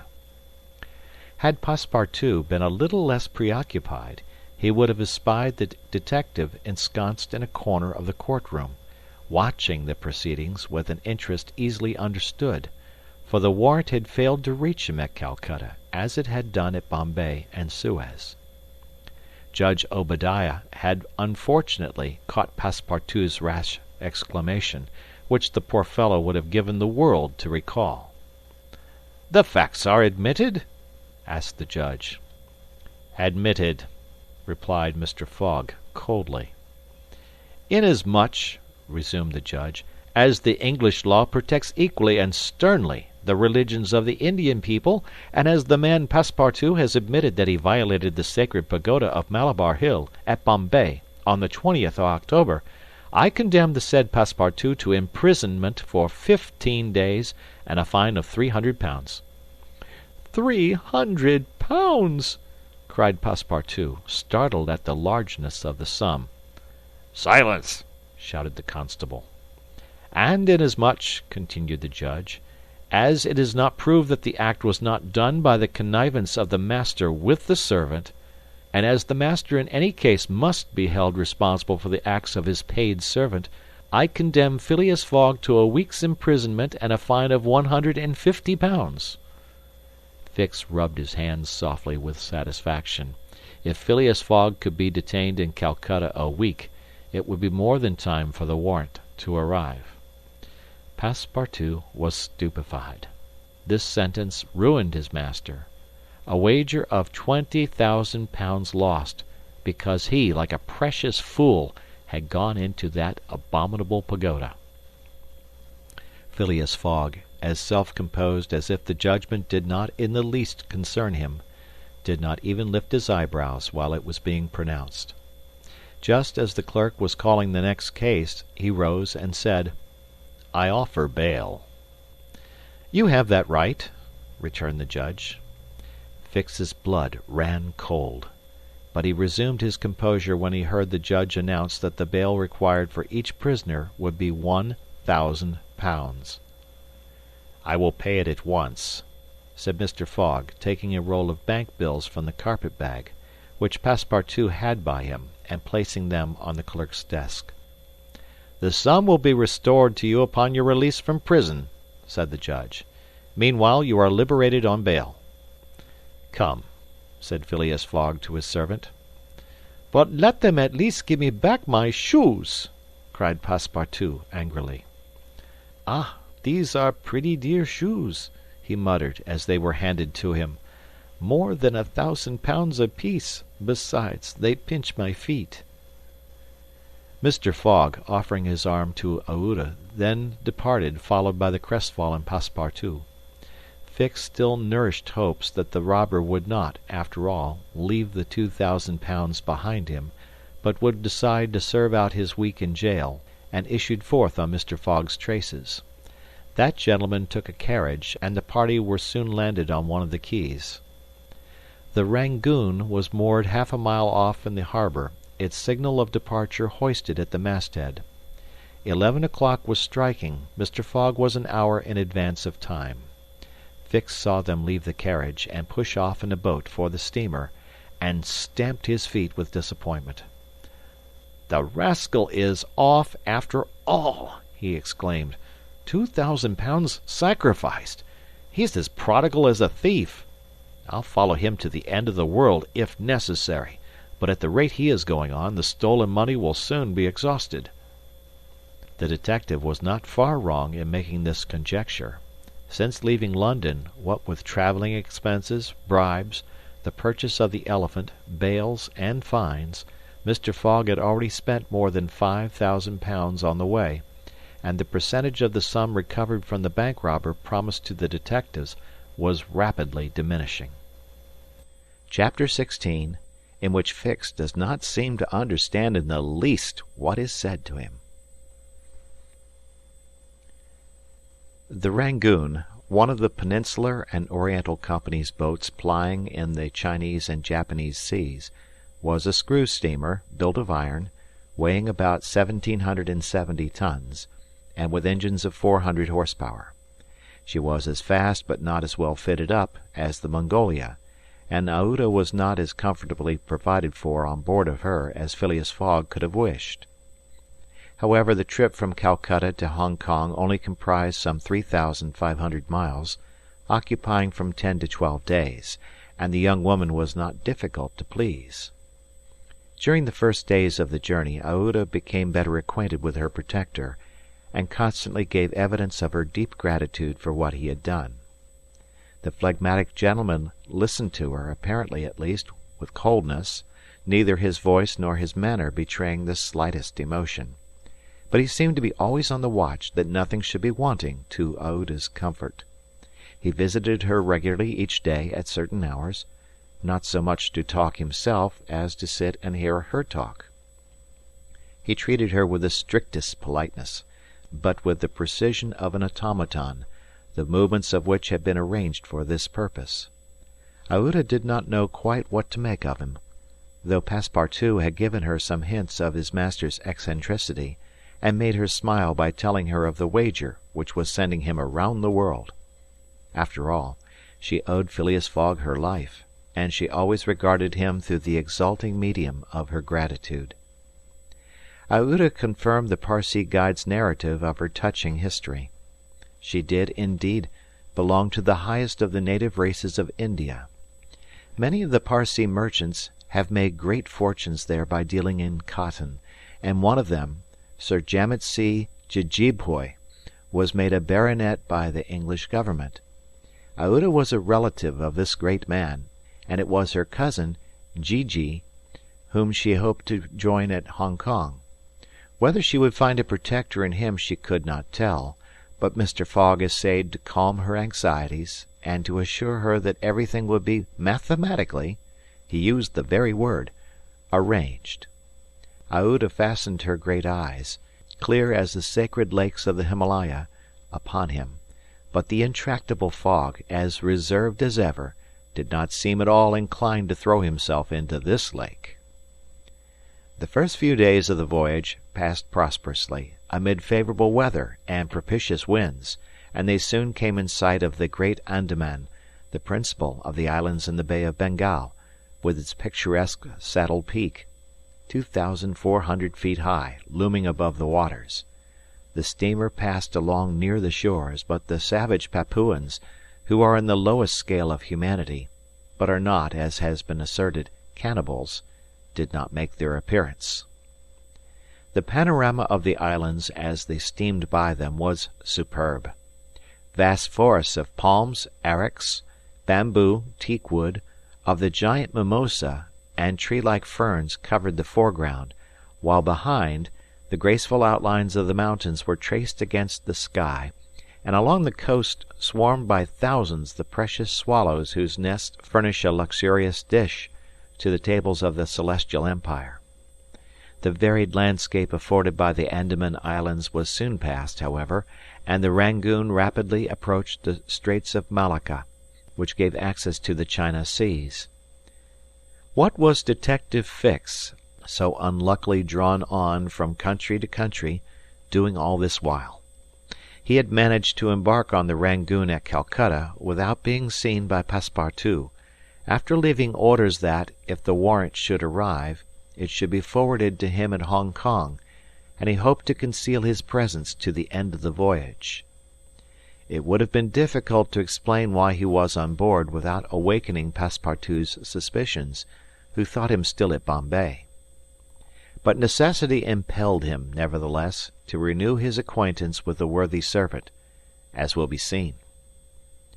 All the detective's hopes and wishes were now centred on Hong Kong, for the steamer's stay at Singapore would be too brief to enable him to take any steps there. The arrest must be made at Hong Kong, or the robber would probably escape him for ever.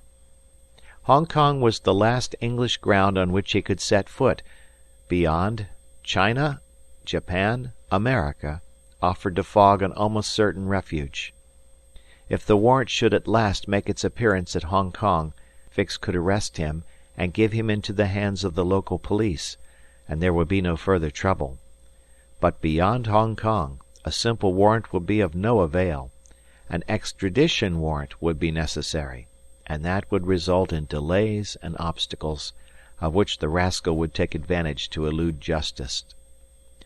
Fix thought over these probabilities during the long hours which he spent in his cabin, and kept repeating to himself, "Now, either the warrant will be at Hong Kong, in which case I shall arrest my man, or it will not be there, and this time it is absolutely necessary that I should delay his departure. I have failed at Bombay, and I have failed at Calcutta. If I fail at Hong Kong, my reputation is lost. Cost what it may, I must succeed. But how shall I prevent his departure, if that should turn out to be my last resource?" Fix made up his mind that, if worst came to worst, he would make a confidant of Passepartout, and tell him what kind of a fellow his master really was. That Passepartout was not Fogg's accomplice, he was very certain. The servant, enlightened by his disclosure, and afraid of being himself implicated in the crime, would doubtless become an ally of the detective. But this method was a dangerous one, only to be employed when everything else had failed. A word from Passepartout to his master would ruin all. The detective was therefore in a sore strait. But suddenly a new idea struck him. The presence of Aouda on the Rangoon, in company with Phileas Fogg, gave him new material for reflection. Who was this woman? What combination of events had made her Fogg's travelling companion? They had evidently met somewhere between Bombay and Calcutta, but where? Had they met accidentally, or had Fogg gone into the interior purposely in quest of the charming damsel? Fix was fairly puzzled. He asked himself whether there had not been a wicked elopement, and this idea so impressed itself upon his mind that he determined to make use of the supposed intrigue. Whether the young woman was married or not, he would be able to create such difficulties for Mr. Fogg at Hong Kong that he could not escape by paying any amount of money. But could he even wait till they reached Hong Kong? Fogg had an abominable way of jumping from one boat to another, and, before anything could be effected, might get full under way again for Yokohama. Fix decided that he must warn the English authorities and signal the Rangoon before her arrival. This was easy to do, since the steamer stopped at Singapore, whence there is a telegraphic wire to Hong Kong. He finally resolved, moreover, before acting more positively, to question Passepartout. It would not be difficult to make him talk, and as there was no time to lose, Fix prepared to make himself known. It was now the 30th of October, and on the following day the Rangoon was due at Singapore. Fix emerged from his cabin and went on deck. Passepartout was promenading up and down in the forward part of the steamer. The detective rushed forward with every appearance of extreme surprise, and exclaimed, "You here? On the Rangoon?" "What, Monsieur Fix, are you on board?" returned the really astonished Passepartout, recognizing his crony of the Mongolia. "Why, I left you at Bombay, and here you are, on the way to Hong Kong. Are you going round the world too?" "No, no," replied Fix. "I shall stop at Hong Kong, at least for some days." "Hm," said Passepartout, who seemed for an instant perplexed. "But how is it that I have not seen you on board since we left Calcutta?" "Oh, A trifle of seasickness. I've been staying in my berth. The Gulf of Bengal does not agree with me as well as the Indian Ocean. And how is Mr. Fogg?" "As well and as punctual as ever. Not a day behind time. But, Monsieur Fix, you don't know that we have a young lady with us." "A young lady?" replied the detective, not seeming to comprehend what was said. Passepartout thereupon recounted Aouda's history, the affair of the Bombay Pagoda, the purchase of the elephant for £2,000, the rescue, the arrest, and sentence of the Calcutta court, and the restoration of Mr. Fogg and himself to liberty on bail. Fix, who was familiar with the last events, seemed to be equally ignorant of all that Passepartout related, and the latter was charmed to find so interested a listener.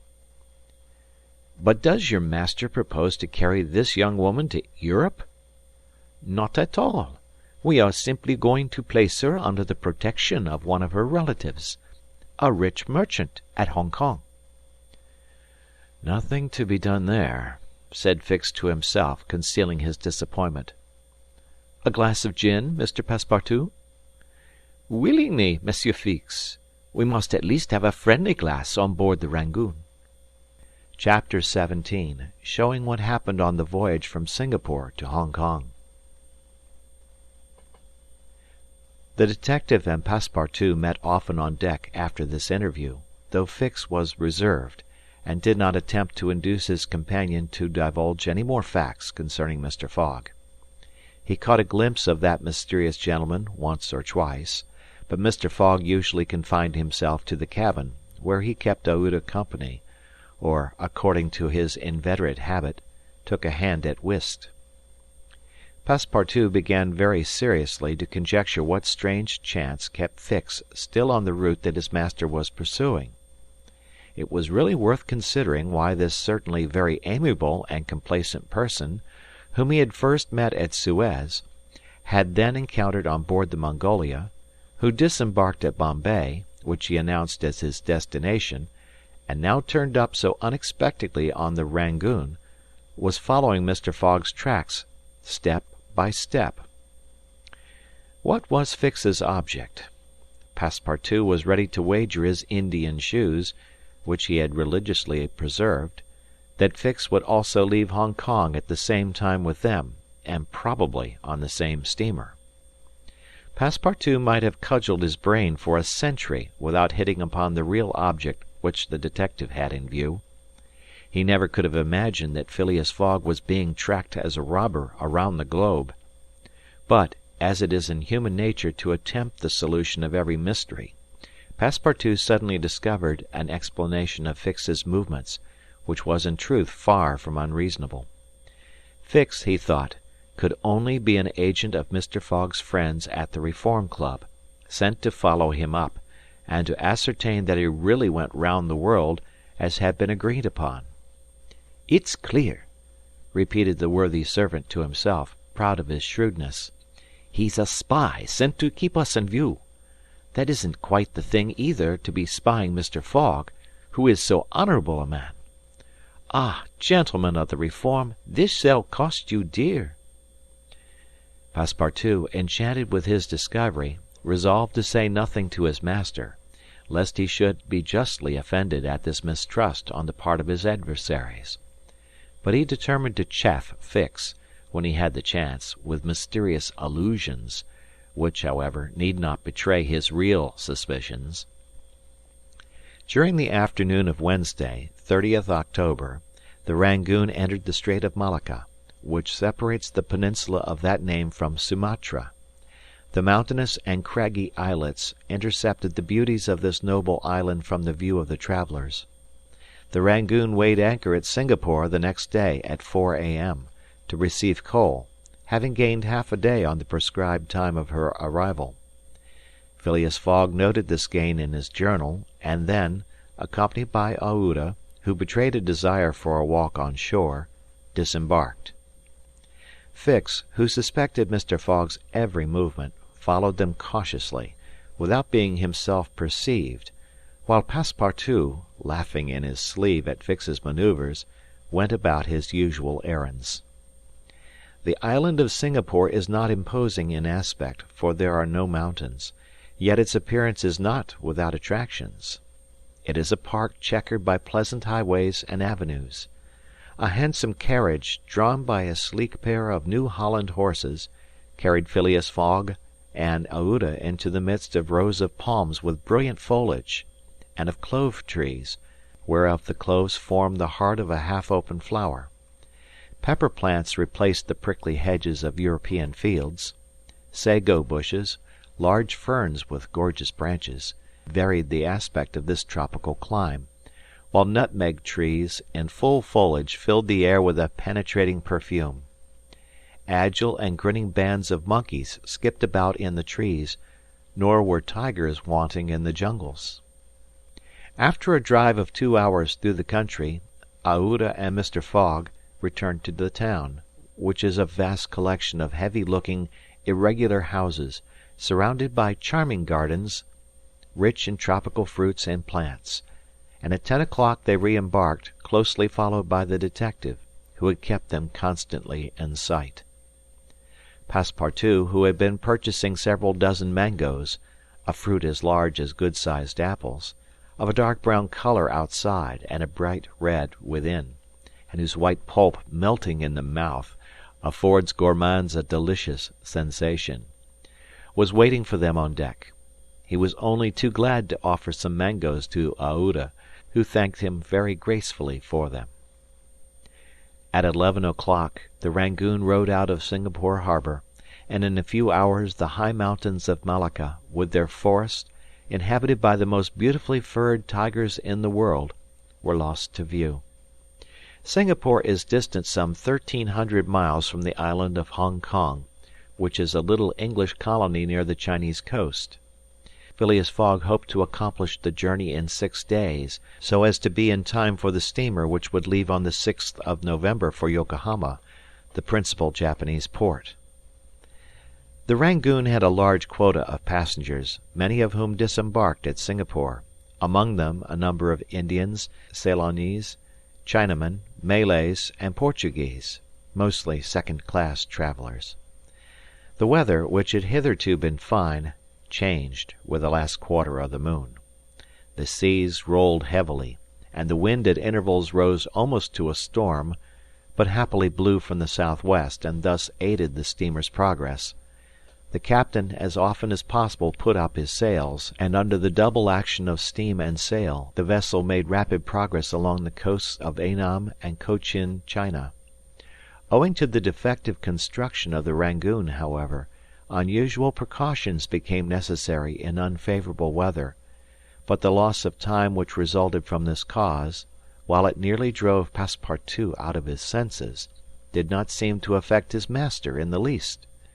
Passepartout blamed the captain, the engineer, and the crew, and consigned all who were connected with the ship to the land where the pepper grows. Perhaps the thought of the gas, which was remorselessly burning at his expense in Savile Row, had something to do with his hot impatience. "You are in a great hurry, then," said Fix to him one day, "to reach Hong Kong?" "A very great hurry." "Mr. Fogg, I suppose, is anxious to catch the steamer for Yokohama?" "Terribly anxious." "You believe in this journey around the world, then?" "Absolutely. Don't you, Mr. Fix?" "I don't believe a word of it." "You're a sly dog," said Passepartout, winking at him. This expression rather disturbed Fix, without his knowing why. Had the Frenchman guessed his real purpose? He knew not what to think. But how could Passepartout have discovered that he was a detective? Yet in speaking as he did, the man evidently meant more than he expressed. Passepartout went still further the next day. He could not hold his tongue. "Mr. Fix," said he, in a bantering tone, "shall we be so unfortunate as to lose you when we get to Hong Kong?" "Why," responded Fix, a little embarrassed, "I don't know. Perhaps." "Ah, if you could only go on with us! An agent of the Peninsular Company, you know, can't stop on the way. You were only going to Bombay, and here you are in China. America is not far off, and from America to Europe is only a step." Fix looked intently at his companion, whose countenance was as serene as possible, and laughed with him. But Passepartout persisted in chaffing him by asking him if he made much by his present occupation. "Yes and no," returned Fix. "There is good and bad luck in such things. But you must understand that I don't travel at my own expense." "Oh, I am quite sure of that," cried Passepartout, laughing heartily. Fix, fairly puzzled, descended to his cabin and gave himself up to his reflections. He was evidently suspected. Somehow or other the Frenchman had found out that he was a detective. But had he told his master? What part was he playing in all this? Was he an accomplice or not? Was the game, then, up? Fix spent several hours turning these things over in his mind, sometimes thinking that all was lost, then persuading himself that Fogg was ignorant of his presence, and then undecided what course it was best to take. Nevertheless, he preserved his coolness of mind, and at last resolved to deal plainly with Passepartout. If he did not find it practicable to arrest Fogg at Hong Kong, and if Fogg made preparations to leave that last foothold of English territory, he, Fix, would tell Passepartout all. Either the servant was the accomplice of his master, and in this case the master knew of his operations, and he should fail, or else the servant knew nothing about the robbery, and then his interest would be to abandon the robber. Such was the situation between Fix and Passepartout. Meanwhile, Phileas Fogg moved about above them in the most majestic and unconscious indifference. He was passing methodically in his orbit around the world, regardless of the lesser stars which gravitated around him. Yet there was near by what the astronomers would call a disturbing star, which might have produced an agitation in this gentleman's heart. But no, the charms of Aouda failed to act, to Passepartout's great surprise, and the disturbances, if they existed, would have been more difficult to calculate than those of Uranus which led to the discovery of Neptune. It was every day an increasing wonder to Passepartout, who read in Aouda's eyes the depths of her gratitude to his master. Phileas Fogg, though brave and gallant, must be, he thought, quite heartless. As to the sentiment which this journey might have awakened in him, there was clearly no trace of such a thing, while poor Passepartout existed in perpetual reveries. One day he was leaning on the railing of the engine-room, and was observing the engine, when a sudden pitch of the steamer threw the screw out of the water. The steam came hissing out of the valves, and this made Passepartout indignant. "The valves are not sufficiently charged," he exclaimed. "We are not going. Oh, these English! If this was an American craft, we should blow up, perhaps, but we should at all events go faster." Chapter 18, in which Phileas Fogg, Passepartout, and Fix go each about his business. The weather was bad during the latter days of the voyage. The wind, obstinately remaining in the northwest, blew a gale and retarded the steamer. The Rangoon rolled heavily, and the passengers became impatient of the long, monstrous waves which the wind raised before their path. A sort of tempest arose on the 3rd of November, the squall knocking the vessel about with fury, and the waves running high. The Rangoon reefed all her sails, and even the rigging proved too much, whistling and shaking amid the squall. The steamer was forced to proceed slowly, and the captain estimated that she would reach Hong Kong 20 hours behind time, and more if the storm lasted. Phileas Fogg gazed at the tempestuous sea, which seemed to be struggling especially to delay him, with his habitual tranquillity. He never changed countenance for an instant, though a delay of 20 hours, by making him too late for the Yokohama boat, would almost inevitably cause the loss of the wager. But this man of nerve manifested neither impatience nor annoyance. It seemed as if the storm were a part of his programme and had been foreseen. Aouda was amazed to find him as calm as he had been from the first time she saw him. Fix did not look at the state of things in the same light. The storm greatly pleased him. His satisfaction would have been complete had the Rangoon been forced to retreat before the violence of wind and waves. Each delay filled him with hope, for it became more and more probable that Fogg would be obliged to remain some days at Hong Kong, and now the heavens themselves became his allies with the gusts and squalls. It mattered not that they made him seasick. He made no account of this inconvenience, and whilst his body was writhing under their effects, his spirit bounded with hopeful exultation. Passepartout was enraged beyond expression by the unpropitious weather. Everything had gone so well till now. Earth and sea had seemed to be at his master's service. Steamers and railways obeyed him. Wind and steam united to speed his journey. Had the hour of adversity come? Passepartout was as much excited as if the 20,000 pounds were to come from his own pocket. The storm exasperated him, the gale made him furious, and he longed to lash the obstinate sea into obedience. Poor fellow! Fix carefully concealed from him his own satisfaction, for, had he betrayed it, Passepartout could scarcely have restrained himself from personal violence. Passepartout remained on deck as long as the tempest lasted, being unable to remain quiet below, and taking it into his head to aid the progress of the ship by lending a hand with the crew.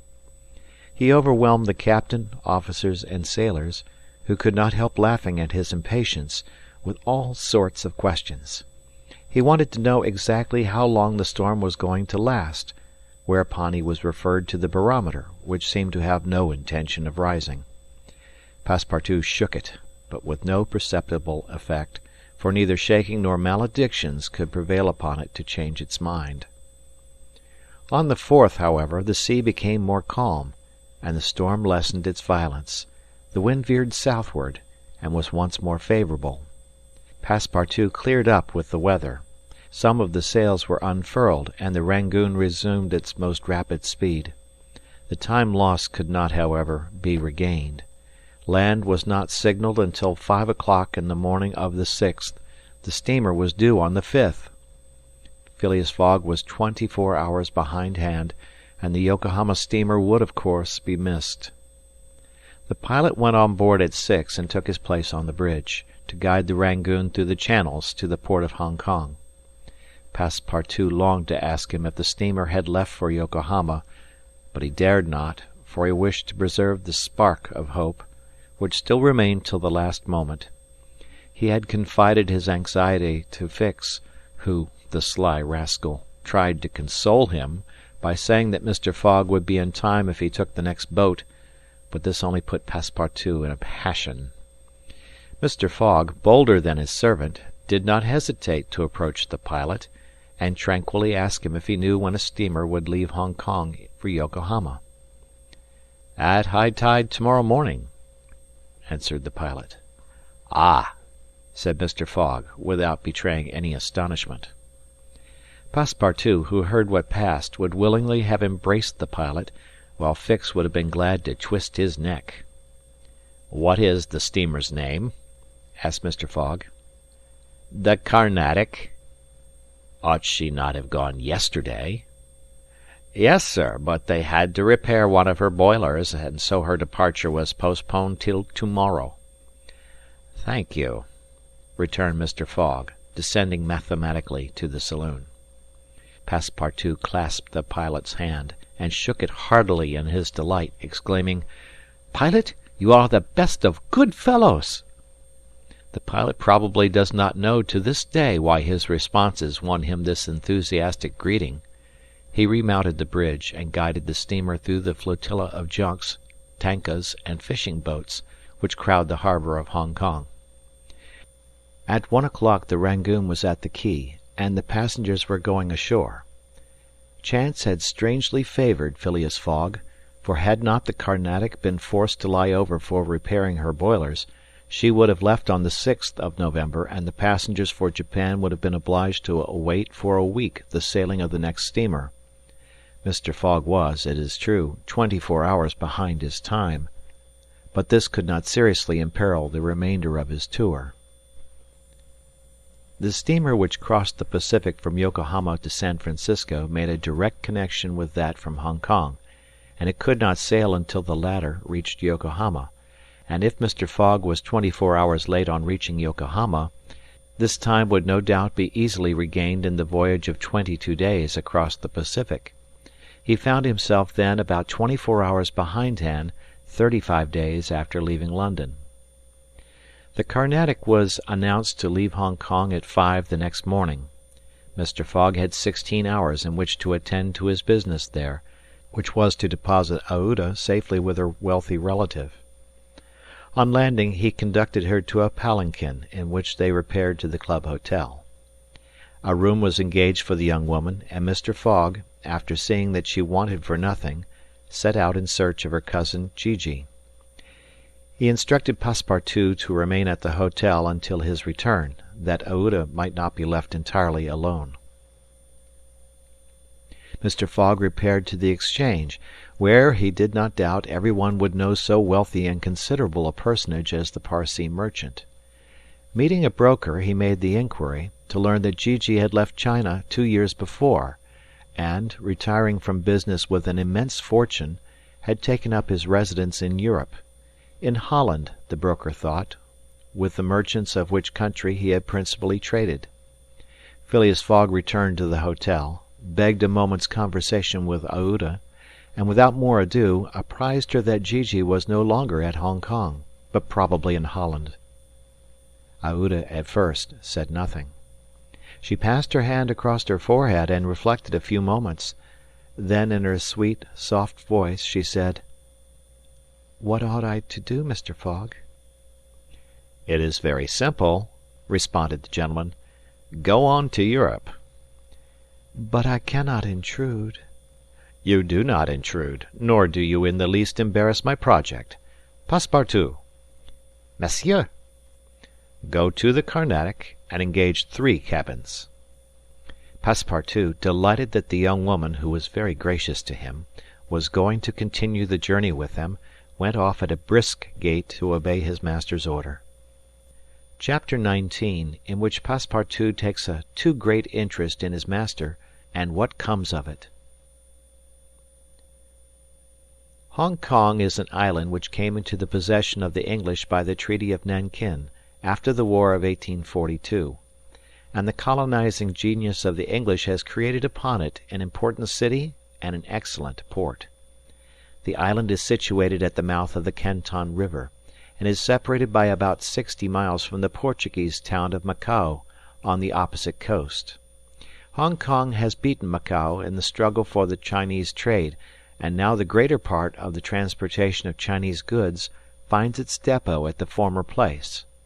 Docks, hospitals, wharves, a Gothic cathedral, a government house, macadamized streets, give to Hong Kong the appearance of a town in Kent or Surrey, transformed by some strange magic to the antipodes.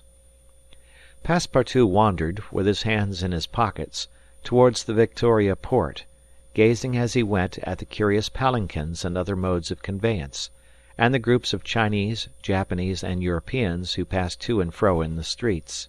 Hong Kong seemed to him not unlike Bombay, Calcutta, and Singapore, since, like them, it betrayed everywhere the evidence of English supremacy.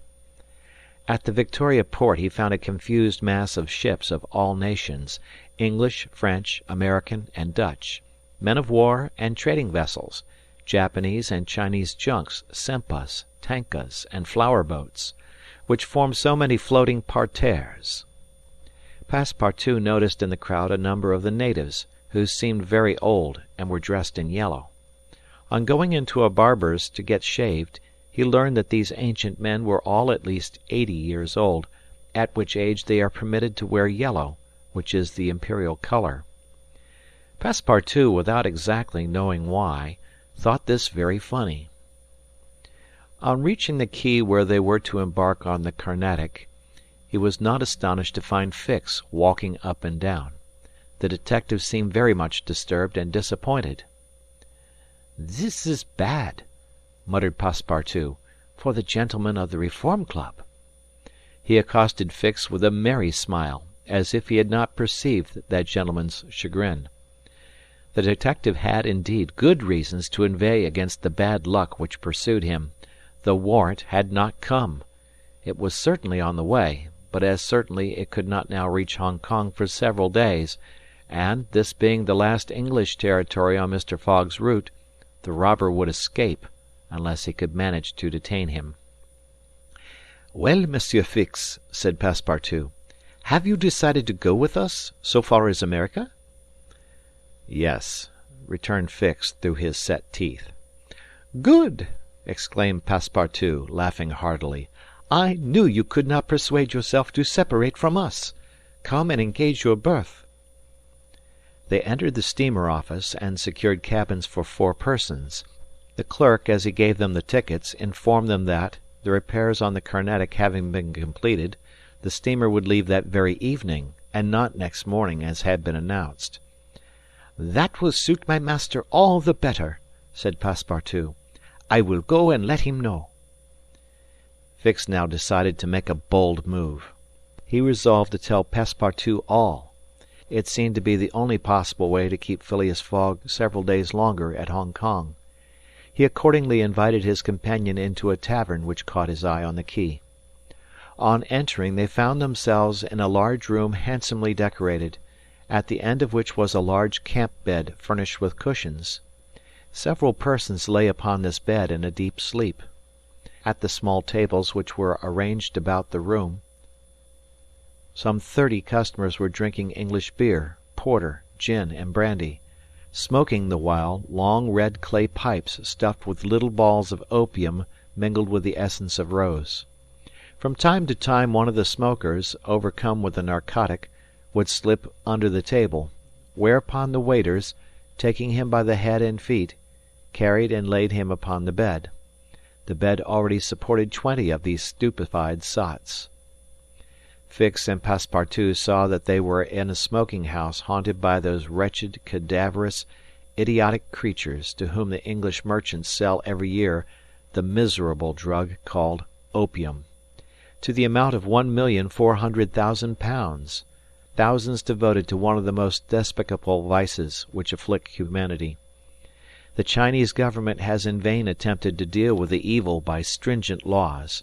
It passed gradually from the rich, to whom it was at first exclusively reserved, to the lower classes, and then its ravages could not be arrested. Opium is smoked everywhere, at all times, by men and women in the Celestial Empire, and, once accustomed to it, the victims cannot dispense with it, except by suffering horrible bodily contortions and agonies. A great smoker can smoke as many as 8 pipes a day, but he dies in 5 years. It was in one of these dens that Fix and Passepartout, in search of a friendly glass, found themselves. Passepartout had no money, but willingly accepted Fix's invitation in the hope of returning the obligation at some future time. They ordered 2 bottles of port, to which the Frenchman did ample justice, whilst Fix observed him with close attention. They chatted about the journey, and Passepartout was especially merry at the idea that Fix was going to continue it with them. When the bottles were empty, however, he rose to go and tell his master of the change in the time of the sailing of the Carnatic. Fix caught him by the arm and said, "Wait a moment." "What for, Mr. Fix?" "I want to have a serious talk with you." "A serious talk!" cried Passepartout, drinking up the little wine that was left in the bottom of his glass. "Well, we'll talk about it tomorrow. I haven't time now." "Stay. What I have to say concerns your master." Passepartout, at this, looked attentively at his companion. Fix's face seemed to have a singular expression. He resumed his seat. "What is it that you have to say?" Fix placed his hand upon Passepartout's arm, and, lowering his voice, said, "You have guessed who I am?" "Parbleu!" said Passepartout, smiling. "Then I'm going to tell you everything." "Now that I know everything, my friend. Ah, that's very good. But go on, go on. First, though, let me tell you that those gentlemen have put themselves to a useless expense." "Useless?" said Fix. "You speak confidently. It's clear that you don't know how large the sum is." "Of course I do," returned Passepartout. £20,000. "55,000," answered Fix, pressing his companion's hand. "What?" cried the Frenchman. "Has Monsieur Fogg dared? £55,000! Well, there's all the more reason for not losing an instant," he continued, getting up hastily. Fix pushed Passepartout back in his chair and resumed. £55,000, and if I succeed I get £2,000. If you'll help me, I'll let you have 500 of them." "Help you?" cried Passepartout, whose eyes were standing wide open. "Yes. Help me keep Mr. Fogg here for 2 or 3 days." "Why, what are you saying?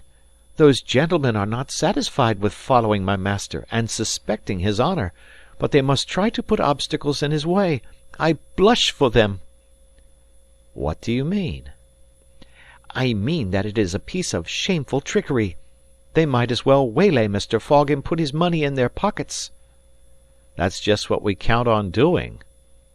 "It's a conspiracy, then!" cried Passepartout, who became more and more excited as the liquor mounted in his head, for he drank without perceiving it. "A real conspiracy! And gentlemen, too! Bah!" Fix began to be puzzled.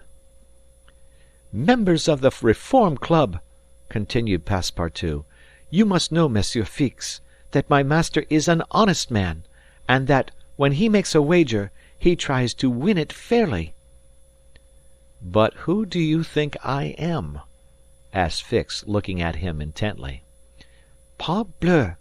An agent of the members of the Reform Club, sent out here to interrupt my master's journey. But though I found you out some time ago, I've taken good care to say nothing about it to Mr. Fogg." "He knows nothing, then?" "Nothing," replied Passepartout, again emptying his glass. The detective passed his hand across his forehead, hesitating before he spoke again. What should he do? Passepartout's mistake seemed sincere, but it made his design more difficult. It was evident that the servant was not the master's accomplice, as Fix had been inclined to suspect. "Well," said the detective to himself, "as he is not an accomplice, he will help me." He had no time to lose. Fogg must be detained at Hong Kong, and he resolved to make a clean breast of it. "Listen to me," said Fix abruptly. "I am not, as you think, an agent of the members of the Reform Club." "Bah!" retorted Passepartout, with an air of raillery. "I am a police detective sent out here by the London office." "You a detective?" "I will prove it. Here is my commission." Passepartout was speechless with astonishment when Fix displayed this document, the genuineness of which could not be doubted. "Mr. Fogg's wager," resumed Fix, "is only a pretext, of which you and the gentlemen of the Reform are dupes. He had a motive for securing your innocent complicity." "But why?" "Listen. On the 28th of last September a robbery of £55,000 was committed at the Bank of England by a person whose description was fortunately secured. Here is his description. It answers exactly to that of Mr. Phileas Fogg." "What nonsense!" cried Passepartout, striking the table with his fist. "My master is the most honourable of men." "How can you tell? You know scarcely anything about him. You went into his service the day he came away, and he came away on a foolish pretext, without trunks, and carrying a large amount in bank notes. And yet you are bold enough to assert that he is an honest man." "Yes, yes," repeated the poor fellow mechanically. "Would you like to be arrested as his accomplice?" Passepartout, overcome by what he had heard, held his head between his hands, and did not dare to look at the detective. Phileas Fogg, the saviour of Aouda, that brave and generous man, a robber! And yet how many presumptions there were against him! Passepartout essayed to reject the suspicions which forced themselves upon his mind. He did not wish to believe that his master was guilty. "Well, what do you want of me?" said he, at last, with an effort. "See here," replied Fix. "I have tracked Mr. Fogg to this place, but as yet I have failed to receive the warrant of arrest for which I sent to London. You must help me to keep him here in Hong Kong." "But I—" "I will share with you the £2,000 reward offered by the Bank of England." "Never," replied Passepartout, who tried to rise but fell back, exhausted in mind and body. "Mr. Fix," he stammered, "even should what you say be true, if my master is really the robber you are seeking for, which I deny, I have been, am, in his service. I have seen his generosity and goodness, and I will never betray him, not for all the gold in the world. I come from a village where they don't eat that kind of bread." "You refuse?" "I refuse." "Consider that I've said nothing," said Fix, "and let us drink." "Yes, let us drink." Passepartout felt himself yielding more and more to the effects of the liquor. Fix, seeing that he must at all hazards be separated from his master, wished to entirely overcome him. Some pipes full of opium lay upon the table. Fix slipped one into Passepartout's hand. He took it, put it between his lips, lit it, drew several puffs, and his head, becoming heavy under the influence of the narcotic, fell upon the table. "At last," said Fix, seeing Passepartout unconscious. "Mr. Fogg will not be involved of the Carnatic's departure, and if he is, he will have to go without this cursed Frenchman." And, after paying his bill, Fix left the tavern. Chapter 20, in which Fix comes face to face with Phileas Fogg. While these events were passing at the opium house, Mr. Fogg, unconscious of the danger he was in of losing the steamer, was quietly escorting Aouda about the streets of the English quarter, making the necessary purchases for the long voyage before them. It was all very well for an Englishman like Mr. Fogg to make the tour of the world with a carpet-bag. A lady could not be expected to travel comfortably under such conditions. He acquitted his task with characteristic serenity, and invariably replied to the remonstrances of his fair companion, who was confused by his patience and generosity. It is in the interest of my journey, a part of my programme. The purchases made, they returned to the hotel, where they dined at a sumptuously served table d'hôte, after which Aouda, shaking hands with her protector after the English fashion, retired to her room for rest. Mr. Fogg absorbed himself throughout the evening in the perusal of the Times and Illustrated London News. Had he been capable of being astonished at anything, it would have been not to see his servant return at bedtime. But, knowing that the steamer was not to leave for Yokohama until the next morning, he did not disturb himself about the matter. When Passepartout did not appear the next morning to answer his master's bell, Mr. Fogg, not betraying the least vexation, contented himself with taking his carpet-bag, calling Aouda, and sending for a palanquin. It was then 8 o'clock. At 9:30, it being then high tide, the Carnatic would leave the harbour. Mr. Fogg and Aouda got into the palanquin, their luggage being brought after on a wheelbarrow, and half an hour later stepped upon the quay whence they were to embark. Mr. Fogg then learned that the Carnatic had sailed the evening before. He had expected to find not only the steamer but his domestic, and was forced to give up both. But no sign of disappointment appeared on his face, and he merely remarked to Aouda, "It is an accident, madam, nothing more." At this moment a man who had been observing him attentively approached. It was Fix, who, bowing, addressed Mr. Fogg. "Were you not, like me, sir, a passenger by the Rangoon, which arrived yesterday?" "I was, sir," replied Mr. Fogg coldly. "But I have not the honour—" "Pardon me. I thought I should find your servant here." "Do you know where he is, sir?" asked Aouda anxiously. "What?" responded Fix, feigning surprise. "Is he not with you?" "No," said Aouda. "He has not made his appearance since yesterday. Could he have gone on board the Carnatic without us?" "Without you, madam," answered the detective. "Excuse me, did you intend to sail in the Carnatic?" "Yes, sir." "So did I, madam, and I am excessively disappointed. The Carnatic, its repairs being completed, left Hong Kong 12 hours before the stated time, without any notice being given, and we must now wait a week for another steamer." As he said "a week," Fix felt his heart leap for joy. Fogg detained at Hong Kong for a week! There would be time for the warrant to arrive, and fortune at last favoured the representative of the law.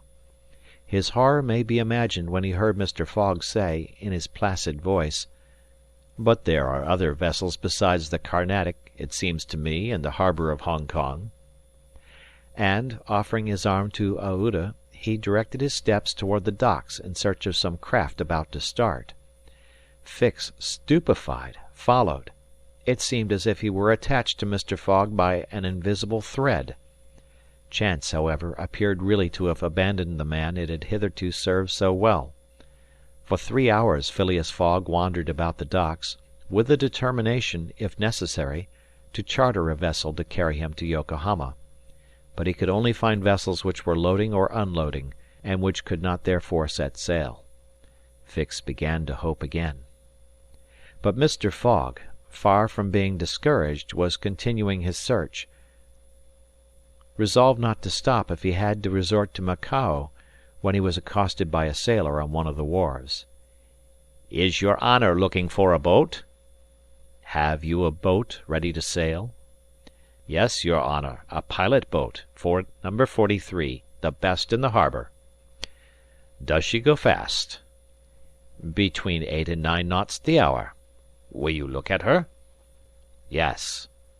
"Your honour will be satisfied with her. Is it a sea excursion?" "No, for a voyage." "A voyage?" "Yes. Will you agree to take me to Yokohama?" The sailor leaned on the railing, opened his eyes wide, and said, "Is your honour joking?" "No. I have missed the Carnatic, and I must get to Yokohama by the 14th at the latest, to take the boat for San Francisco." "I am sorry," said the sailor, "but it is impossible." "I offer you £100 per day, and an additional reward of £200 if I reach Yokohama in time." "Are you in earnest?" "Very much so." The pilot walked away a little distance, and gazed out to sea, evidently struggling between the anxiety to gain a large sum, and the fear of venturing so far. Fix was in mortal suspense. Mr. Fogg turned to Aouda and asked her, "You would not be afraid, would you, madam?" "Not with you, Mr. Fogg," was her answer. The pilot now returned, shuffling his hat in his hands. "Well, pilot?" said Mr. Fogg. "Well, your honour," replied he, "I could not risk myself, my men, or my little boat of scarcely 20 tons on so long a voyage at this time of year. Besides, we could not reach Yokohama in time, for it is 1,660 miles from Hong Kong." "Only 1,600," said Mr. Fogg. "It's the same thing." Fix breathed more freely.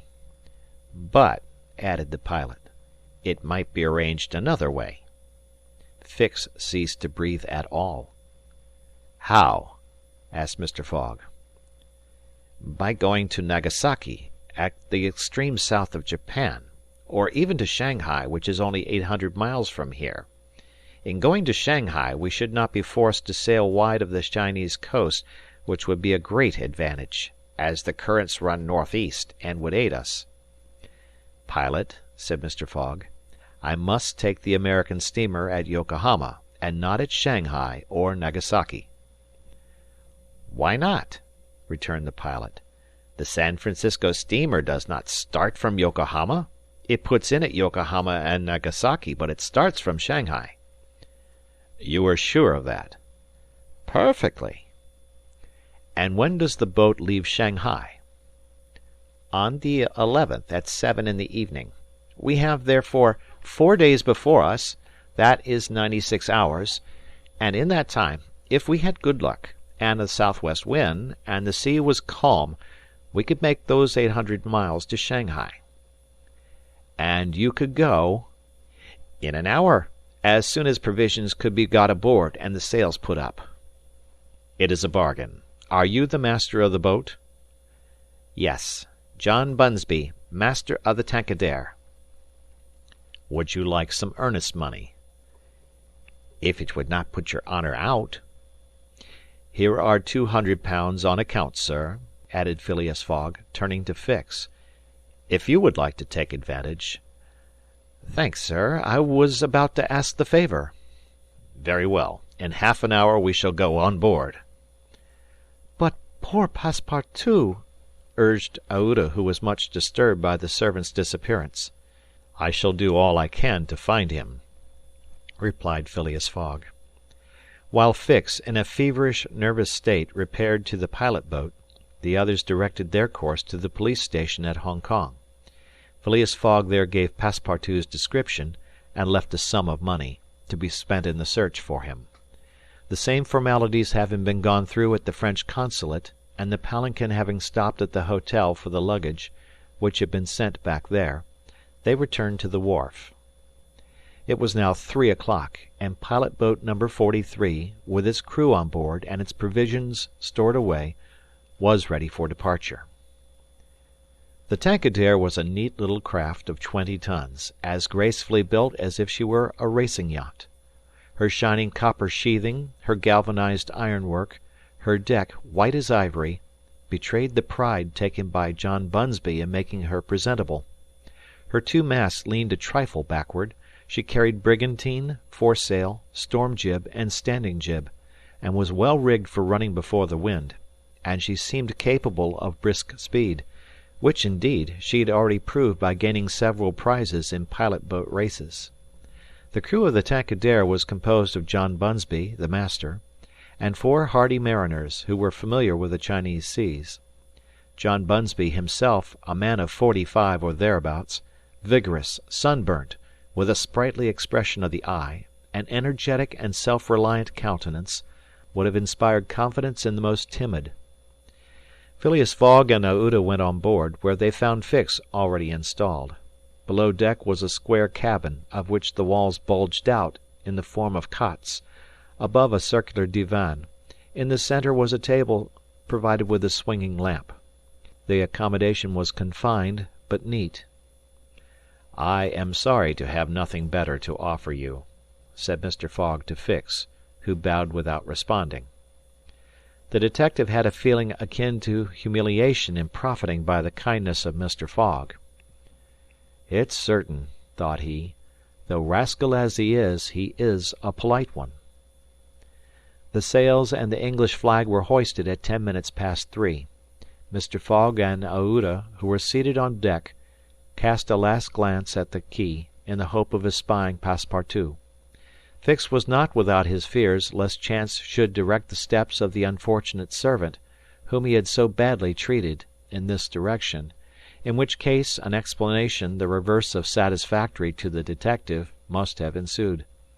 But the Frenchman did not appear, and without doubt was still lying under the stupefying influence of the opium. John Bunsby, master, at length gave the order to start, and the Tankadere, taking the wind under her brigantine, foresail, and standing jib, bounded briskly forward over the waves. Chapter 21, in which the master of the Tankadere runs great risk of losing a reward of £200.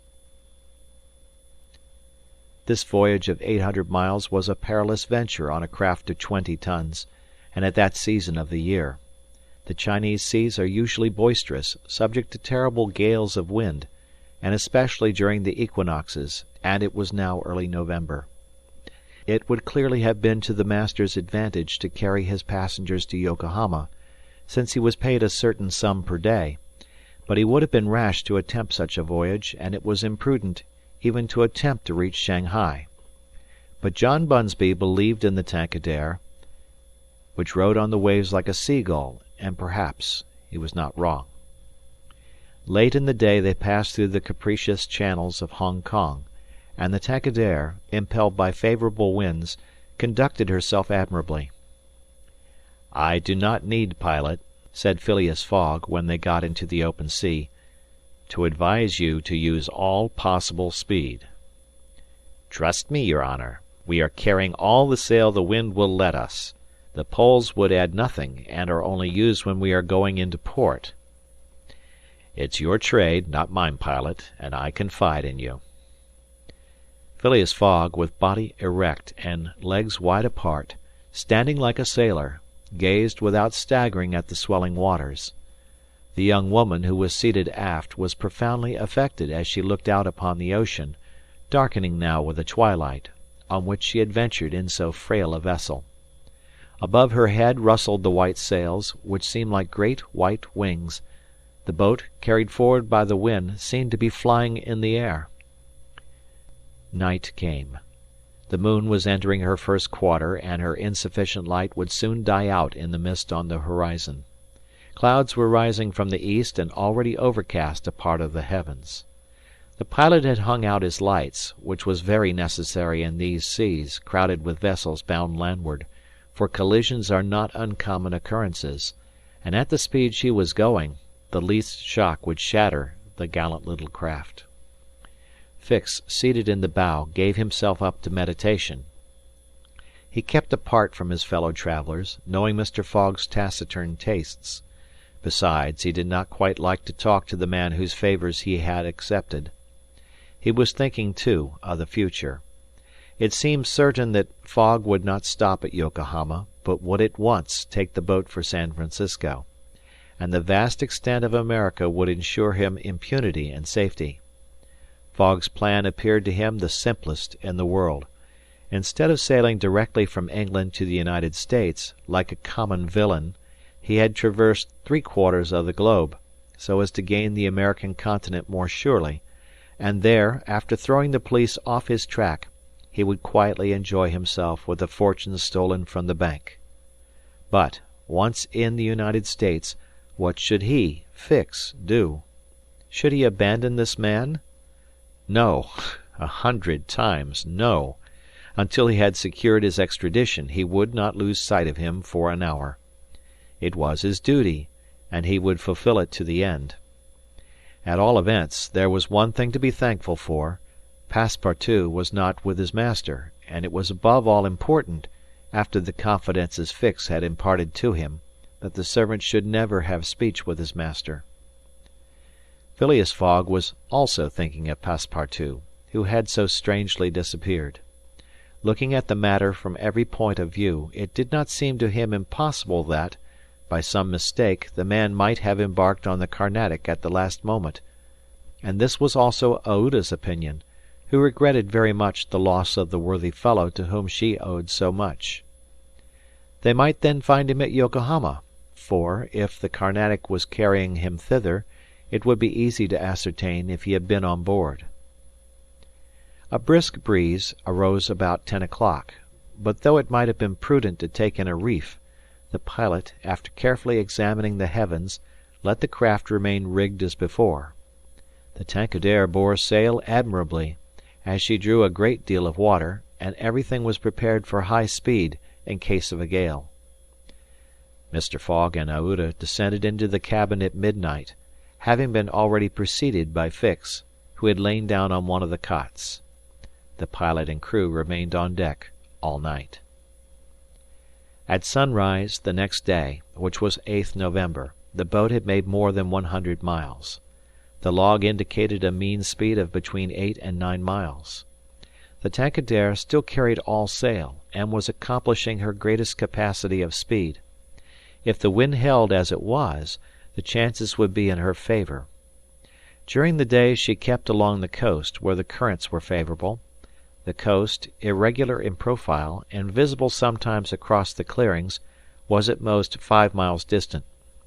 The sea was less boisterous, since the wind came off land, a fortunate circumstance for the boat, which would suffer, owing to its small tonnage, by a heavy surge on the sea. The breeze subsided a little towards noon, and set in from the southwest. The pilot put up his poles, but took them down again within 2 hours, as the wind freshened up anew. Mr. Fogg and Aouda, happily unaffected by the roughness of the sea, ate with a good appetite, Fix being invited to share their repast, which he accepted with secret chagrin. To travel at this man's expense and live upon his provisions was not palatable to him. Still he was obliged to eat, and so he ate. When the meal was over, he took Mr. Fogg apart, and said, "Sir." This "sir" scorched his lips, and he had to control himself to avoid collaring this gentleman. "Sir, you have been very kind to give me a passage on this boat. But, though my means will not admit of my expending them as freely as you, I must ask to pay my share." "Let us not speak of that, sir," replied Mr. Fogg. "But if I insist—" "No, sir," repeated Mr. Fogg, in a tone which did not admit of a reply. "This enters into my general expenses." Fix, as he bowed, had a stifled feeling, and going forward, where he ensconced himself, did not open his mouth for the rest of the day. Meanwhile they were progressing famously, and John Bunsby was in high hope. He several times assured Mr. Fogg that they would reach Shanghai in time, to which that gentleman responded that he counted upon it. The crew set to work in good earnest, inspired by the reward to be gained. There was not a sheet which was not tightened, not a sail which was not vigorously hoisted, not a lurch could be charged to the man at the helm. They worked as desperately as if they were contesting in a royal yacht regatta. By evening, the logs showed that 220 miles had been accomplished from Hong Kong, and Mr. Fogg might hope that he would be able to reach Yokohama without recording any delay in his journal, in which case the many misadventures which had overtaken him since he left London would not seriously affect his journey. The Tankadere entered the Straits of Fo Kien, which separate the island of Formosa from the Chinese coast, in the small hours of the night, and crossed the Tropic of Cancer. The sea was very rough in the straits, full of eddies formed by the counter-currents, and the chopping waves broke her course, whilst it became very difficult to stand on deck. At daybreak the wind began to blow hard again, and the heavens seemed to predict a gale. The barometer announced a speedy change, the mercury rising and falling capriciously. The sea also, in the southeast, raised long surges, which indicated a tempest. The sun had set the evening before in a red mist, in the midst of the phosphorescent scintillations of the ocean. John Bunsby long examined the threatening aspect of the heavens, muttering indistinctly between his teeth. At last he said in a low voice to Mr. Fogg, "Shall I speak out to your honour?" "Of course." "Well, we are going to have a squall." "Is the wind north or south?" asked Mr. Fogg quietly. "South. Look, a typhoon is coming up." "Glad it's a typhoon from the south, for it will carry us forward." "Oh, if you take it that way," said John Bunsby, "I've nothing more to say." John Bunsby's suspicions were confirmed. At a less advanced season of the year the typhoon, according to a famous meteorologist, would have passed away like a luminous cascade of electric flame, but in the winter equinox it was to be feared that it would burst upon them with great violence. The pilot took his precautions in advance. He reefed all sail, the pole masts were dispensed with, all hands went forward to the bows.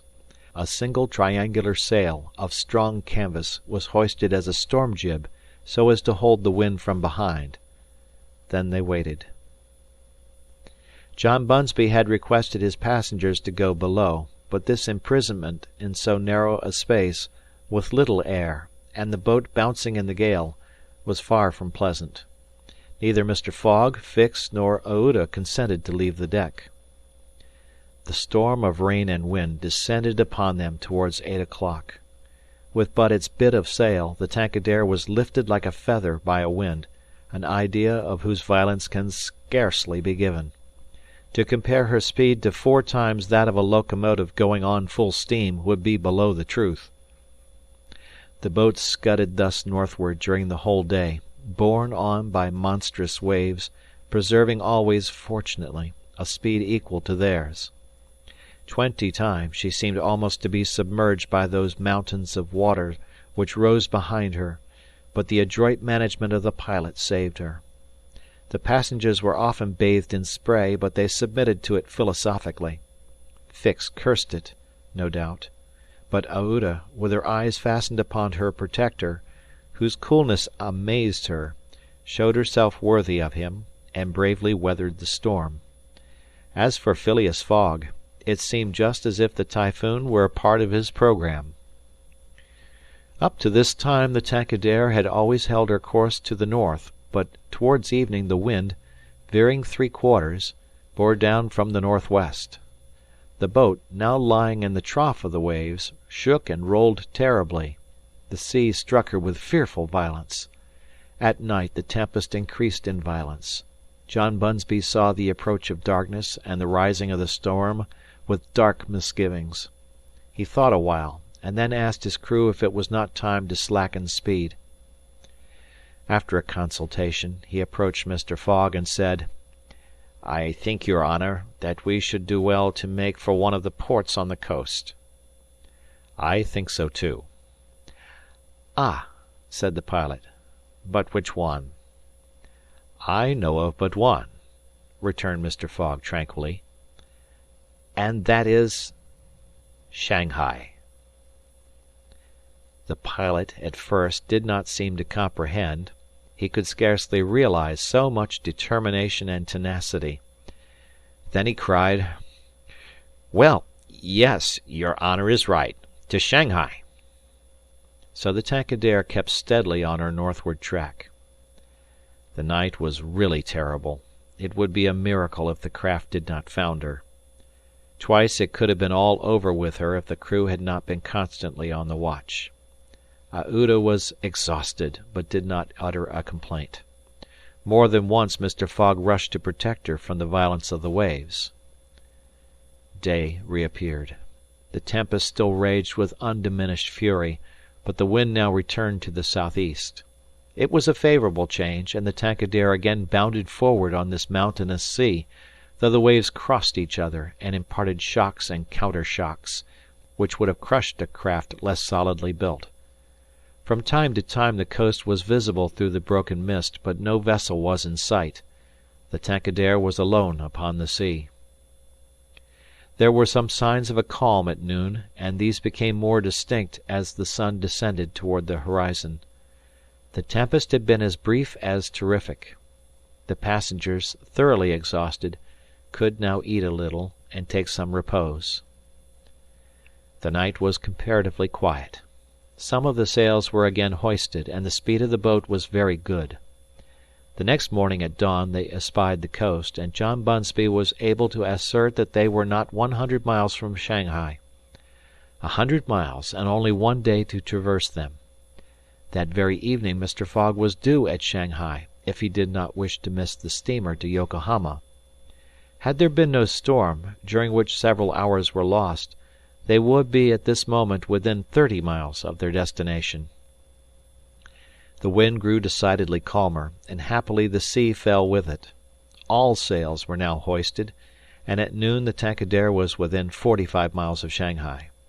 There remained yet 6 hours in which to accomplish that distance. All on board feared that it could not be done, and every one, Phileas Fogg no doubt excepted, felt his heart beat with impatience. The boat must keep up an average of 9 miles an hour, and the wind was becoming calmer every moment. It was a capricious breeze, coming from the coast, and after it passed the sea became smooth. Still the Tankadere was so light, and her fine sails caught the fickle zephyrs so well, that, with the aid of the currents, John Bunsby found himself at 6 o'clock not more than 10 miles from the mouth of Shanghai River. Shanghai itself is situated at least 12 miles up the stream. At 7 they were still 3 miles from Shanghai. The pilot swore an angry oath, The reward of £200 was evidently on the point of escaping him. He looked at Mr. Fogg. Mr. Fogg was perfectly tranquil, and yet his whole fortune was at this moment at stake. At this moment also a long black funnel, crowned with wreaths of smoke, appeared on the edge of the waters. It was the American steamer, leaving for Yokohama at the appointed time. "Confound her!" cried John Bunsby, pushing back the rudder with a desperate jerk. "Signal her," said Phileas Fogg quietly. A small brass cannon stood on the forward deck of the Tankadere, for making signals in the fogs. It was loaded to the muzzle, but just as the pilot was about to apply a red-hot coal to the touch-hole, Mr. Fogg said, "Hoist your flag." The flag was run up at half-mast, and this being the signal of distress, it was hoped that the American steamer, perceiving it, would change her course a little, so as to succor the pilot-boat. "Fire!" said Mr. Fogg, and the booming of the little cannon resounded in the air. Chapter 22, in which Passepartout finds out that, even at the Antipodes, it is convenient to have some money in one's pocket. The Carnatic, setting sail from Hong Kong at 6:30 on the 7th of November, directed her course at full steam towards Japan. She carried a large cargo and a well-filled cabin of passengers. 2 staterooms in the rear were, however, unoccupied, those which had been engaged by Phileas Fogg. The next day a passenger with a half-stupefied eye, staggering gait, and disordered hair was seen to emerge from the second cabin and to totter to a seat on deck. It was Passepartout, and what had happened to him was as follows. Shortly after Fix left the opium den, 2 waiters had lifted the unconscious Passepartout and had carried him to the bed reserved for the smokers. 3 hours later, pursued even in his dreams by a fixed idea, the poor fellow awoke and struggled against the stupefying influence of the narcotic. The thought of a duty unfulfilled shook off his torpor, and he hurried from the abode of drunkenness. Staggering and holding himself up by keeping against the walls, falling down and creeping up again, and irresistibly impelled by a kind of instinct, he kept crying out, "The Carnatic! The Carnatic!" The steamer lay puffing alongside the quay, on the point of starting. Passepartout had but a few steps to go, and, rushing upon the plank, he crossed it, and fell unconscious on the deck, just as the Carnatic was moving off. Several sailors, who were evidently accustomed to this sort of scene, carried the poor Frenchman down into the second cabin, and Passepartout did not wake until they were 150 miles away from China. Thus he found himself the next morning on the deck of the Carnatic, and eagerly inhaling the exhilarating sea breeze. The pure air sobered him. He began to collect his sense, which he found a difficult task, but at last he recalled the events of the evening before, Fix's revelation, and the opium house. "It is evident," said he to himself, "that I have been abominably drunk. What will Mr. Fogg say? At least I have not missed the steamer, which is the most important thing." Then, as Fix occurred to him, "As for that rascal, I hope we are well rid of him, and that he has not dared, as he proposed, to follow us on board the Carnatic. A detective on the track of Mr. Fogg, accused of robbing the Bank of England! Pshaw! Mr. Fogg is no more a robber than I am a murderer." Should he divulge Fix's real errand to his master? Would it do to tell the part the detective was playing? Would it not be better to wait until Mr. Fogg reached London again, and then impart to him that an agent of the Metropolitan Police had been following him round the world, and have a good laugh over it? No doubt, at least, it was worth considering. The first thing to do was to find Mr. Fogg and apologize for his singular behavior. Passepartout got up and proceeded, as well as he could with the rolling of the steamer, to the after deck. He saw no one who resembled either his master or Aouda. "Good," muttered he. "Aouda has not got up yet, and Mr. Fogg has probably found some partners at whist." He descended to the saloon. Mr. Fogg was not there. Passepartout had only, however, to ask the purser the number of his master's stateroom. The purser replied that he did not know any passenger by the name of Fogg. "I beg your pardon," said Passepartout persistently. "He is a tall gentleman, quiet, not very talkative, and has with him a young lady—" "There is no young lady on board," interrupted the purser. "Here is a list of the passengers. You may see for yourself." Passepartout scanned the list, but his master's name was not upon it. All at once an idea struck him. "Ah, am I on the Carnatic?" "Yes." "On the way to Yokohama?" "Certainly." Passepartout had for an instant feared that he was on the wrong boat, but though he was really on the Carnatic, his master was not there. He fell thunderstruck on a seat. He saw it all now. He remembered that the time of sailing had been changed, that he should have informed his master of that fact, and that he had not done so. It was his fault, then, that Mr. Fogg and Aouda had missed the steamer. Yes, but it was still more the fault of the traitor who, in order to separate him from his master and detain the latter at Hong Kong, had inveigled him into getting drunk. He now saw the detective's trick, and at this moment Mr. Fogg was certainly ruined. His bet was lost, and he himself perhaps arrested and imprisoned. At this thought Passepartout tore his hair.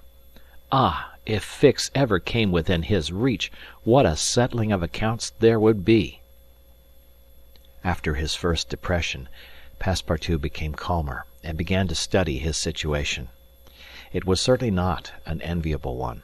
He found himself on the way to Japan, and what should he do when he got there? His pocket was empty.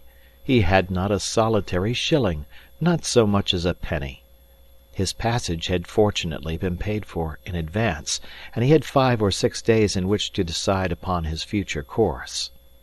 He fell to at meals with an appetite, and ate for Mr. Fogg, Aouda, and himself. He helped himself as generously as if Japan were a desert, where nothing to eat was to be looked for. At dawn on the 13th, the Carnatic entered the port of Yokohama.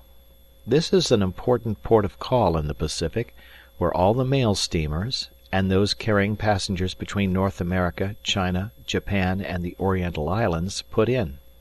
It is situated in the Bay of Yedo, and at but a short distance from that second capital of the Japanese Empire, and the residence of the Tycoon, the civil emperor, before the Mikado, the spiritual emperor, absorbed his office in his own. The Carnatic anchored at the quay near the custom house, in the midst of a crowd of ships bearing the flags of all nations. Passepartout went timidly ashore on this so curious territory of the Sons of the Sun. He had nothing better to do than, taking chance for his guide, to wander aimlessly through the streets of Yokohama. He found himself at first in a thoroughly European quarter, the houses having low fronts, and being adorned with verandas, beneath which he caught glimpses of neat peristyles. This quarter occupied, with its streets, squares, docks, and warehouses, all the space between the promontory of the treaty and the river. Here, as at Hong Kong and Calcutta, were mixed crowds of all races, Americans and English, Chinamen and Dutchmen, mostly merchants ready to buy or sell anything. The Frenchman felt himself as much alone among them as if he had dropped down in the midst of Hottentots. He had, at least, one resource to call on the French and English consuls at Yokohama for assistance, but he shrank from telling the story of his adventures, intimately connected as it was with that of his master, and, before doing so, he determined to exhaust all other means of aid. As chance did not favor him in the European quarter, he penetrated that inhabited by the native Japanese, determined, if necessary, to push on to Yedo. The Japanese quarter of Yokohama is called Benten, after the goddess of the sea, who is worshipped on the islands round about. There Passepartout beheld beautiful fir and cedar groves, sacred gates of a singular architecture, bridges half hid in the midst of bamboos and reeds, temples shaded by immense cedar trees, holy retreats where sheltered Buddhist priests and sectaries of Confucius, and interminable streets where a perfect harvest of rose-tinted and red-cheeked children, who looked as if they had been cut out of Japanese screens, and who were playing in the midst of short-legged poodles and yellowish cats, might have been gathered. The streets were crowded with people. Priests were passing in processions, beating their dreary tambourines. Police and custom-house officers with pointed hats encrusted with lac and carrying 2 sabres hung to their waists. Soldiers, clad in blue cotton with white stripes, and bearing guns. The Mikado's guards, enveloped in silken doubles, hauberks and coats of mail, and numbers of military folk of all ranks, for the military profession is as much respected in Japan as it is despised in China, went hither and thither in groups and pairs. Passepartout saw, too, begging friars, long-robed pilgrims, and simple civilians, with their warped and jet-black hair, big head, long busts, slender legs, short stature, and complexions varying from copper color to a dead white, but never yellow, like the Chinese, from whom the Japanese widely differ. He did not fail to observe the curious equipages, carriages and palanquins, barrows supplied with sails, and litters made of bamboo, nor the women, whom he thought not especially handsome, who took little steps with their little feet, whereon they wore canvas shoes, straw sandals, and clogs of worked wood, and who displayed tight-looking eyes, flat chests, teeth fashionably blackened, and gowns crossed with silken scarves, tied in an enormous knot behind an ornament which the modern Parisian ladies seem to have borrowed from the dames of Japan.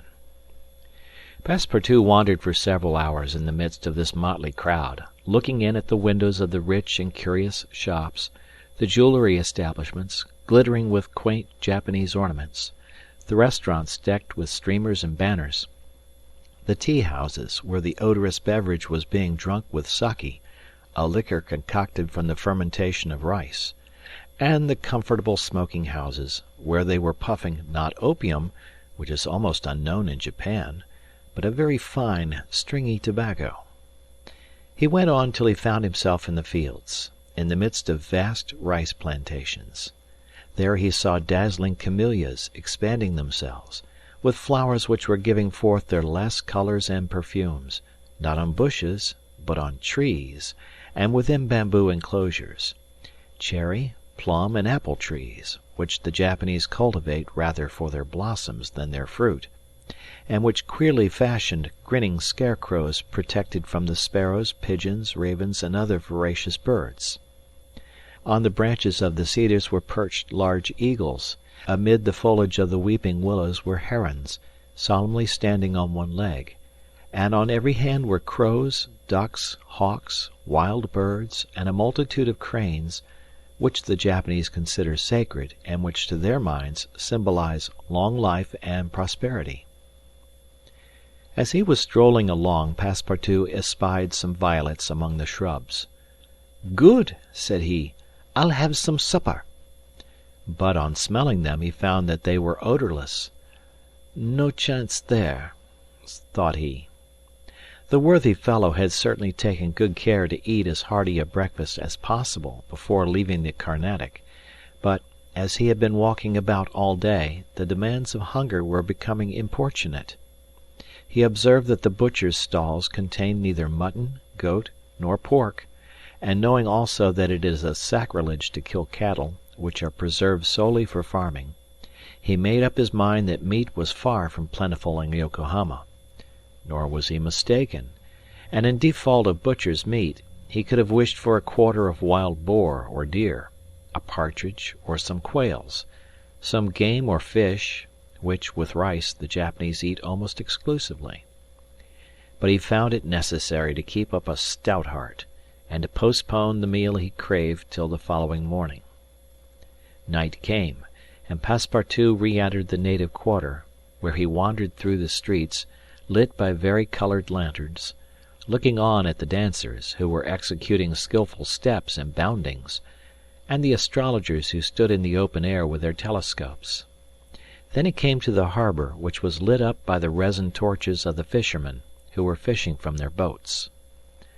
The streets at last became quiet, and the patrol, the officers of which, in their splendid costumes, and surrounded by their suites, Passepartout thought seemed like ambassadors, succeeded the bustling crowd. Each time a company passed, Passepartout chuckled and said to himself, "Good! Another Japanese embassy departing for Europe." Chapter 23, in which Passepartout's nose becomes outrageously long. The next morning, poor, jaded, famished Passepartout said to himself that he must get something to eat at all hazards, and the sooner he did so, the better. He might indeed sell his watch, but he would have starved first. Now or never he must use the strong, if not melodious voice which nature had bestowed upon him. He knew several French and English songs, and resolved to try them upon the Japanese, who must be lovers of music, since they were forever pounding on their cymbals, tam-tams, and tambourines, and could not but appreciate European talent. It was, perhaps, rather early in the morning to get up a concert, and the audience prematurely aroused from their slumbers might not possibly pay their entertainer with coin bearing the Mikado's features. Passepartout therefore decided to wait several hours, and, as he was sauntering along, it occurred to him that he would seem rather too well dressed for a wandering artist. The idea struck him to change his garments for clothes more in harmony with his project, by which he might also get a little money to satisfy the immediate cravings of hunger. The resolution taken, it remained to carry it out. It was only after a long search that Passepartout discovered a native dealer in old clothes, to whom he applied for an exchange. The man liked the European costume, and ere long Passepartout issued from his shop accoutred in an old Japanese coat, and a sort of one-sided turban, faded with long use. A few small pieces of silver, moreover, jingled in his pocket. "Good," thought he. "I will imagine I am at the carnival." His first care, after being thus Japanesed, was to enter a tea-house of modest appearance, and, upon half a bird and a little rice, to breakfast like a man for whom dinner was as yet a problem to be solved. "Now," thought he, when he had eaten heartily, "I mustn't lose my head. I can't sell this costume again for one still more Japanese. I must consider how to leave this country of the sun, of which I shall not retain the most delightful of memories, as quickly as possible." It occurred to him to visit the steamers which were about to leave for America. He would offer himself as a cook or servant in payment of his passage and meals. Once at San Francisco, he would find some means of going on. The difficulty was, how to traverse the 4,700 miles of the Pacific which lay between Japan and the New World. Passepartout was not the man to let an idea go begging, and directed his steps toward the docks. But as he approached them, his project, which at first had seemed so simple, began to grow more and more formidable to his mind.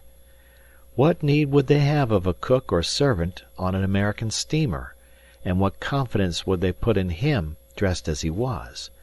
What references could he give? As he was reflecting in this wise, his eyes fell upon an immense placard which a sort of clown was carrying through the streets. This placard, which was in English, read as follows: "Acrobatic Japanese Troupe, Honorable William Batulcar, Proprietor. Last representations, prior to their departure to the United States, of the Long Noses, under the direct patronage of the god Tingu. Great attraction." "The United States," said Passepartout. "That's just what I want." He followed the clown, and soon found himself once more in the Japanese quarter. A quarter of an hour later he stopped before a large cabin, adorned with several clusters of streamers, the exterior walls of which were designed to represent, in violent colours, and without perspective, a company of jugglers. This was the Honourable William Batulcar's establishment. That gentleman was a sort of Barnum, the director of a troupe of mountebanks, jugglers, clowns, acrobats, equilibrists, and gymnasts, who, according to the placard, was giving his last performances before leaving the Empire of the Sun for the States of the Union. Passepartout entered and asked for Mr. Batulcar, who straightway appeared in person. "What do you want?" said he to Passepartout, whom he at first took for a native. "Would you like a servant, sir?" asked Passepartout. "A servant!" cried Mr. Batulcar, caressing the thick grey beard which hung from his chin.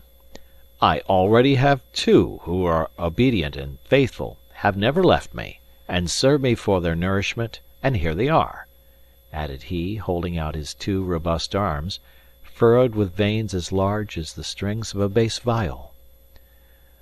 "So I can be of no use to you?" "None." "The devil! I should so like to cross the Pacific with you."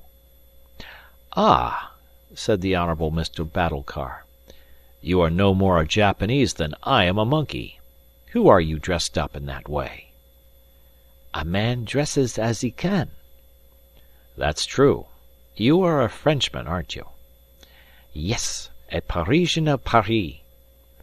"Then you ought to know how to make grimaces."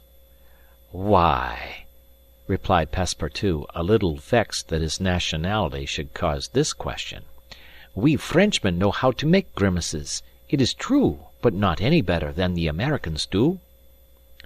"True. Well, if I can't take you as a servant, I can as a clown. You see, my friend, in France they exhibit foreign clowns, and in foreign parts French clowns." "Ah!" "You are pretty strong, eh?" "Especially after a good meal." "And you can sing?" "Yes," returned Passepartout, who had formerly been wont to sing in the streets. "But can you sing standing on your head, with the top spinning on your left foot and a sabre balanced on your right?" "Humph! I think so," replied Passepartout, recalling the exercises of his younger days. "Well, that's enough," said the honourable William Batulcar. The engagement was concluded there and then. Passepartout had at last found something to do. He was engaged to act in the celebrated Japanese troupe. It was not a very dignified position, but within a week he would be on his way to San Francisco. The performance, so noisily announced by the honourable Mr. Batulcar, was to commence at 3 o'clock, and soon the deafening instruments of a Japanese orchestra resounded at the door. Passepartout, though he had not been able to study or rehearse a part, was designated to lend the aid of his sturdy shoulders in the great exhibition of the human pyramid, executed by the long noses of the god Tingu. This great attraction was to close the performance.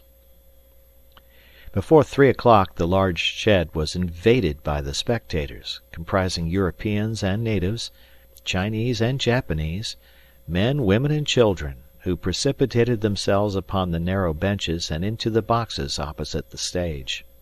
The musicians took up tam-tams, flutes, bones, tambourines, and immense drums. The performance was much like all acrobatic displays, but it must be confessed that the Japanese are the first equilibrists in the world. One, with a fan and some bits of paper, performed the graceful trick of the butterflies and the flowers. Another traced in the air, with the odorous smoke of his pipe, a series of blue words, which composed a compliment to the audience, while a third juggled with some lighted candles, which he extinguished successively as they passed his lips, and relit again without interrupting for an instant his juggling. Another reproduced the most singular combinations with a spinning top. In his hands the revolving tops seemed to be animated with a life of their own in their interminable whirling. They ran over pipe stems, the edges of sabres, wires, and even hairs stretched across the stage. They turned around on the edges of large glasses, crossed bamboo ladders, dispersed into all the corners, and produced strange musical effects by the combination of their various pitches of tone. The jugglers tossed them in the air, threw them like shuttlecocks with wooden battledores, and yet they kept on spinning. They put them into their pockets and took them out, still whirling as before. It is useless to describe the astonishing performance of the acrobats and gymnasts. The turning on ladders, poles, balls, barrels, etc., was executed with wonderful precision. But the principal attraction was the exhibition of the long noses, a show to which Europe is as yet a stranger. The long noses form a peculiar company under the direct patronage of the god Tingu.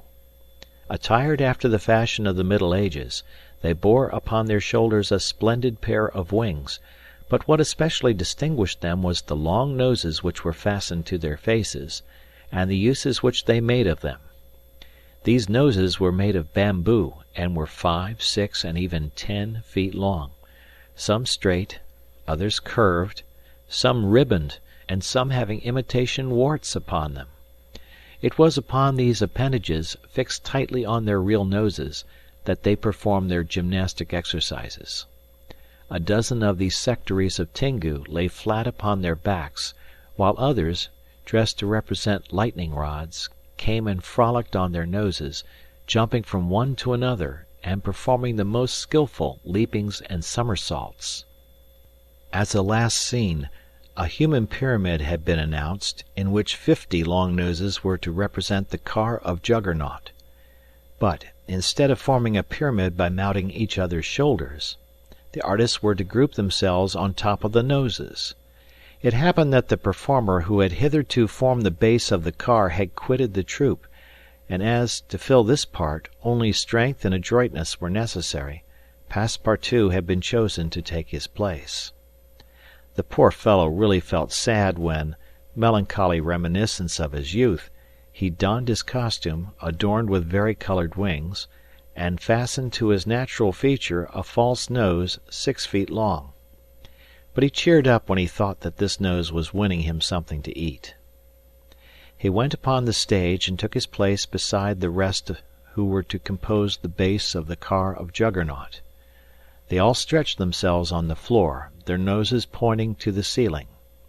A second group of artists disposed themselves on these long appendages, then a third above these, then a fourth, until a human monument reaching to the very cornices of the theatre soon arose on top of the noses. This elicited loud applause, in the midst of which the orchestra was just striking up a deafening air.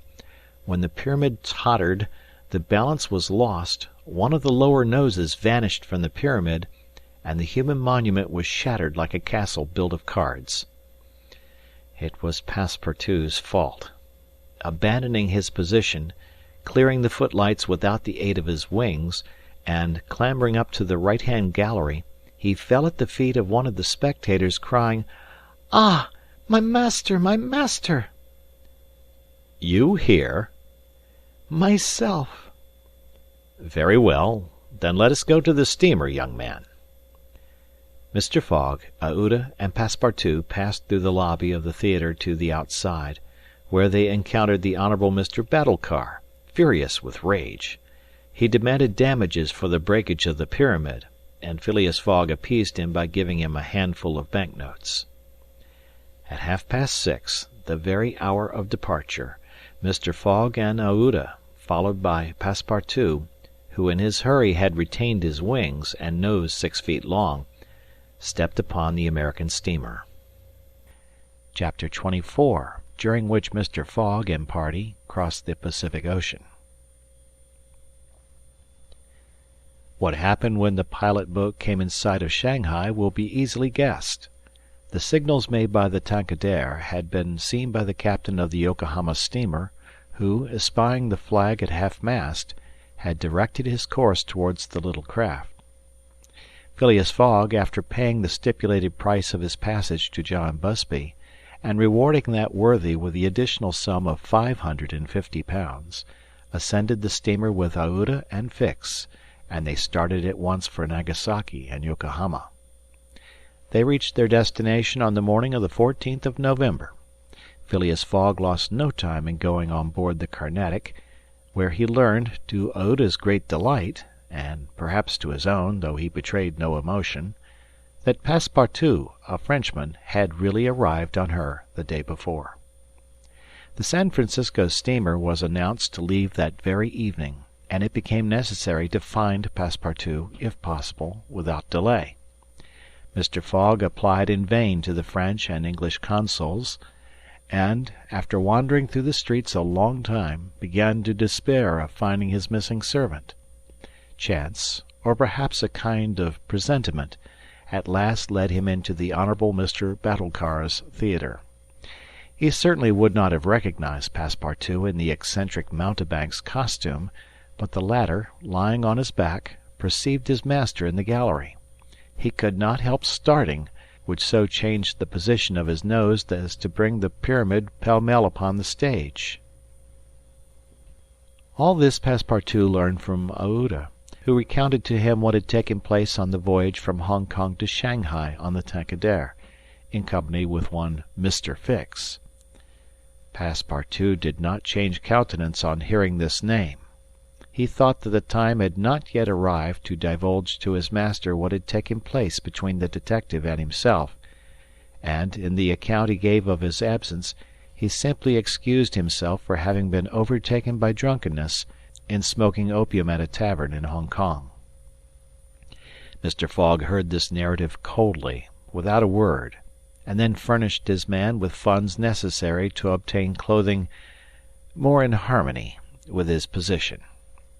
Within an hour the Frenchman had cut off his nose and parted with his wings, and retained nothing about him which recalled the sectary of the god Tingu.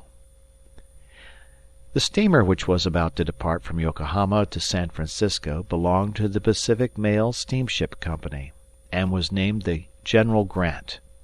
She was a large paddle-wheel steamer of 2,500 tons, well equipped and very fast.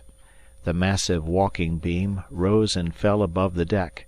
At one end a piston rod worked up and down, and at the other was a connecting rod which, in changing the rectilinear motion to a circular one, was directly connected with the shaft of the paddles. The General Grant was rigged with 3 masts, giving a large capacity for sails, and thus materially aiding the steam power. By making 12 miles an hour she would cross the ocean in 21 days. Phileas Fogg was therefore justified in hoping that he would reach San Francisco by the 2nd of December, New York by the 11th, and London on the 20th, thus gaining several hours on the fatal date of the 21st of December.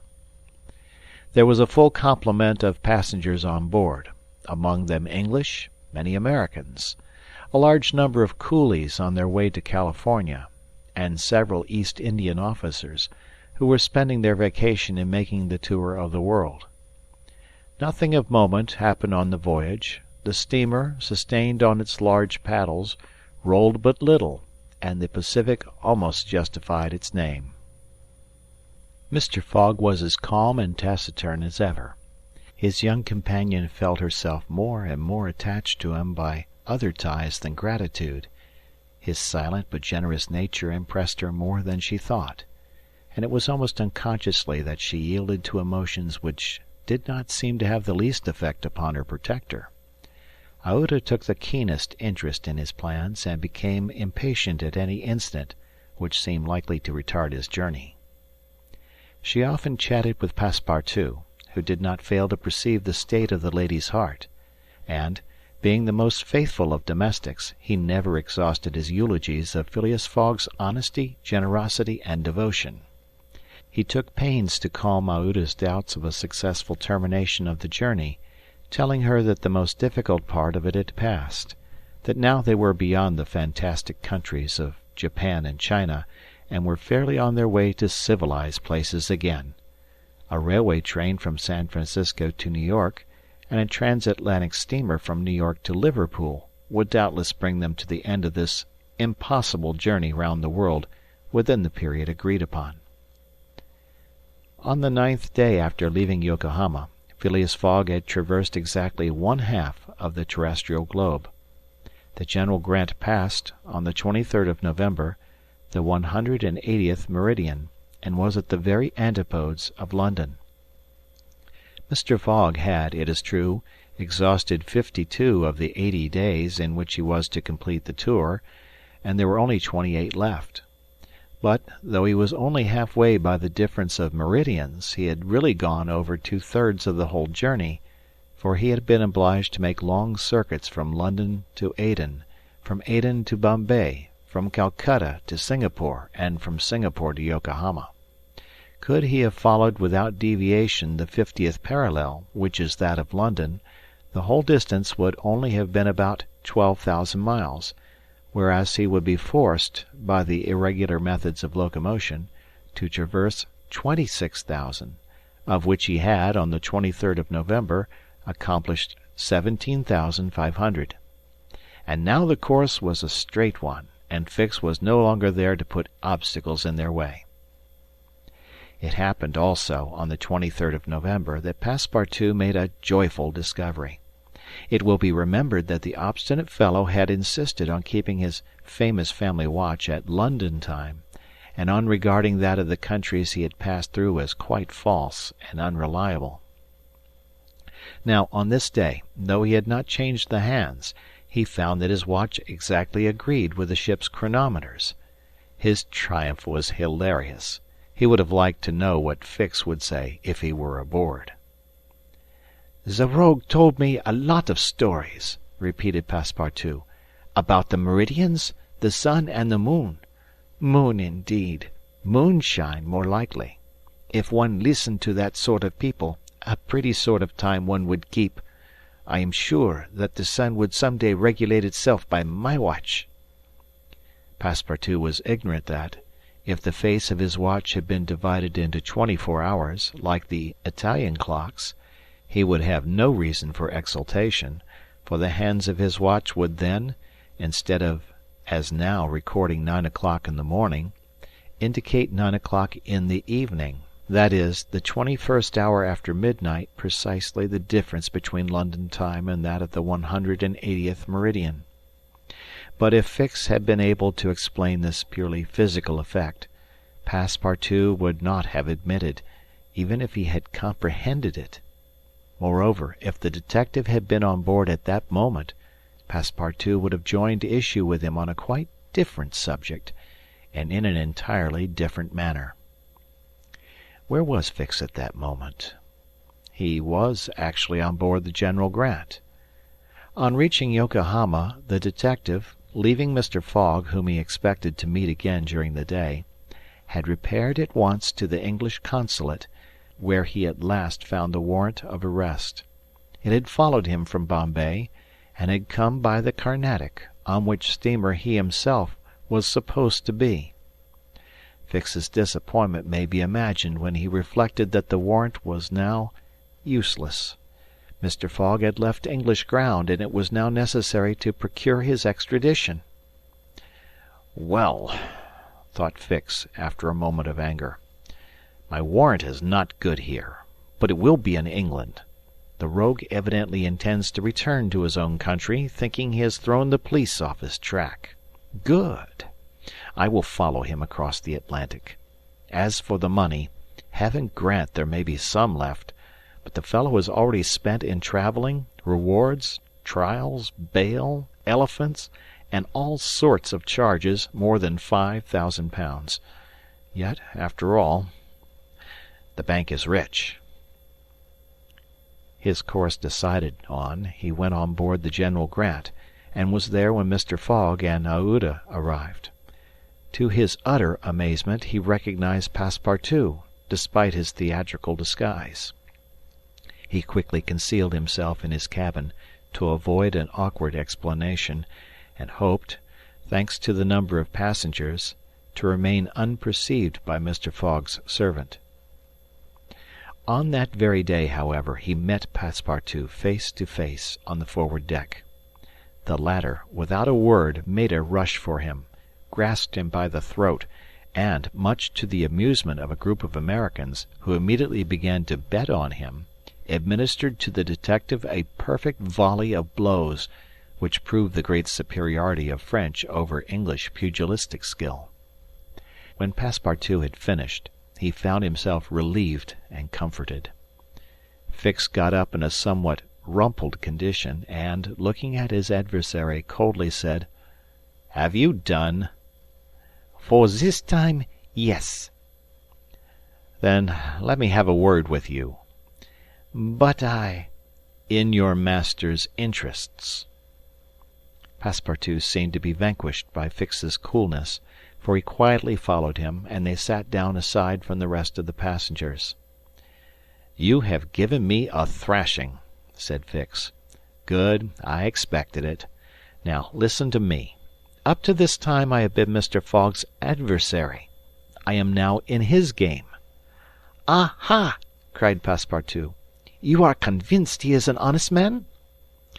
"No," replied Fix coldly. "I think him a rascal. Sh! Don't budge, and let me speak. As long as Mr. Fogg was on English ground, it was for my interest to detain him there until my warrant of arrest arrived. I did everything I could to keep him back. I sent the Bombay priests after him. I got you intoxicated at Hong Kong. I separated you from him, and I made him miss the Yokohama steamer." Passepartout listened with closed fists. "Now," resumed Fix, "Mr. Fogg seems to be going back to England. Well, I will follow him there. But hereafter I will do as much to keep obstacles out of his way as I have done up to this time to put them in his path. I've changed my game, you see, and simply because it was for my interest to change it. Your interest is the same as mine, for it is only in England that you will ascertain whether you are in the service of a criminal or an honest man." Passepartout listened very attentively to Fix, and was convinced that he spoke with entire good faith. "Are we friends?" asked the detective. "Friends? No," replied Passepartout. "But allies, perhaps. At the least sign of treason, however, I'll twist your neck for you."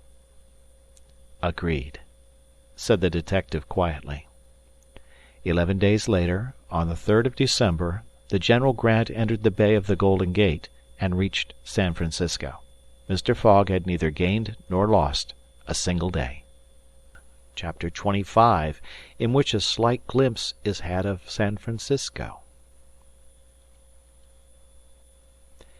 It was 7 in the morning when Mr. Fogg, Aouda, and Passepartout set foot upon the American continent, if this name can be given to the floating quay upon which they disembarked.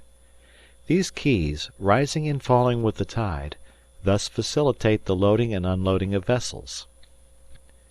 Alongside them were clippers of all sizes, steamers of all nationalities, and the steamboats, with several decks rising one above the other, which ply on the Sacramento and its tributaries.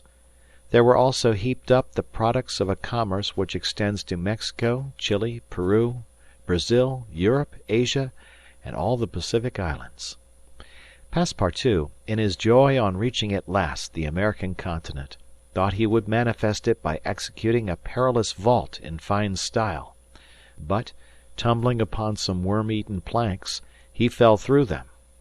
Put out of countenance by the manner in which he thus set foot upon the New World, he uttered a loud cry, which so frightened the innumerable cormorants and pelicans that are always perched upon these immovable quays, that they flew noisily away. Mr. Fogg, on reaching shore, proceeded to find out at what hour the first train left for New York, and learned that this was at 6 o'clock p.m. He had, therefore, an entire day to spend in the Californian capital. Taking a carriage at a charge of $3, he and Aouda entered it, while Passepartout mounted the box beside the driver, and they set out for the International Hotel. From his exalted position Passepartout observed with much curiosity the wide streets, the low, evenly ranged houses, the Anglo-Saxon Gothic churches, the great docks, the palatial wooden and brick warehouses, the numerous conveyances, omnibuses, horse-cars, and upon the sidewalks not only Americans and Europeans, but Chinese and Indians. Passepartout was surprised at all he saw.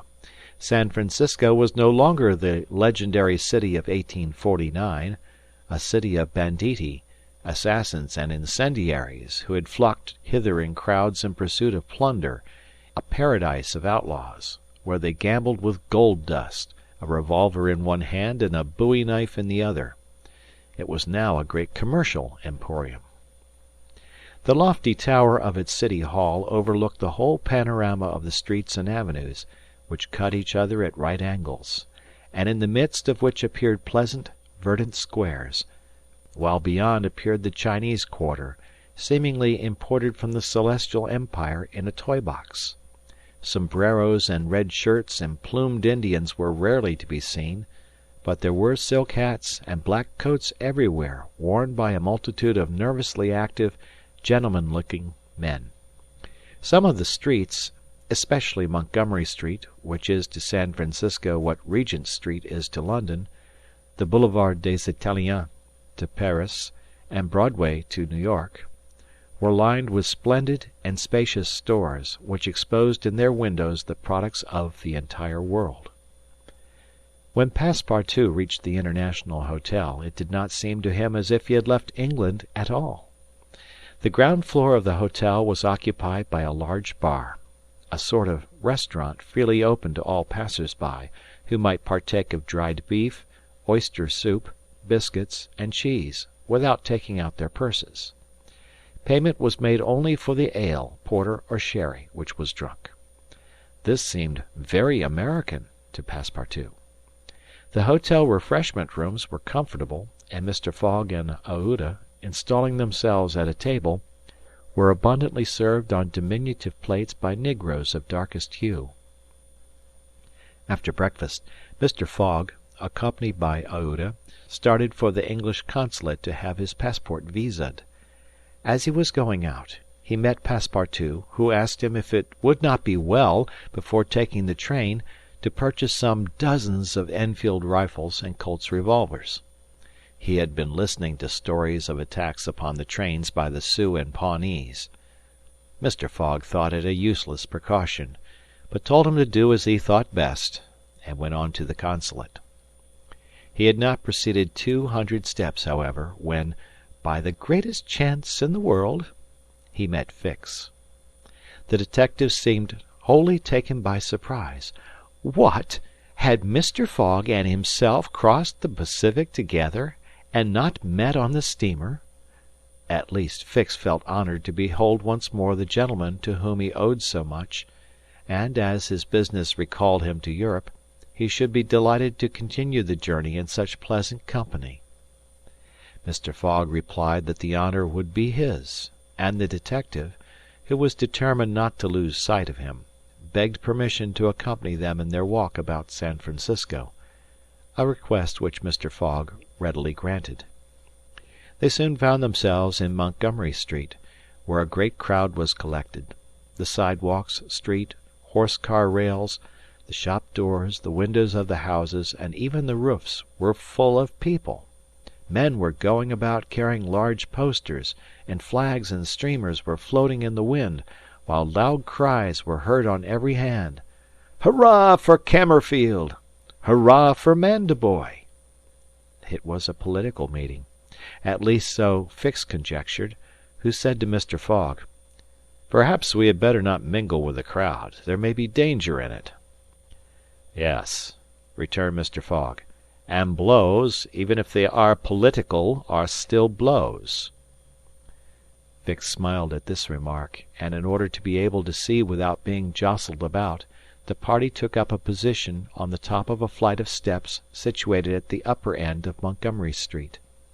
Opposite them, on the other side of the street, between a coal wharf and a petroleum warehouse, a large platform had been erected in the open air, towards which the current of the crowd seemed to be directed. For what purpose was this meeting? What was the occasion of this excited assemblage? Phileas Fogg could not imagine. Was it to nominate some high official, a governor or member of Congress? It was not improbable, so agitated was the multitude before them.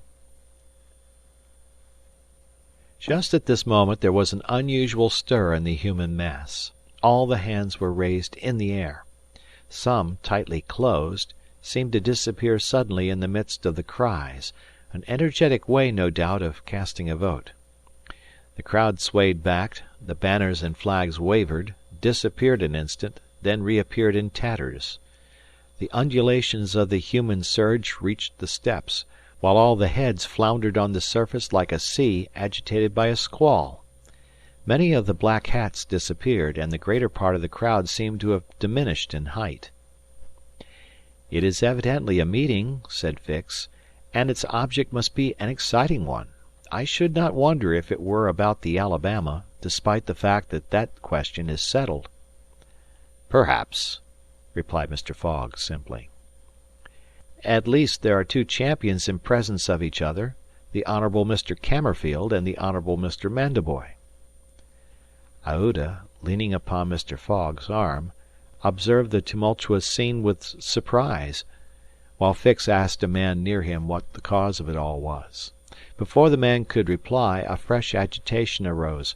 Hurrahs and excited shouts were heard. The staffs of the banners began to be used as offensive weapons, and fists flew about in every direction. Thumps were exchanged from the tops of the carriages and omnibuses which had been blocked up in the crowd. Boots and shoes went whirling through the air, and Mr. Fogg thought he even heard the crack of revolvers mingling in the din. The rout approached the stairway, and flowed over the lower step. One of the parties had evidently been repulsed, but the mere lookers-on could not tell whether Mandeboy or Cammerfield had gained the upper hand. "It would be prudent for us to retire," said Fix, who was anxious that Mr. Fogg should not receive any injury, at least until they got back to London. "If there is any question about England in all this, and we were recognized, I fear it would go hard with us."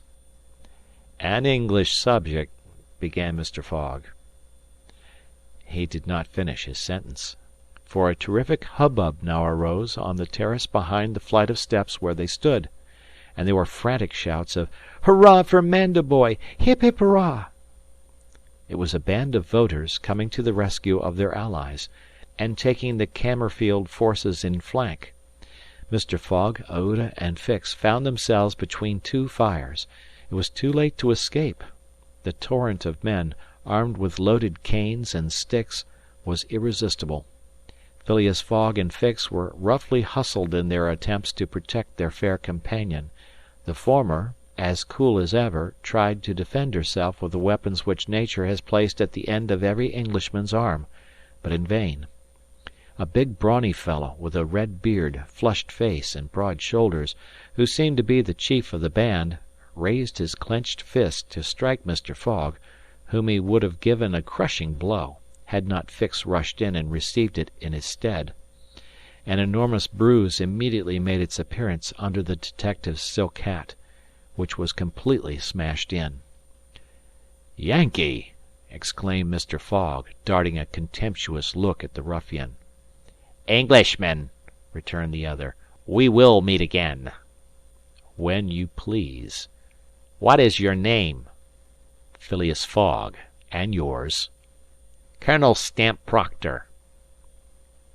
The human tide now swept by, after overturning Fix, who speedily got upon his feet again, though with tattered clothes. Happily he was not seriously hurt. His travelling overcoat was divided into two unequal parts, and his trousers resembled those of certain Indians, which fit less compactly than they are easy to put on. Aouda had escaped unharmed, and Fix alone bore marks of the fray in his black and blue bruise. "Thanks," said Mr. Fogg to the detective, as soon as they were out of the crowd. "No thanks are necessary," replied Fix. "But let us go." "Where?" "To a tailor's." Such a visit was, indeed, opportune. The clothing of both Mr. Fogg and Fix was in rags, as if they had themselves been actively engaged in the contest between Cammerfield and Mandeboy. An hour after, they were once more suitably attired, and with Aouda returned to the International Hotel. Passepartout was waiting for his master, armed with half a dozen six-barreled revolvers.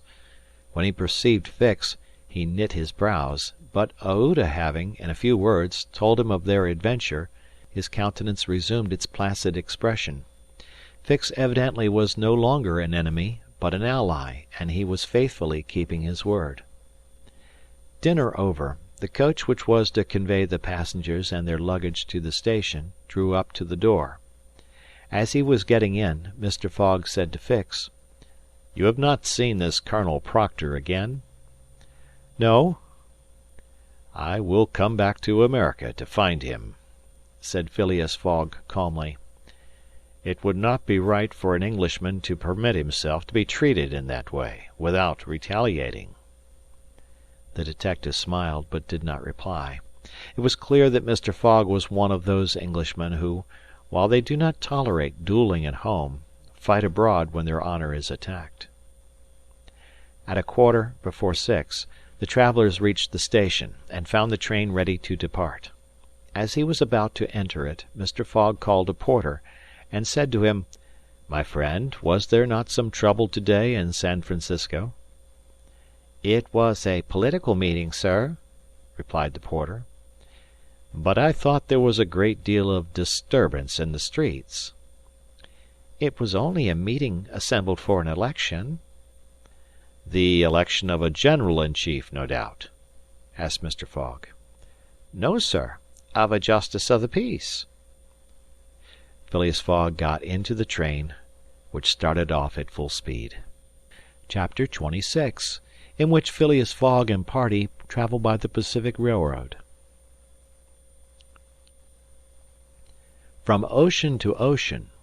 So say the Americans, and these 4 words compose the general designation of the great trunk line which crosses the entire width of the United States.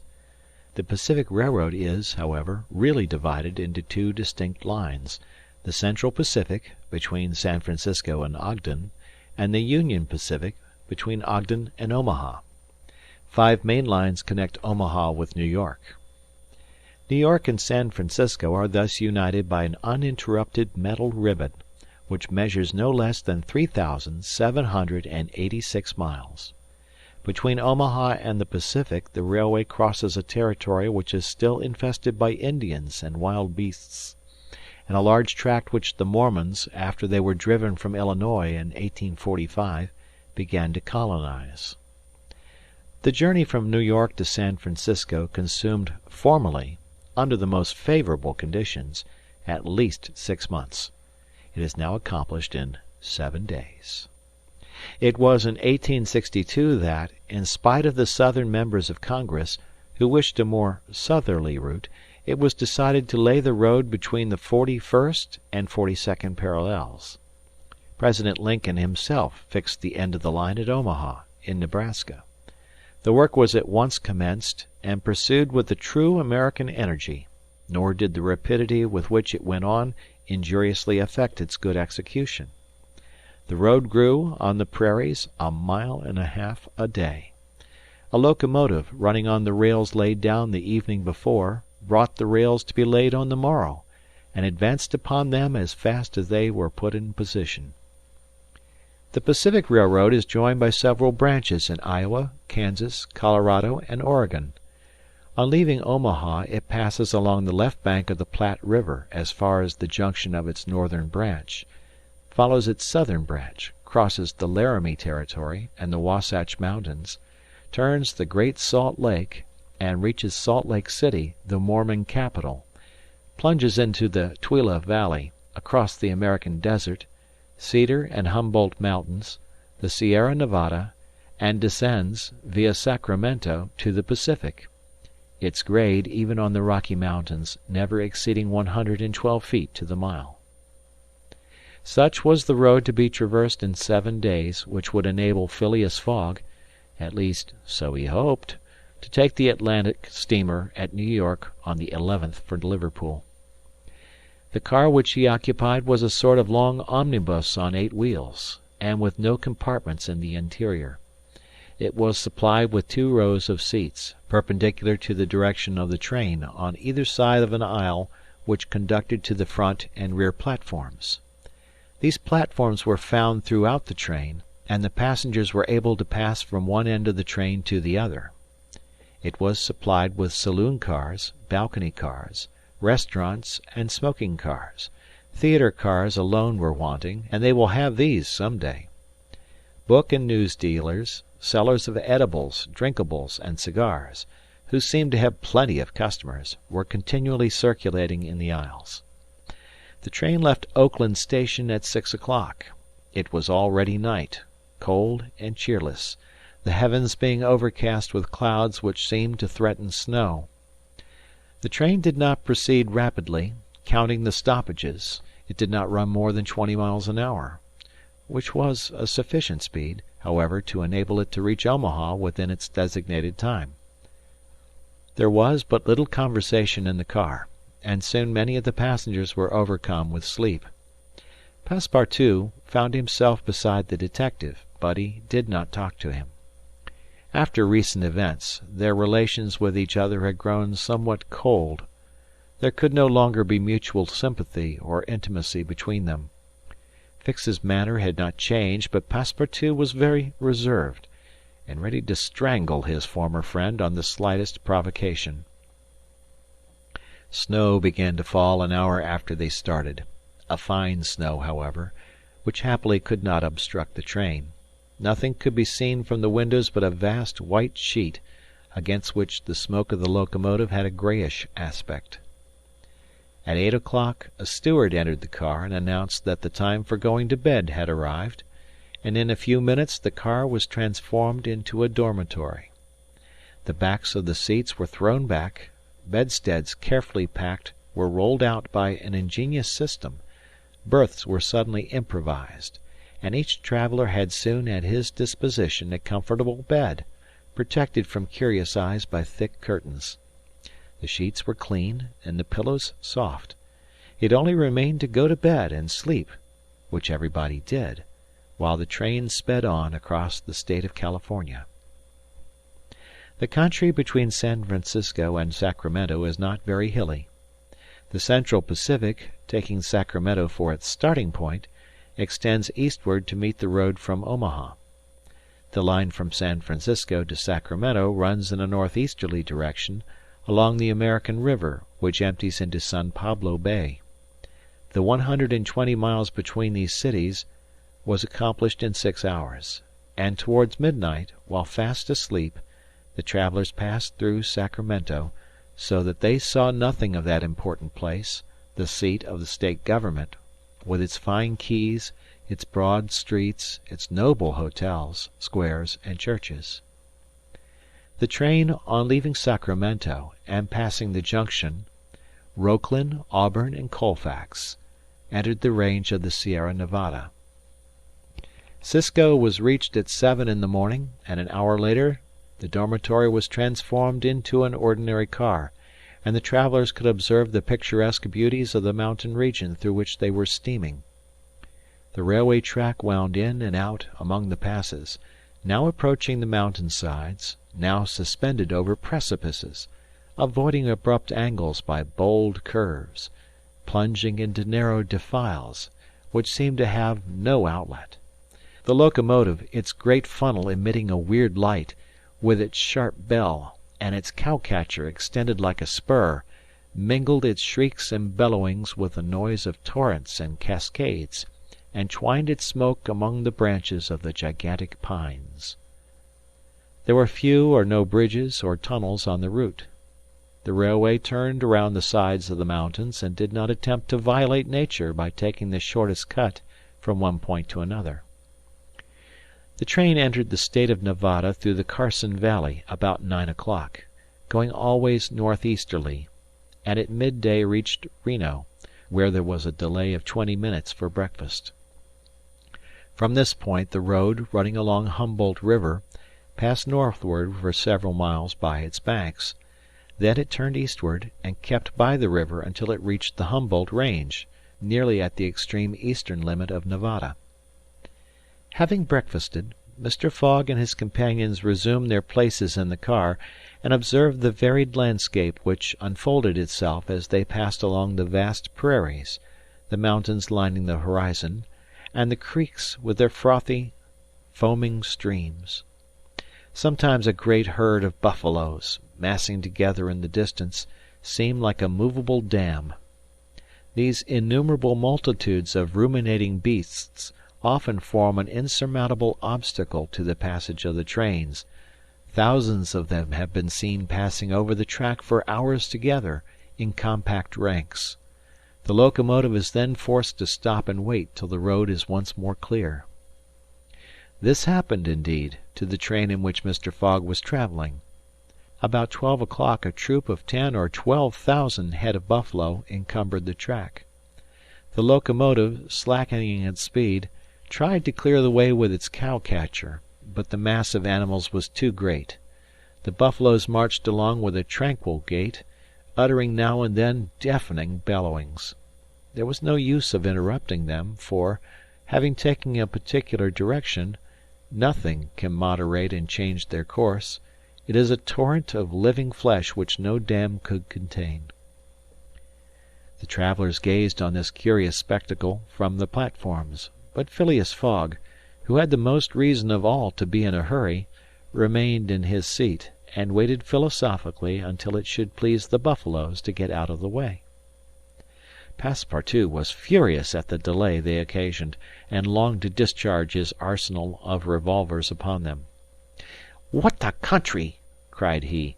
"Mere cattle stop the trains, and go by in a procession, just as if they were not impeding travel. Parbleu! I should like to know if Mr. Fogg foresaw this mishap in his programme. And here's an engineer who doesn't dare to run the locomotive into this herd of beasts." The engineer did not try to overcome the obstacle, and he was wise. He would have crushed the first buffaloes, no doubt, with the cow-catcher, but the locomotive, however powerful, would soon have been checked, the train would inevitably have been thrown off the track, and would then have been helpless. The best course was to wait patiently, and regain the lost time by greater speed when the obstacle was removed. The procession of buffaloes lasted 3 full hours, and it was night before the track was clear. The last ranks of the herd were now passing over the rails, while the first had already disappeared below the southern horizon. It was 8 o'clock when the train passed through the defiles of the Humboldt Range, and 9:30 when it penetrated Utah, the region of the Great Salt Lake, the singular colony of the Mormons. Chapter 27, in which Passepartout undergoes, at a speed of 20 miles an hour, a course of Mormon history. During the night of the 5th of December, the train ran southeasterly for about 50 miles, then rose an equal distance in a northeasterly direction towards the Great Salt Lake. Passepartout, about 9 o'clock, went out upon the platform to take the air. The weather was cold, the heavens gray, but it was not snowing. The sun's disk, enlarged by the mist, seemed an enormous ring of gold, and Passepartout was amusing himself by calculating its value in pounds sterling, when he was diverted from this interesting study by a strange-looking personage who made his appearance on the platform. This personage, who had taken the train at Elko, was tall and dark, with black moustache, black stockings, a black silk hat, a black waistcoat, black trousers, a white cravat, and dogskin gloves. He might have been taken for a clergyman. He went from one end of the train to the other, and affixed to the door of each car a notice written in manuscript. Passepartout approached and read one of these notices, which stated that Elder William Hitch, Mormon missionary, taking advantage of his presence on train number 48, would deliver a lecture on Mormonism in car number 117 from 11 to 12 o'clock, and that he invited all who were desirous of being instructed concerning the mysteries of the religion of the Latter-day Saints to attend. "I'll go," said Passepartout to himself. He knew nothing of Mormonism except the custom of polygamy, which is its foundation. The news quickly spread through the train, which contained about 100 passengers, 30 of whom, at most, attracted by the notice, ensconced themselves in car number 117. Passepartout took one of the front seats. Neither Mr. Fogg nor Fix cared to attend. At the appointed hour, Elder William Hitch rose, and, in an irritated voice, as if he had already been contradicted, said, "I'll tell you that Joe Smith is a martyr, that his brother Hiram is a martyr, and that the persecutions of the United States government against the prophets will also make a martyr of Brigham Young. Who dares to say the contrary?" No one ventured to gainsay the missionary, whose excited tone contrasted curiously with his naturally calm visage. No doubt his anger arose from the hardships to which the Mormons were actually subjected. The government had just succeeded, with some difficulty, in reducing these independent fanatics to its rule. It had made itself master of Utah and subjected that territory to the laws of the Union, after imprisoning Brigham Young on a charge of rebellion and polygamy. The disciples of the prophet had since redoubled their efforts and resisted, by words at least, the authority of Congress. Elder Hitch, as is seen, was trying to make proselytes of the very railway trains. Then, emphasizing his words with his loud voice and frequent gestures, he related the history of the Mormons from biblical times, how that, in Israel, a Mormon prophet of the tribe of Joseph published the annals of the new religion, and bequeathed them to his son Mormon; how many centuries later a translation of this precious book, which was written in Egyptian, was made by Joseph Smith, Jr., a Vermont farmer, who revealed himself as a mystical prophet in 1825, and how, in short, the celestial messenger appeared to him in an illuminated forest, and gave him the annals of the Lord. Several of the audience, not being much interested in the missionary's narrative, here left the car. But Elder Hitch, continuing his lecture, related how Smith, Jr., with his father, 2 brothers, and a few disciples, founded the Church of the Latter-day Saints, which, adopted not only in America but in England, Norway and Sweden and Germany, counts many artisans as well as men engaged in the liberal professions among its members. How a colony was established in Ohio, a temple erected there at a cost of $200,000, and a town built at Kirkland. How Smith became an enterprising banker, and received from a simple mummy showman a papyrus scroll written by Abraham and several famous Egyptians. The elder's story became somewhat wearisome, and his audience grew gradually less until it was reduced to 20 passengers. But this did not disconcert the enthusiast, who proceeded with the story of Joseph Smith's bankruptcy in 1837, and how his ruined creditors gave him a coat of tar and feathers, his reappearance some years afterward, more honorable and honored than ever, at Independence, Missouri, the chief of a flourishing colony of 3,000 disciples, and his pursuit thence by outraged Gentiles, and retirement into the far West. 10 hearers only were now left, among them honest Passepartout, who was listening with all his ears. Thus he learned that, after long persecutions, Smith reappeared in Illinois, and in 1839 founded a community at Nauvoo on the Mississippi, numbering 25,000 souls, of which he became mayor, chief justice, and general-in-chief; that he announced himself in 1843 as a candidate for the presidency of the United States, and that finally, being drawn into ambuscade at Carthage, he was thrown into prison and assassinated by a band of men disguised in masks. Passepartout was now the only person left in the car, and the elder, looking him full in the face, reminded him that, 2 years after the assassination of Joseph Smith, the inspired prophet, Brigham Young, his successor, left Nauvoo for the banks of the Great Salt Lake, where, in the midst of that fertile region, directly on the route of the emigrants who crossed Utah on their way to California, the new colony, thanks to the polygamy practiced by the Mormons, had flourished beyond expectations. "And this," added Elder William Hitch, "this is why the jealousy of Congress has been roused against us. Why have the soldiers of the Union invaded the soil of Utah? Why has Brigham Young, our chief, been imprisoned in contempt of all justice? Shall we yield to force? Never. Driven from Vermont, driven from Illinois, driven from Ohio, driven from Missouri, driven from Utah, we shall yet find some independent territory on which to plant our tents. And you, my brother," continued the elder, fixing his angry eyes upon his single auditor, "will you not plant yours there, too, under the shadow of our flag?" "No," replied Passepartout courageously, in his turn retiring from the car, and leaving the elder to preach to vacancy. During the lecture the train had been making good progress, and towards 12:30 it reached the northwest border of the Great Salt Lake. Thence the passengers could observe the vast extent of this interior sea, which is also called the Dead Sea, and to which flows an American Jordan.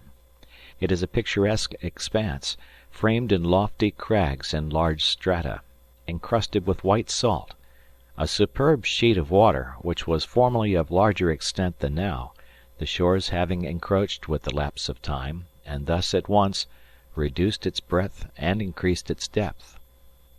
The Salt Lake, 70 miles long and 35 wide, is situated 3 miles 800 feet above the sea. Quite different from Lake Asphaltite, whose depression is 1,200 feet below the sea, it contains considerable salt, and 1/4 of the weight of its water is solid matter, its specific weight being 1.170, and, after being distilled, 1.000. Fishes are, of course, unable to live in it, and those which descend through the Jordan, the Weber, and other streams soon perish. The country around the lake was well cultivated, for the Mormons are mostly farmers, while ranches and pens for domesticated animals, fields of wheat, corn, and other cereals, luxuriant prairies, hedges of wild rose, clumps of acacias and milkwort, would have been seen 6 months later. Now the ground was covered with a thin powdering of snow. The train reached Ogden at 2 o'clock, where it rested for 6 hours. Mr. Fogg and his party had time to pay a visit to Salt Lake City, connected with Ogden by a branch road, and they spent 2 hours in this strikingly American town, built on the pattern of other cities of the Union like a checkerboard, with the sombre sadness of right angles, as Victor Hugo expresses it. The founder of the City of the Saints could not escape from the taste for symmetry which distinguishes the Anglo-Saxons. In this strange country, where the people are certainly not up to the level of their institutions, everything is done squarely cities, houses, and follies. The travelers, then, were promenading, at 3 o'clock, about the streets of the town built between the banks of the Jordan and the spurs of the Wasatch Range. They saw few or no churches, but the Prophet's mansion, the courthouse, and the arsenal, blue brick houses with verandas and porches, surrounded by gardens bordered with acacias, palms, and locusts. A clay and pebble wall built in 1853 surrounded the town, and in the principal street were the market and several hotels adorned with pavilions. The place did not seem thickly populated. The streets were almost deserted, except in the vicinity of the temple, which they only reached after having traversed several quarters surrounded by palisades. There were many women, which was easily accounted for by the peculiar institution of the Mormons, but it must not be supposed that all the Mormons are polygamists. They are free to marry or not, as they please, but it is worth noting that it is mainly the female citizens of Utah who are anxious to marry, as, according to the Mormon religion, maiden ladies are not admitted to the possession of its highest joys. These poor creatures seem to be neither well off nor happy. Some, the more well-to-do no doubt, wore short, open black silk dresses, under a hood or modest shawl. Others were habited in Indian fashion. Passepartout could not behold without a certain fright these women, charged in groups with conferring happiness on a single Mormon. His common sense pitied, above all, the husband. It seemed to him a terrible thing to have to guide so many wives at once across the vicissitudes of life, and to conduct them, as it were, in a body to the Mormon paradise with the prospect of seeing them in the company of the glorious Smith, who doubtless was the chief ornament of that delightful place to all eternity. He felt decidedly repelled from such a vocation, and he imagined, perhaps he was mistaken, that the fair ones of Salt Lake City cast rather alarming glances on his person. Happily, his stay there was but brief. At 4 the party found themselves again at the station, took their places in the train, and the whistle sounded for starting. Just at the moment, however, that the locomotive wheels began to move, cries of "Stop! Stop!" were heard. Trains, like time and tide, stop for no one. The gentleman who uttered the cries was evidently a belated Mormon. He was breathless with running. Happily for him, the station had neither gates nor barriers. He rushed along the track, jumped on the rear platform of the train, and fell exhausted into one of the seats. Passepartout, who had been anxiously watching this amateur gymnast, approached him with lively interest and learned that he had taken flight after an unpleasant domestic scene. When the Mormon had recovered his breath, Passepartout ventured to ask him politely how many wives he had, for, from the manner in which he had decamped, it might be thought that he had 20 at least. "One, sir," replied the Mormon, raising his arms heavenward. "One, and that was enough." Chapter 28, in which Passepartout does not succeed in making anybody listen to reason. The train, on leaving Great Salt Lake at Ogden, passed northward for an hour as far as Weber River, having completed nearly 900 miles from San Francisco. From this point it took an easterly direction towards the jagged Wasatch Mountains. It was in this section included between this range and the Rocky Mountains that the American engineers found the most formidable difficulties in laying the road, and that the government granted a subsidy of $48,000 per mile, instead of $16,000 allowed for the work done on the plains. But the engineers, instead of violating nature, avoided its difficulties by winding around instead of penetrating the rocks. One tunnel only, 14,000 feet in length, was pierced in order to arrive at the Great Basin. The track up to this time had reached its highest elevation at the Great Salt Lake. From this point it described a long curve, descending towards Bitter Creek Valley, to rise again to the dividing ridge of the waters between the Atlantic and the Pacific. There were many creeks in this mountainous region, and it was necessary to cross Muddy Creek, Green Creek, and others upon culverts. Passepartout grew more and more impatient as they went on, while Fix longed to get out of this difficult region, and was more anxious than Phileas Fogg himself to be beyond the danger of delays and accidents, and set foot on English soil. At 10 o'clock at night the train stopped at Fort Bridger Station, and 20 minutes later entered Wyoming territory, following the valley of Bitter Creek throughout. The next day, 7th December, they stopped for a quarter of an hour at Green River Station. Snow had fallen abundantly during the night, but, being mixed with rain, it had half melted and did not interrupt their progress. The bad weather, however, annoyed Passepartout, for the accumulation of snow, by blocking the wheels of the cars, would certainly have been fatal to Mr. Fogg's tour. "What an idea!" he said to himself. "Why did my master take this journey in winter? Couldn't he have waited for the good season to increase his chances?" While the worthy Frenchman was absorbed in the state of the sky and the depression of the temperature, Aouda was experiencing fears from a totally different cause. Several passengers had got off at Green River, and were walking up and down the platforms, and among these Aouda recognized Colonel Stamp Proctor, the same who had grossly insulted Phileas Fogg at the San Francisco meeting. Not wishing to be recognized, the young woman drew back from the window, feeling much alarm at her discovery. She was attached to the man who, however coldly, gave her daily evidences of the most absolute devotion. She did not comprehend, perhaps, the depth of the sentiment with which her protector inspired her, which she called gratitude, but which, though she was unconscious of it, was really more than that. Her heart sank within her when she recognized the man whom Mr. Fogg desired, sooner or later, to call to account for his conduct. Chance alone, it was clear, had brought Colonel Proctor on this train, but there he was, and it was necessary, at all hazards, that Phileas Fogg should not perceive his adversary. Aouda seized a moment when Mr. Fogg was asleep to tell Fix and Passepartout whom she had seen. "That Proctor on this train!" cried Fix. "Well, reassure yourself, madam. Before he settles with Mr. Fogg he has got to deal with me. It seems to me that I was the more insulted of the two." "And besides," added Passepartout, I'll take charge of him, colonel as he is." "Mr. Fix," resumed Aouda, "Mr. Fogg will allow no one to avenge him. He said that he would come back to America to find this man. Should he perceive Colonel Proctor, we could not prevent a collision which might have terrible results. He must not see him." "You are right, madam," replied Fix. "A meeting between them might ruin all.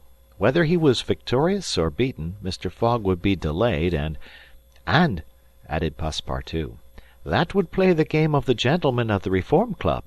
In 4 days we shall be in New York.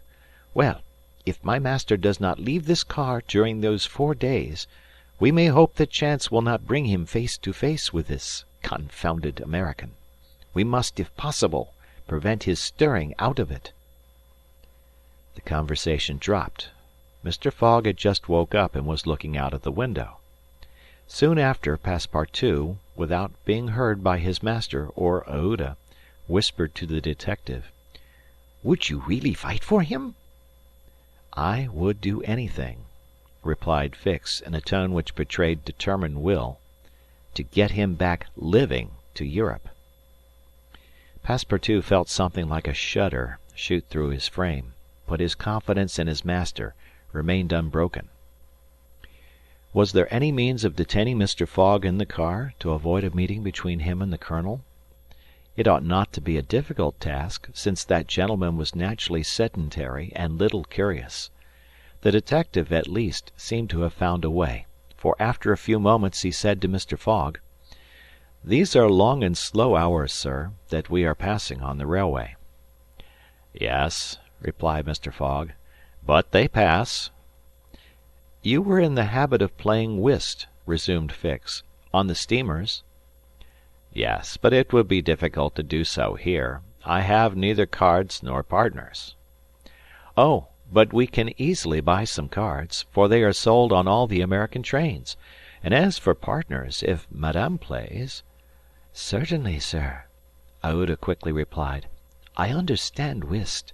It is part of an English education." "I myself have some pretensions to playing a good game. Well, here are 3 of us and a dummy—" "As you please, sir," replied Phileas Fogg, heartily glad to resume his favourite pastime even on the railway.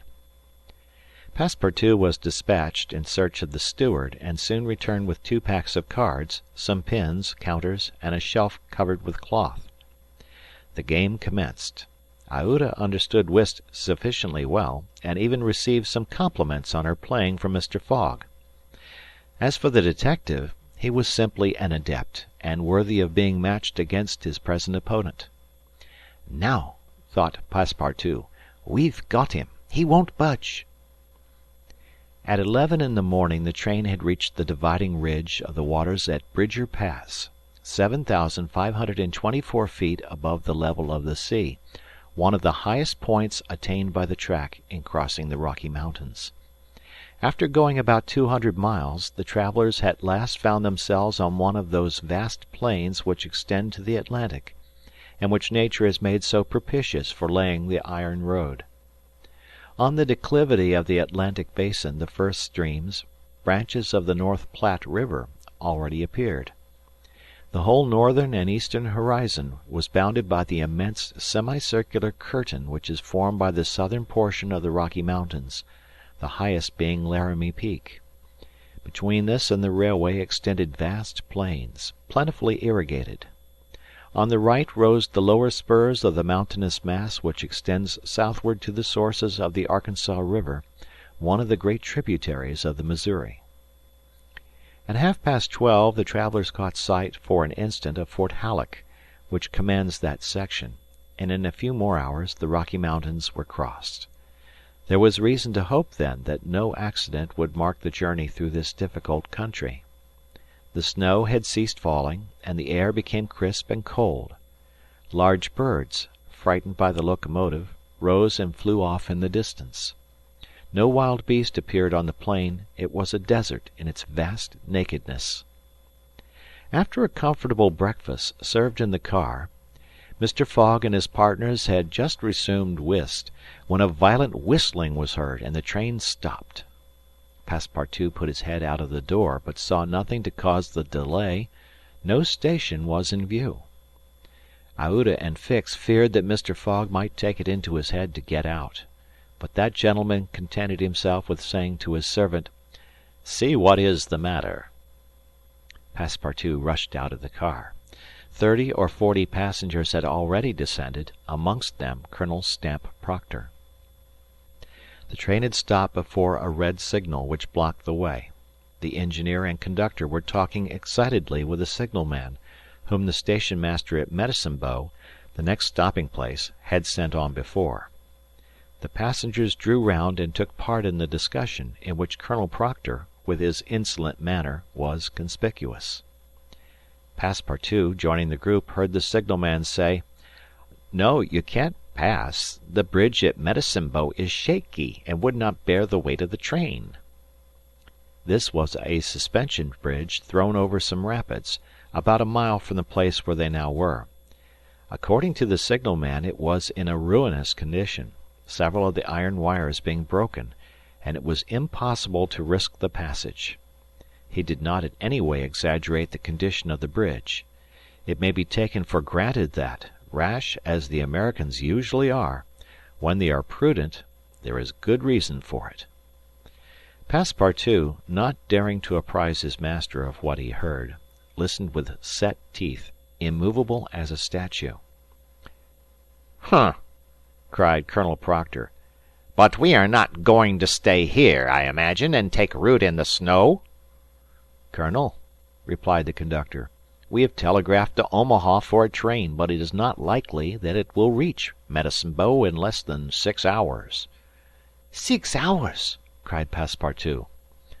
"Certainly," returned the conductor.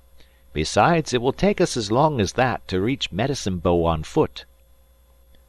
"But it is only a mile from here," said one of the passengers. "Yes, but it's on the other side of the river." "And can't we cross that in a boat?" asked the colonel. "That's impossible. The creek is swelled by the rains. It is a rapid, and we shall have to make a circuit of 10 miles to the north to find a ford." The colonel launched a volley of oaths, denouncing the railway company and the conductor, and Passepartout, who was furious, was not disinclined to make common cause with him. Here was an obstacle indeed which all his master's banknotes could not remove. There was a general disappointment among the passengers, who, without reckoning the delay, saw themselves compelled to trudge 15 miles over a plain covered with snow. They grumbled and protested, and would certainly have thus attracted Phileas Fogg's attention if he had not been completely absorbed in his game. Passepartout found that he could not avoid telling his master what had occurred, and with hanging head he was turning towards the car, when the engineer, a true Yankee, named Forster, called out, "Gentlemen, perhaps there is a way after all to get over." "On the bridge?" asked a passenger. "On the bridge." "With our train?" "With our train." Passepartout stopped short and eagerly listened to the engineer. "But the bridge is unsafe," urged the conductor. "No matter," replied Forster. "I think that by putting on the very highest speed we might have a chance of getting over." "The devil!" muttered Passepartout. But a number of the passengers were at once attracted by the engineer's proposal, and Colonel Proctor was especially delighted, and found the plan a very feasible one. He told stories about engineers leaping their trains over rivers without bridges, by putting on full steam, and many of those present avowed themselves of the engineer's mind. "We have 50 chances out of 100 of getting over," said one. 80, 90. Passepartout was astounded, and though ready to attempt anything to get over Medicine Creek, thought the experiment proposed a little too American. "Besides," thought he, "there's a still more simple way, and it does not even occur to any of these people. Sir," said he aloud to one of the passengers, "the engineer's plan seems to me a little dangerous, but—" "80 chances," replied the passenger, turning his back on him. "I know it," said Passepartout, turning to another passenger, "but a simple idea." "Ideas are of no use," returned the American, shrugging his shoulders, "as the engineer assures us that we can pass." "Doubtless," urged Passepartout, "we can pass, but perhaps it would be more prudent." "What, prudent?" cried Colonel Proctor, whom this word seemed to excite prodigiously. "At full speed, don't you see? At full speed." "I know, I see," repeated Passepartout. "But it would be, if not more prudent, since that word displeases you, at least more natural." "Who? What? What's the matter with this fellow?" cried several. The poor fellow did not know to whom to address himself. Are you afraid? asked Colonel Proctor. "I afraid? Very well. I will show these people that a Frenchman can be as American as they." "All aboard!" cried the conductor. "Yes, all aboard," repeated Passepartout, and immediately. "But they can't prevent me from thinking that it would be more natural for us to cross the bridge on foot, and let the train come after." But no one heard this sage reflection, nor would any one have acknowledged its justice. The passengers resumed their places in the cars.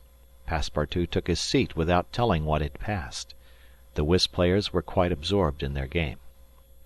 The locomotive whistled vigorously. The engineer, reversing the steam, backed the train for nearly a mile, retiring like a jumper in order to take a longer leap. Then, with another whistle, he began to move forward. The train increased its speed, and soon its rapidity became frightful. A prolonged screech issued from the locomotive. The piston worked up and down 20 strokes to the second. They perceived that the whole train, rushing on at the rate of 100 miles an hour, hardly bore upon the rails at all. And they passed over. It was like a flash. No one saw the bridge. The train leaped, so to speak, from one bank to the other, and the engineer could not stop it until it had gone 5 miles beyond the station. But scarcely had the train passed the river, when the bridge, completely ruined, fell with a crash into the rapids of Medicine Bow. Chapter 29, in which certain incidents are narrated which are only to be met with on American railroads. The train pursued its course that evening without interruption, passing Fort Saunders, crossing Cheyenne Pass, and reaching Evans Pass. The road here attained the highest elevation of the journey, 8,092 feet above the level of the sea. The travelers had now only to descend to the Atlantic by limitless plains leveled by nature. A branch of the Grand Trunk led off southward to Denver, the capital of Colorado. The country round about is rich in gold and silver, and more than 50,000 inhabitants are already settled there. 1,382 miles had been passed over from San Francisco in 3 days and 3 nights. 4 days and 4 nights more would probably bring them to New York. Phileas Fogg was not as yet behindhand. During the night Camp Walbach was passed on the left. Lodge Pole Creek ran parallel with the road, marking the boundary between the territories of Wyoming and Colorado. They entered Nebraska at 11, passed near Sedgwick, and touched at Julesburg, on the southern branch of the Platte River. It was here that the Union Pacific Railroad was inaugurated on the 23rd of October, 1867, by the chief engineer, General Dodge. 2 powerful locomotives, carrying 9 cars of invited guests, among whom were Thomas C. Durant, vice president of the road, stopped at this point. Cheers were given. The Sioux and Pawnees performed an imitation Indian battle. Fireworks were let off, and the first number of the Railway Pioneer was printed by a press brought on the train. Thus was celebrated the inauguration of this great railroad, a mighty instrument of progress and civilization thrown across the desert and destined to link together cities and towns which do not yet exist. The whistle of the locomotive, more powerful than Amphion's lyre, was about to bid them rise from American soil. Fort McPherson was left behind at 8 in the morning, and 357 miles had yet to be traversed before reaching Omaha. The road followed the capricious windings of the southern branch of the Platte River, on its left bank. At 9 the train stopped at the important town of North Platte, built between the two arms of the river, which rejoin each other around it and form a single artery, a large tributary, whose waters empty into the Missouri a little above Omaha. The 101st meridian was passed. Mr. Fogg and his partners had resumed their game. No one, not even the dummy, complained of the length of the trip. Fix had begun by winning several guineas, which he seemed likely to lose, but he showed himself a not less eager whist player than Mr. Fogg. During the morning, chance distinctly favoured that gentleman. Trumps and honours were showered upon his hands. Once, having resolved on a bold stroke, he was on the point of playing a spade when a voice behind him said, I should play a diamond. Mr. Fogg, Aouda, and Fix raised their heads and beheld Colonel Proctor. Stamp Proctor and Phileas Fogg recognized each other at once. Ah, it's you, is it, Englishman? Cried the colonel. It's you who are going to play a spade. And who plays it? Replied Phileas Fogg coolly, throwing down the 10 of spades. Well, it pleases me to have it diamonds, replied Colonel Proctor in an insolent tone. He made a movement as if to seize the card which had just been played, adding, You don't understand anything about whist. Perhaps I do, as well as another, said Phileas Fogg, rising. You have only to try, son of John Bull, replied the colonel. Aouda turned pale, and her blood ran cold. She seized Mr. Fogg's arm and gently pulled him back. Passepartout was ready to pounce upon the American, who was staring insolently at his opponent. But Fix got up, and going to Colonel Proctor said, You forget that it is I with whom you have to deal, sir, for it was I whom you not only insulted but struck. Mr. Fix, said Mr. Fogg, pardon me, but this affair is mine, and mine only. The colonel has again insulted me by insisting that I should not play a spade, and he shall give me satisfaction for it. When and where you will, replied the American, and with whatever weapon you choose. Aouda in vain attempted to retain Mr. Fogg, as vainly did the detective endeavour to make the quarrel his. Passepartout wished to throw the colonel out of the window, but a sign from his master checked him. Phileas Fogg left the car, and the American followed him upon the platform. Sir, said Mr. Fogg to his adversary, I am in a great hurry to get back to Europe, and any delay whatever will be greatly to my disadvantage. Well, what's that to me? Replied Colonel Proctor. Sir, said Mr. Fogg very politely, after our meeting at San Francisco, I determined to return to America and find you as soon as I had completed the business which called me to England. Really? Will you appoint a meeting for 6 months hence? Why not 10 years hence?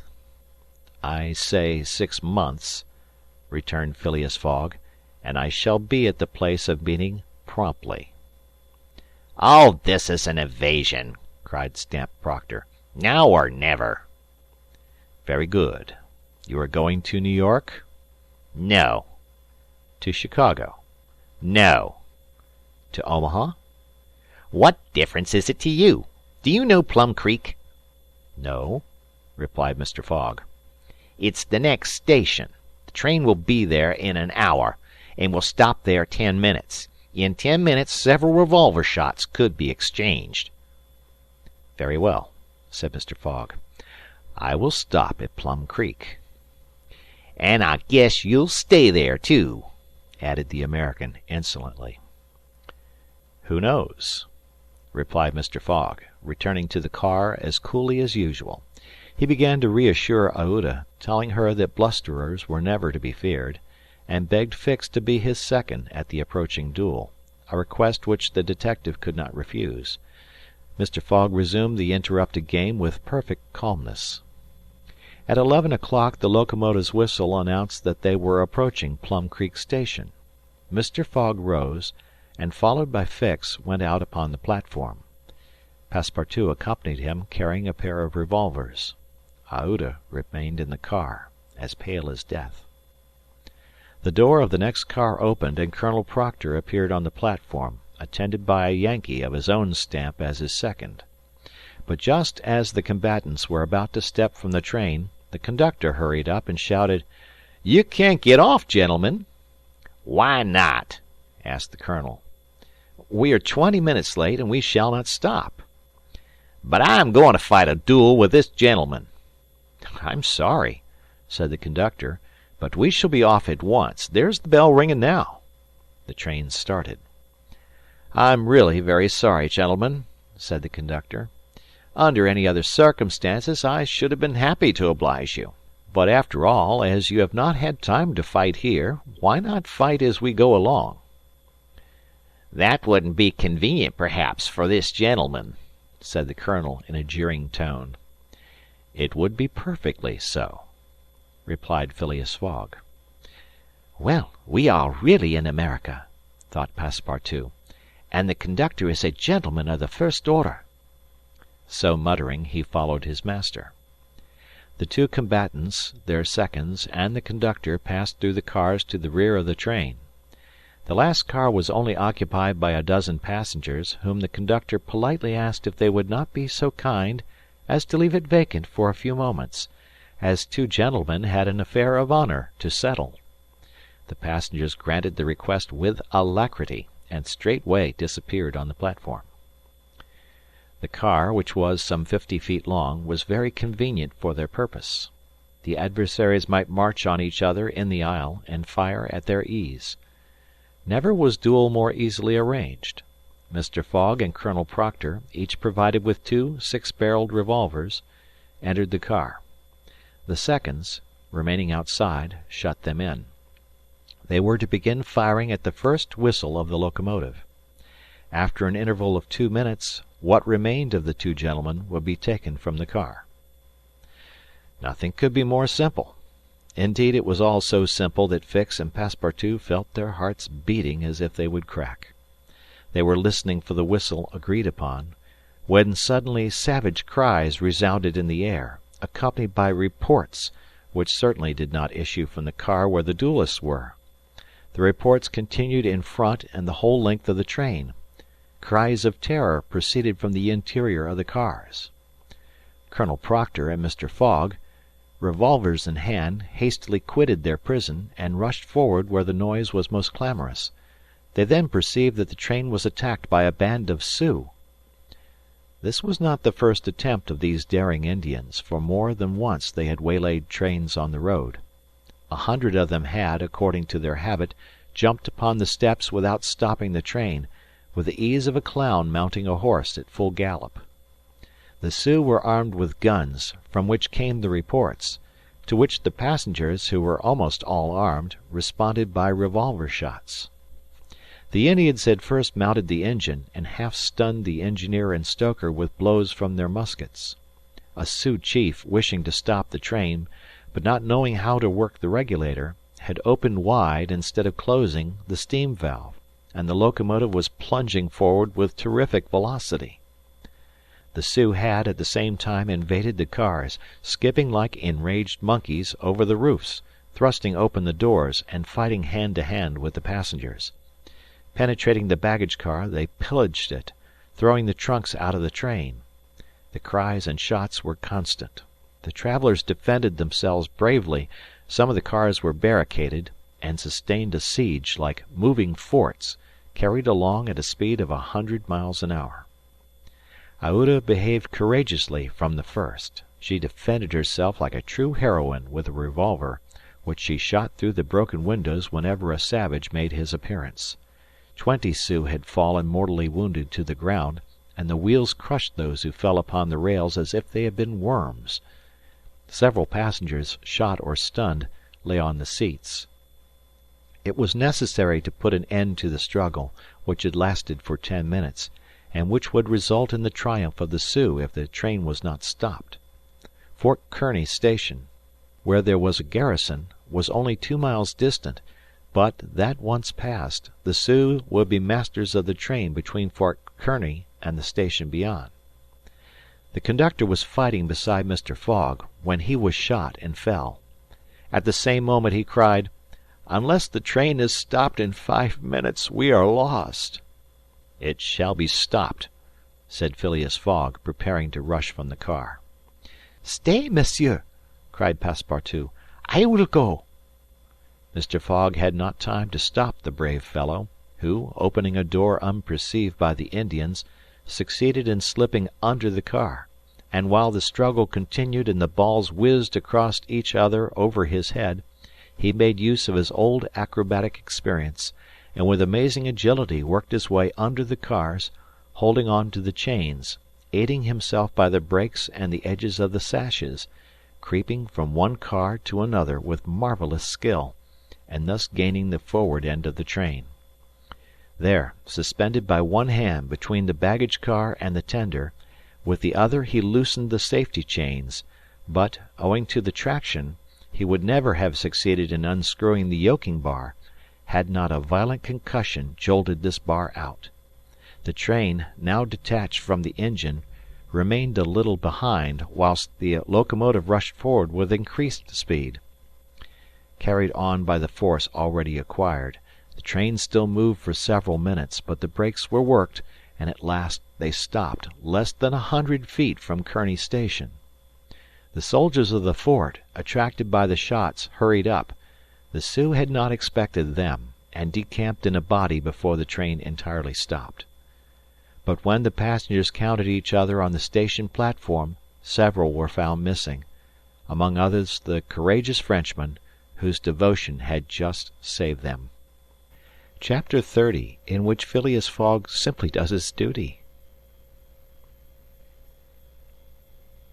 3 passengers, including Passepartout, had disappeared. Had they been killed in the struggle? Were they taken prisoners by the Sioux? It was impossible to tell. There were many wounded, but none mortally. Colonel Proctor was one of the most seriously hurt. He had fought bravely, and a ball had entered his groin. He was carried into the station with the other wounded passengers, to receive such attention as could be of avail. Aouda was safe, and Phileas Fogg, who had been in the thickest of the fight, had not received a scratch. Fix was slightly wounded in the arm. But Passepartout was not to be found, and tears coursed down Aouda's cheeks. All the passengers had got out of the train, the wheels of which were stained with blood. From the tires and spokes hung ragged pieces of flesh. As far as the eye could reach on the white plain behind, red trails were visible. The last Sioux were disappearing in the south, along the banks of the Republican River.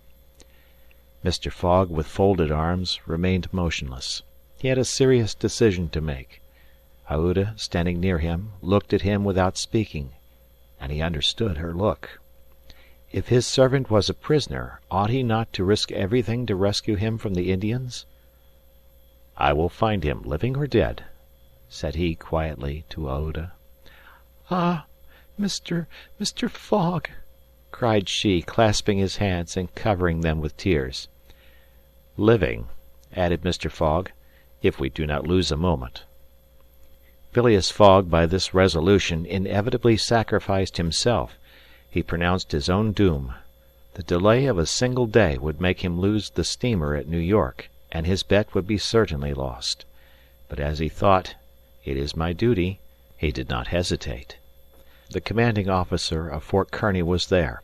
100 of his soldiers had placed themselves in a position to defend the station should the Sioux attack it.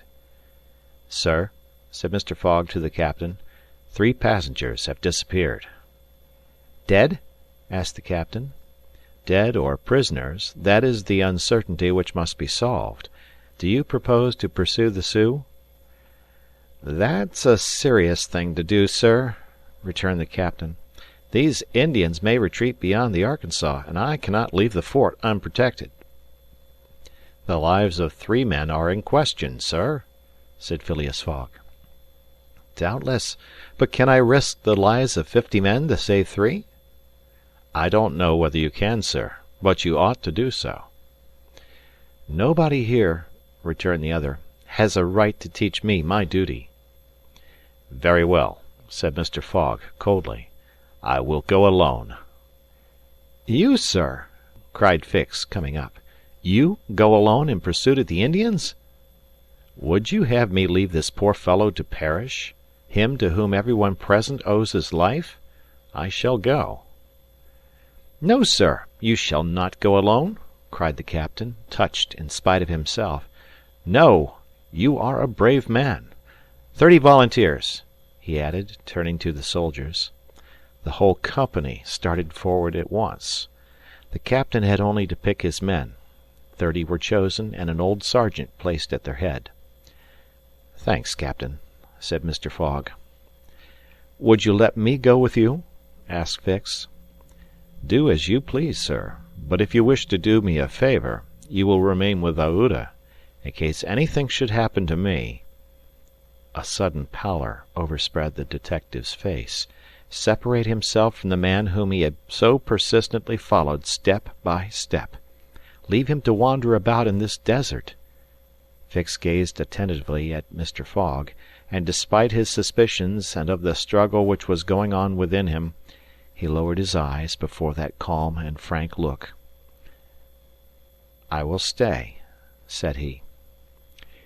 A few moments after, Mr. Fogg pressed the young woman's hand, and, having confided to her his precious carpet-bag, went off with the sergeant and his little squad. But before going he had said to the soldiers, "My friends, I will divide $5,000 among you if we save the prisoners." It was then a little past noon. Aouda retired to a waiting-room, and there she waited alone, thinking of the simple and noble generosity, the tranquil courage of Phileas Fogg. He had sacrificed his fortune and was now risking his life, all without hesitation, from duty in silence. Fix did not have the same thoughts, and could scarcely conceal his agitation. He walked feverishly up and down the platform, but soon resumed his outward composure. He now saw the folly of which he had been guilty in letting Fogg go alone. What? This man, whom he had just followed around the world, was permitted now to separate himself from him. He began to accuse and abuse himself, and, as if he were director of police, administered to himself a sound lecture for his greenness. "I have been an idiot," he thought, "and this man will see it. He has gone and won't come back. But how is it that I, Fix, who have in my pocket a warrant for his arrest, have been so fascinated by him? Decidedly I am nothing but an ass." So reasoned the detective, while the hours crept by all too slowly. He did not know what to do. Sometimes he was tempted to tell Aouda all, but he could not doubt how the young woman would receive his confidences. What course should he take? He thought of pursuing Fogg across the vast white plains. It did not seem impossible that he might overtake him. Footsteps were easily printed on the snow. But soon, under a new sheet, every imprint would be effaced. Fix became discouraged. He felt a sort of insurmountable longing to abandon the game altogether. He could now leave Fort Kearny station and pursue his journey homeward in peace. Towards 2 o'clock in the afternoon, while it was snowing hard, long whistles were heard approaching from the east. A great shadow, preceded by a wild light, slowly advanced, appearing still larger through the mist, which gave it a fantastic aspect.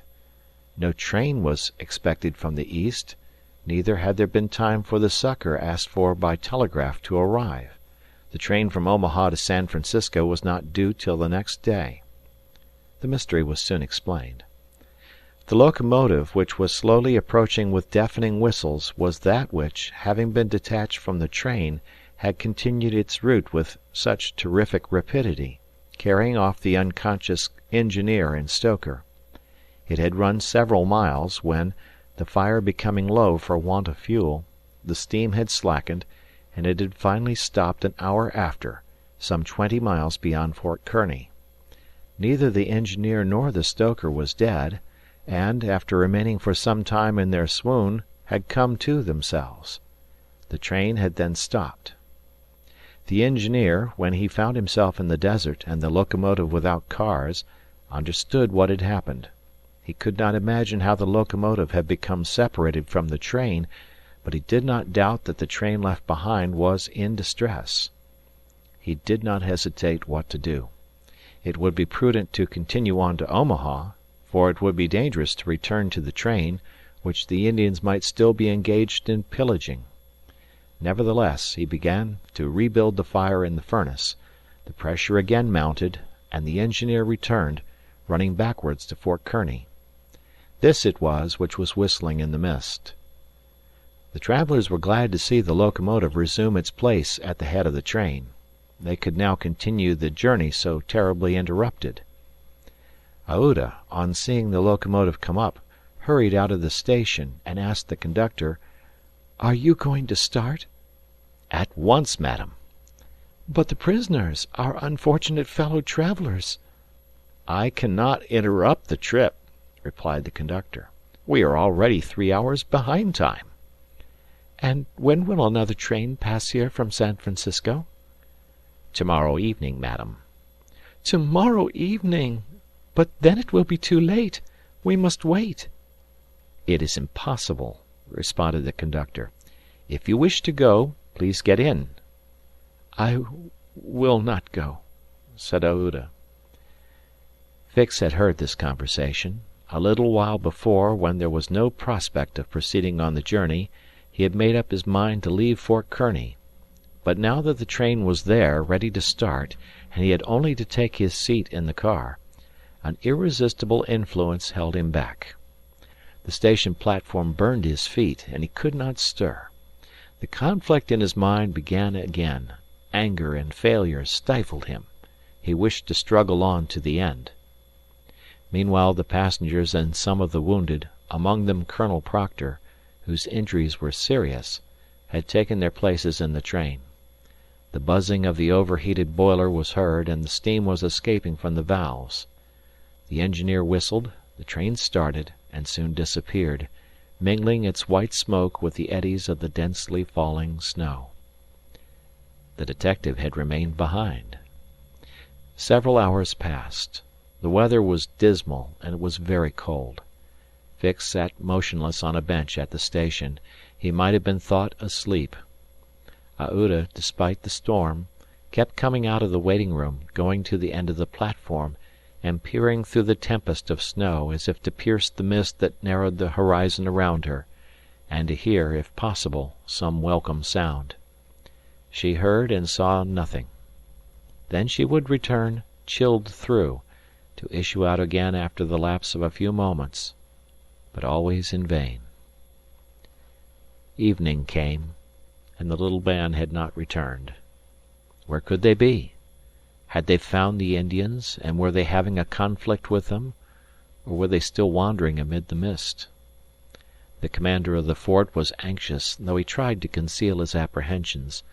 As night approached, the snow fell less plentifully, but it became intensely cold. Absolute silence rested on the plains. Neither flight of bird nor passing of beast troubled the perfect calm. Throughout the night Aouda, full of sad forebodings, her heart stifled with anguish, wandered about on the verge of the plains. Her imagination carried her far off, and showed her innumerable dangers. What she suffered through the long hours it would be impossible to describe. Fix remained stationary in the same place, but did not sleep. Once a man approached and spoke to him, and the detective merely replied by shaking his head. Thus the night passed. At dawn the half-extinguished disk of the sun rose above a misty horizon, but it was now possible to recognize objects 2 miles off. Phileas Fogg and the squad had gone southward. In the south all was still vacancy.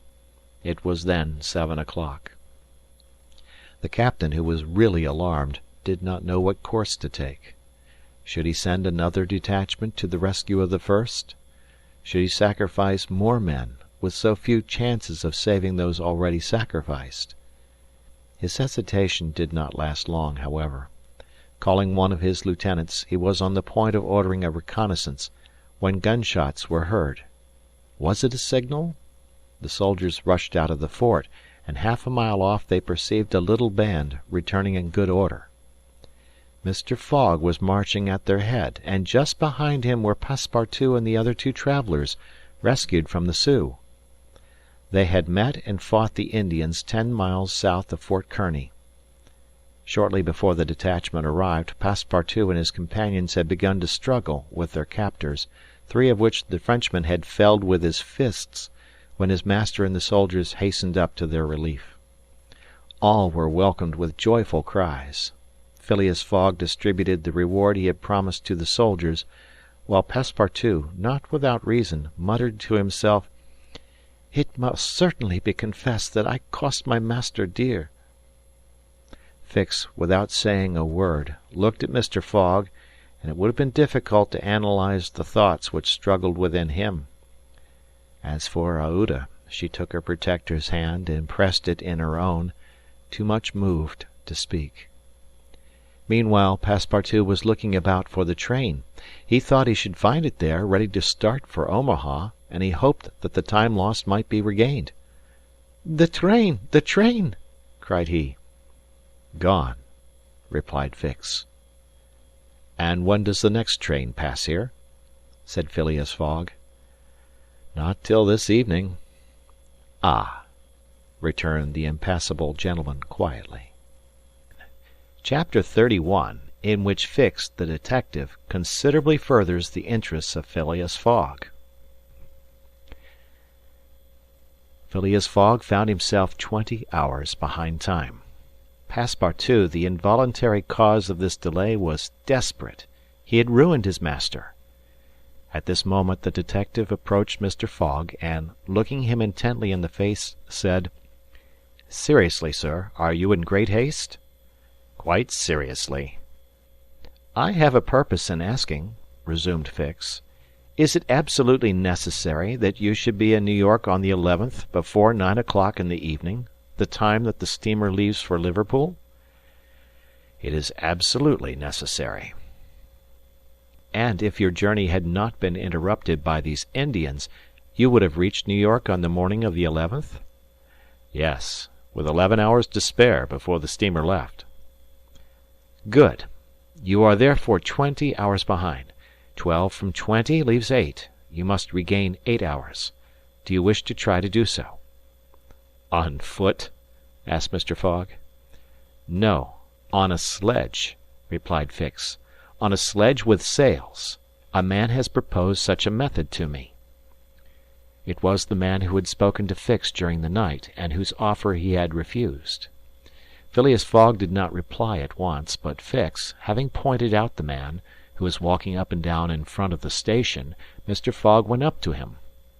An instant after, Mr. Fogg and the American, whose name was Mudge, entered a hut built just below the fort. There Mr. Fogg examined a curious vehicle, a kind of frame on 2 long beams, a little raised in front like the runners of a sledge, and upon which there was room for 5 or 6 persons. A high mast was fixed on the frame, held firmly by metallic lashings, to which was attached a large brigandine sail. This mast held an iron stay upon which to hoist a jib sail. Behind, a sort of rudder served to guide the vehicle. It was, in short, a sledge rigged like a sloop. During the winter, when the trains are blocked up by the snow, these sledges make extremely rapid journeys across the frozen plains from one station to another. Provided with more sails than a cutter, and with the wind behind them, they slip over the surface of the prairies with a speed equal, if not superior, to that of the express trains. Mr. Fogg readily made a bargain with the owner of this land craft. The wind was favorable, being fresh, and blowing from the west. The snow had hardened, and Mudge was very confident of being able to transport Mr. Fogg in a few hours to Omaha. Thence the trains eastward run frequently to Chicago and New York. It was not impossible that the lost time might yet be recovered, and such an opportunity was not to be rejected. Not wishing to expose Aouda to the discomforts of travelling in the open air, Mr. Fogg proposed to leave her with Passepartout at Fort Kearny, the servant taking upon himself to escort her to Europe by a better route and under more favorable conditions. But Aouda refused to separate from Mr. Fogg, and Passepartout was delighted with her decision, for nothing could induce him to leave his master while Fix was with him. It would be difficult to guess the detective's thoughts.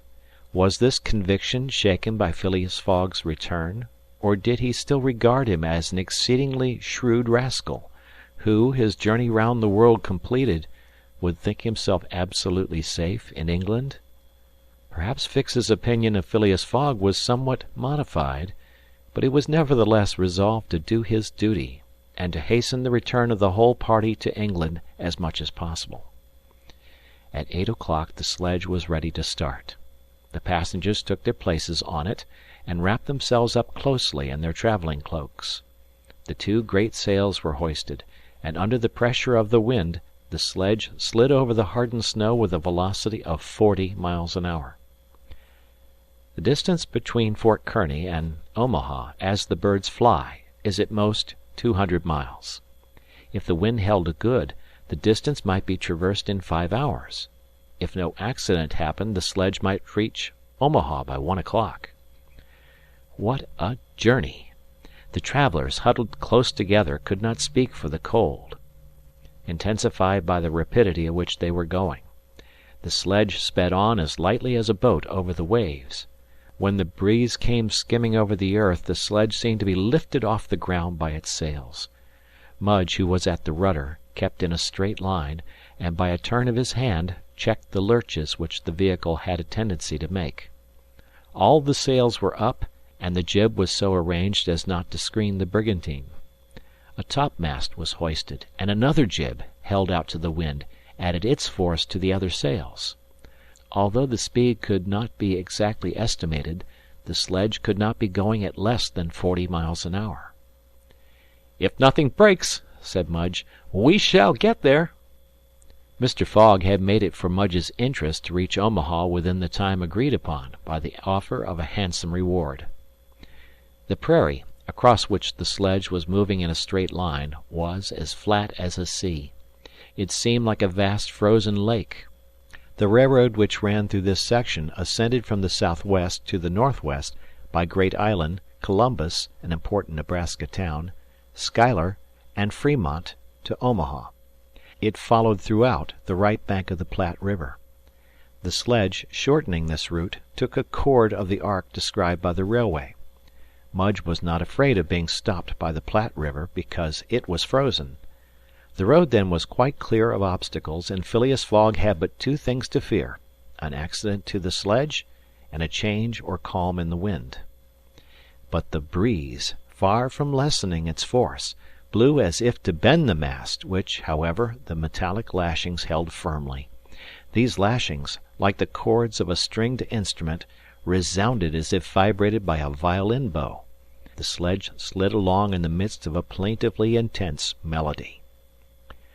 "Those chords give the fifth and the octave," said Mr. Fogg. These were the only words he uttered during the journey. Aouda, cosily packed in furs and cloaks, was sheltered as much as possible from the attacks of the freezing wind. As for Passepartout, his face was as red as the sun's disk when it sets in the mist, and he laboriously inhaled the biting air. With his natural buoyancy of spirits, he began to hope again. They would reach New York in the evening, if not on the morning, of the 11th, and there was still some chances that it would be before the steamer sailed for Liverpool. Passepartout even felt a strong desire to grasp his ally, Fix, by the hand. He remembered that it was the detective who procured the sledge, the only means of reaching Omaha in time. But, checked by some presentiment, he kept his usual reserve.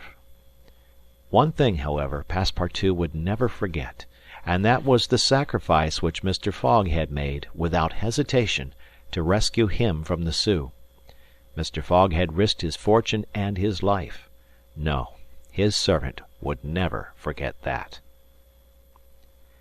While each of the party was absorbed in reflections so different, the sledge flew past over the vast carpet of snow. The creeks it passed over were not perceived. Fields and streams disappeared under the uniform whiteness. The plain was absolutely deserted. Between the Union Pacific Road and the branch which unites Kearny with St. Joseph, it formed a great uninhabited island. Neither village, station, nor fort appeared.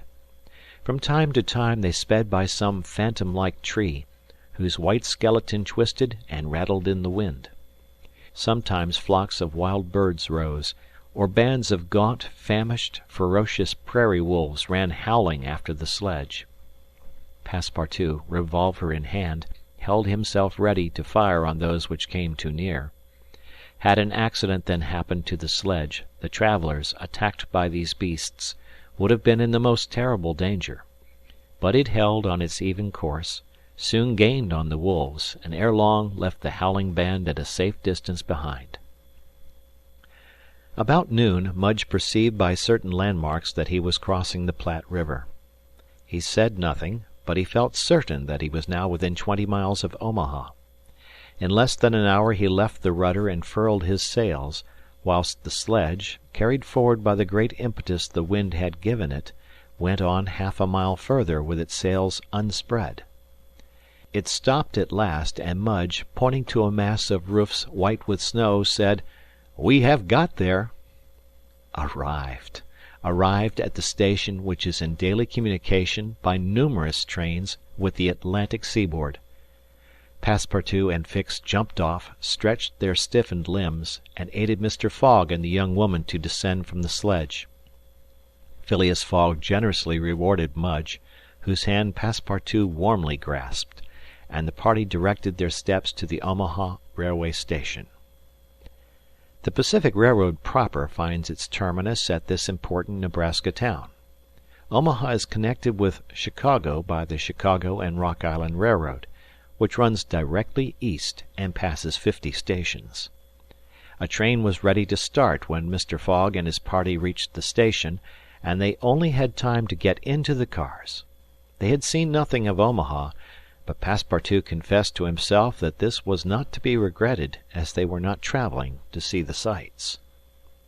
The train passed rapidly across the state of Iowa, by Council Bluffs, Des Moines, and Iowa City. During the night it crossed the Mississippi at Davenport, and by Rock Island entered Illinois. The next day, which was the 10th, at 4 o'clock in the evening, it reached Chicago, already risen from its ruins, and more proudly seated than ever on the borders of its beautiful Lake Michigan. 900 miles separated Chicago from New York, but trains are not wanting at Chicago. Mr. Fogg passed at once from one to the other, and the locomotive of the Pittsburgh, Fort Wayne, and Chicago Railway left at full speed, as if it fully comprehended that that gentleman had no time to lose. It traversed Indiana, Ohio, Pennsylvania, and New Jersey like a flash, rushing through towns with antique names, some of which had streets and cart tracks, but as yet no houses. At last the Hudson came into view, and at 11:15 in the evening of the 11th, the train stopped in the station on the right bank of the river, before the very pier of the Cunard line. The China for Liverpool had started 3/4 of an hour before. Chapter 32, in which Phileas Fogg engages in a direct struggle with bad fortune. The China, in leaving, seemed to have carried off Phileas Fogg's last hope. None of the other steamers were able to serve his projects. The Pereire of the French Transatlantic Company, whose admirable steamers are equal to any in speed and comfort, did not leave until the 14th. The Hamburg boats did not go directly to Liverpool or London, but to Havre, and the additional trip from Havre to Southampton would render Phileas Fogg's last efforts of no avail. The Inman steamer did not depart till the next day, and could not cross the Atlantic in time to save the wager. Mr. Fogg learned all this in consulting his Bradshaw, which gave him the daily movements of the transatlantic steamers. Passepartout was crushed. It overwhelmed him to lose the boat by 3/4 of an hour. It was his fault, for instead of helping his master, he had not ceased putting obstacles in his path. And when he recalled all the incidents of the tour, when he counted up the sums expended in pure loss and on his own account, when he thought that the immense stake, added to the heavy charges of this useless journey, would completely ruin Mr. Fogg. He overwhelmed himself with bitter self-accusations. Mr. Fogg, however, did not reproach him, and on leaving the Cunard pier, only said, "We will consult about what is best tomorrow. Come." The party crossed the Hudson in the Jersey City ferry boat, and drove in a carriage to the St. Nicholas Hotel, on Broadway. Rooms were engaged, and the night passed, briefly to Phileas Fogg, who slept profoundly, but very long to Aouda and the others, whose agitation did not permit them to rest. The next day was the 12th of December. From 7 in the morning of the 12th to a quarter before 9 in the evening of the 21st, there were 9 days, 13 hours, and 45 minutes. If Phileas Fogg had left in the China, one of the fastest steamers on the Atlantic, he would have reached Liverpool and then London within the period agreed upon. Mr. Fogg left the hotel alone, after giving Passepartout instructions to await his return, and inform Aouda to be ready at an instant's notice. He proceeded to the banks of the Hudson and looked about among the vessels moored or anchored in the river, for any that were about to depart. Several had departure signals and were preparing to put to sea at morning tide, for in this immense and admirable port there is not one day in 100 that vessels do not set out for every quarter of the globe. But they were mostly sailing vessels, of which, of course, Phileas Fogg could make no use. He seemed about to give up all hope, when he espied, anchored at the battery, a cable's length off at most, a trading vessel with a screw, well shaped, whose funnel, puffing a cloud of smoke, indicated that she was getting ready for departure. Phileas Fogg hailed a boat, got into it, and soon found himself on board the Henrietta, iron-hulled, wood-built above. He ascended to the deck and asked for the captain, who forthwith presented himself. He was a man of 50, a sort of sea-wolf, with big eyes, a complexion of oxidized copper, red hair and thick neck, and a growling voice. "The captain?" asked Mr. Fogg. "I am the captain." "I am Phileas Fogg, of London." "And I am Andrew Speedy, of Cardiff." "You are going to put to sea?" "In an hour." "You are bound for?" "Bordeaux." "And your cargo?" "No freight. Going in ballast." "Have you any passengers?" "No passengers. Never have passengers. Too much in the way." "Is your vessel a swift one?" "Between 11 and 12 knots. The Henrietta. Well known." "Will you carry me and 3 other persons to Liverpool?" "To Liverpool? Why not to China?" "I said Liverpool." "No." "No?" "No. I am setting out for Bordeaux, and shall go to Bordeaux." "Money is no object?" "None." The captain spoke in a tone which did not admit of a reply. "But the owners of the Henrietta," resumed Phileas Fogg. "The owners are myself," replied the captain. "The vessel belongs to me." "I will freight it for you." "No." "I will buy it of you." "No." Phileas Fogg did not betray the least disappointment, but the situation was a grave one. It was not at New York as at Hong Kong, nor with the captain of the Henrietta as with the captain of the Tankadere. Up to this time money had smoothed away every obstacle. Now money failed. Still, some means must be found to cross the Atlantic on a boat, unless by balloon, which would have been venturesome, besides not being capable of being put in practice. It seemed that Phileas Fogg had an idea, for he said to the captain, "Well, will you carry me to Bordeaux?" "No, not if you paid me $200. "I offer you 2,000. "Apiece?" "Apiece." "And there are 4 of you?" "4." Captain Speedy began to scratch his head. There were $8,000 to gain, without changing his route, for which it was well worth conquering the repugnance he had for all kinds of passengers. Besides, passengers at $2,000 are no longer passengers, but valuable merchandise. "I start at 9 o'clock," said Captain Speedy, simply. "Are you and your party ready?" "We will be on board at 9 o'clock," replied, no less simply, Mr. Fogg. It was 8:30. To disembark from the Henrietta, jump into a hack, hurry to the St. Nicholas, and return with Aouda, Passepartout, and even the inseparable Fix was the work of a brief time, and was performed by Mr. Fogg with the coolness which never abandoned him. They were on board when the Henrietta made ready to weigh anchor. When Passepartout heard what this last voyage was going to cost, he uttered a prolonged "Oh!" which extended throughout his vocal gamut. As for Fix, he said to himself that the Bank of England would certainly not come out of this affair well indemnified.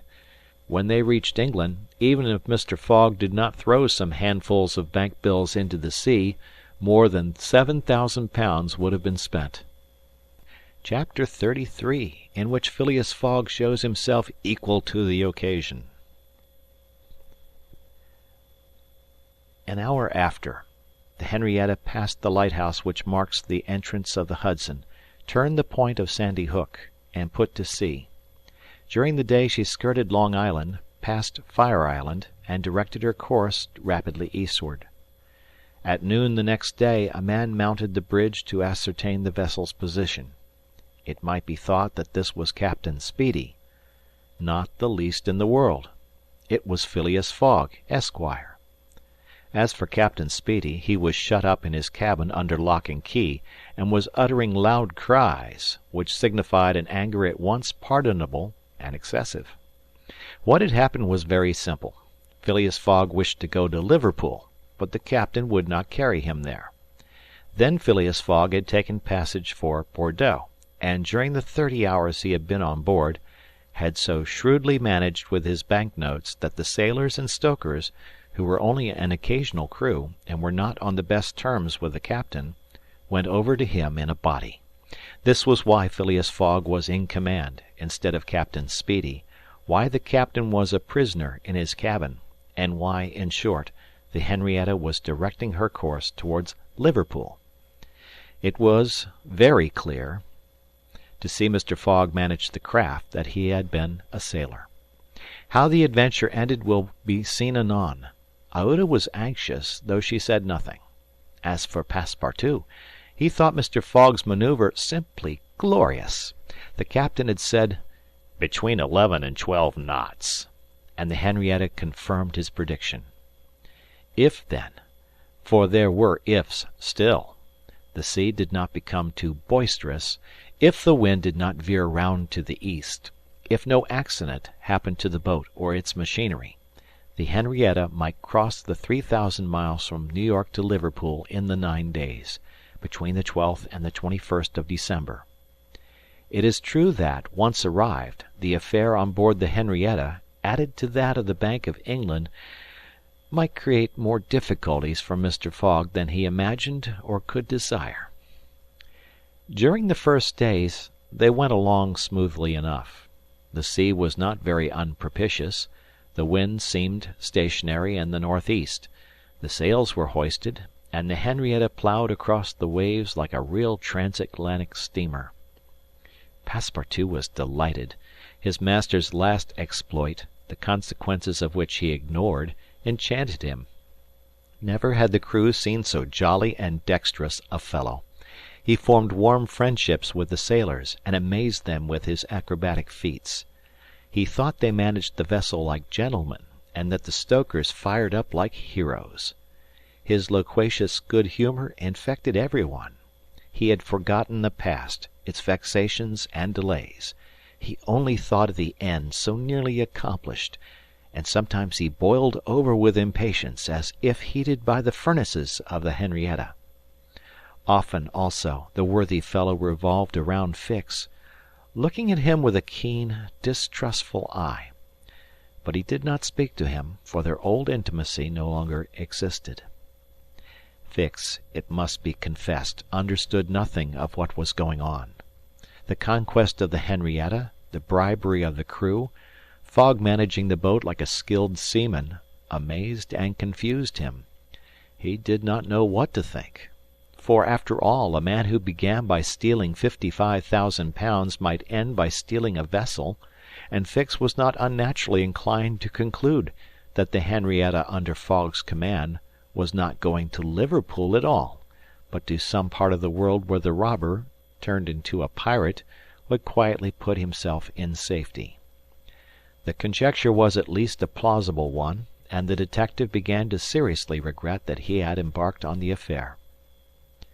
As for Captain Speedy, he continued to howl and growl in his cabin, and Passepartout, whose duty it was to carry him his meals, courageous as he was, took the greatest precautions. Mr. Fogg did not seem even to know that there was a captain on board. On the 13th they passed the edge of the Banks of Newfoundland, a dangerous locality during the winter especially. There are frequent fogs and heavy gales of wind.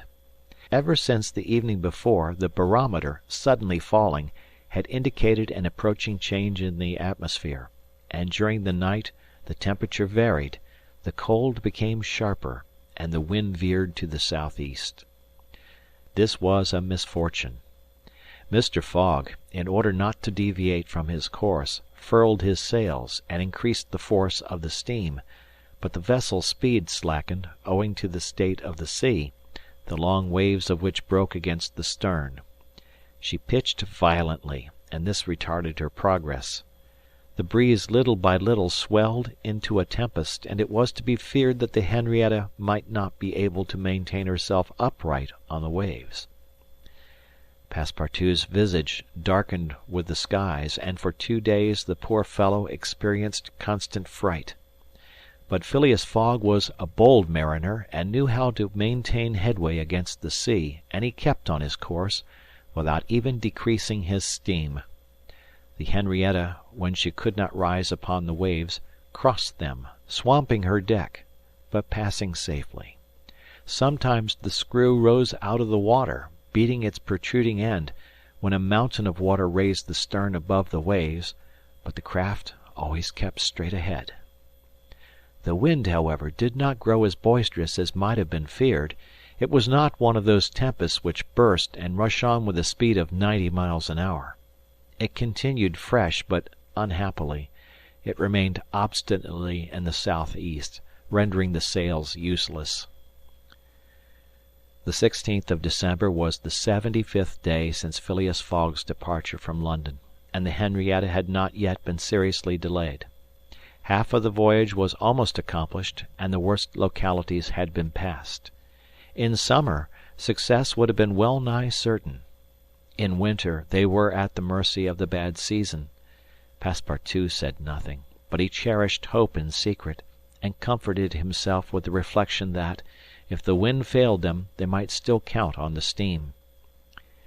On this day the engineer came on deck, went up to Mr. Fogg, and began to speak earnestly with him. Without knowing why it was a presentiment, perhaps Passepartout became vaguely uneasy. He would have given one of his ears to hear with the other what the engineer was saying. He finally managed to catch a few words, and was sure he heard his master say, "You are certain of what you tell me?" "Certain, sir," replied the engineer. "You must remember that, since we started, we have got up hot fires in all our furnaces, and though we had coal enough to go on short steam from New York to Bordeaux, we haven't enough to go with all steam from New York to Liverpool." "I will consider," replied Mr. Fogg. Passepartout understood it all. He was seized with mortal anxiety. The coal was giving out. "Ah, if my master can get over that," muttered he, "he'll be a famous man." He could not help imparting to Fix what he had overheard. "Then you believe that we really are going to Liverpool?" "Of course." "Ass!" replied the detective, shrugging his shoulders and turning on his heel. Passepartout was on the point of vigorously resenting the epithet, the reason of which he could not for the life of him comprehend. But he reflected that the unfortunate Fix was probably very much disappointed and humiliated in his self-esteem after having so awkwardly followed a false scent around the world, and refrained. And now what course would Phileas Fogg adopt? It was difficult to imagine. Nevertheless, he seemed to have decided upon one, for that evening he sent for the engineer and said to him, "Feed all the fires until the coal is exhausted." A few moments after, the funnel of the Henrietta vomited forth torrents of smoke. The vessel continued to proceed with all steam on, but on the 18th the engineer, as he had predicted, announced that the coal would give out in the course of the day. "Do not let the fires go down," replied Mr. Fogg. "Keep them up to the last. Let the valves be filled." Towards noon Phileas Fogg, having ascertained their position, called Passepartout and ordered him to go for Captain Speedy. It was as if the honest fellow had been commanded to unchain a tiger. He went to the poop, saying to himself, "He will be like a madman." In a few moments, with cries and oaths, a bomb appeared on the poop deck. The bomb was Captain Speedy. It was clear that he was on the point of bursting. Where are we? Were the first words his anger permitted him to utter. Had the poor man been an apoplectic, he could never have recovered from his paroxysm of wrath. Where are we? He repeated, with purple face. 707 miles from Liverpool, replied Mr. Fogg, with imperturbable calmness. Pirate! cried Captain Speedy. I have sent for you, sir. Picaroon? Sir, continued Mr. Fogg, to ask you to sell me your vessel. No! By all the devils, no! But I shall be obliged to burn her. Burn the Henrietta? Yes, at least the upper part of her. The coal has given out. Burn my vessel! cried Captain Speedy, who could scarcely pronounce the words. A vessel worth $50,000. Here are 60,000, replied Phileas Fogg, handing the captain a roll of bank bills. This had a prodigious effect on Andrew Speedy. An American can scarcely remain unmoved at the sight of $60,000. The captain forgot in an instant his anger, his imprisonment, and all his grudges against his passenger. The Henrietta was 20 years old. It was a great bargain. The bomb would not go off after all. Mr. Fogg had taken away the match.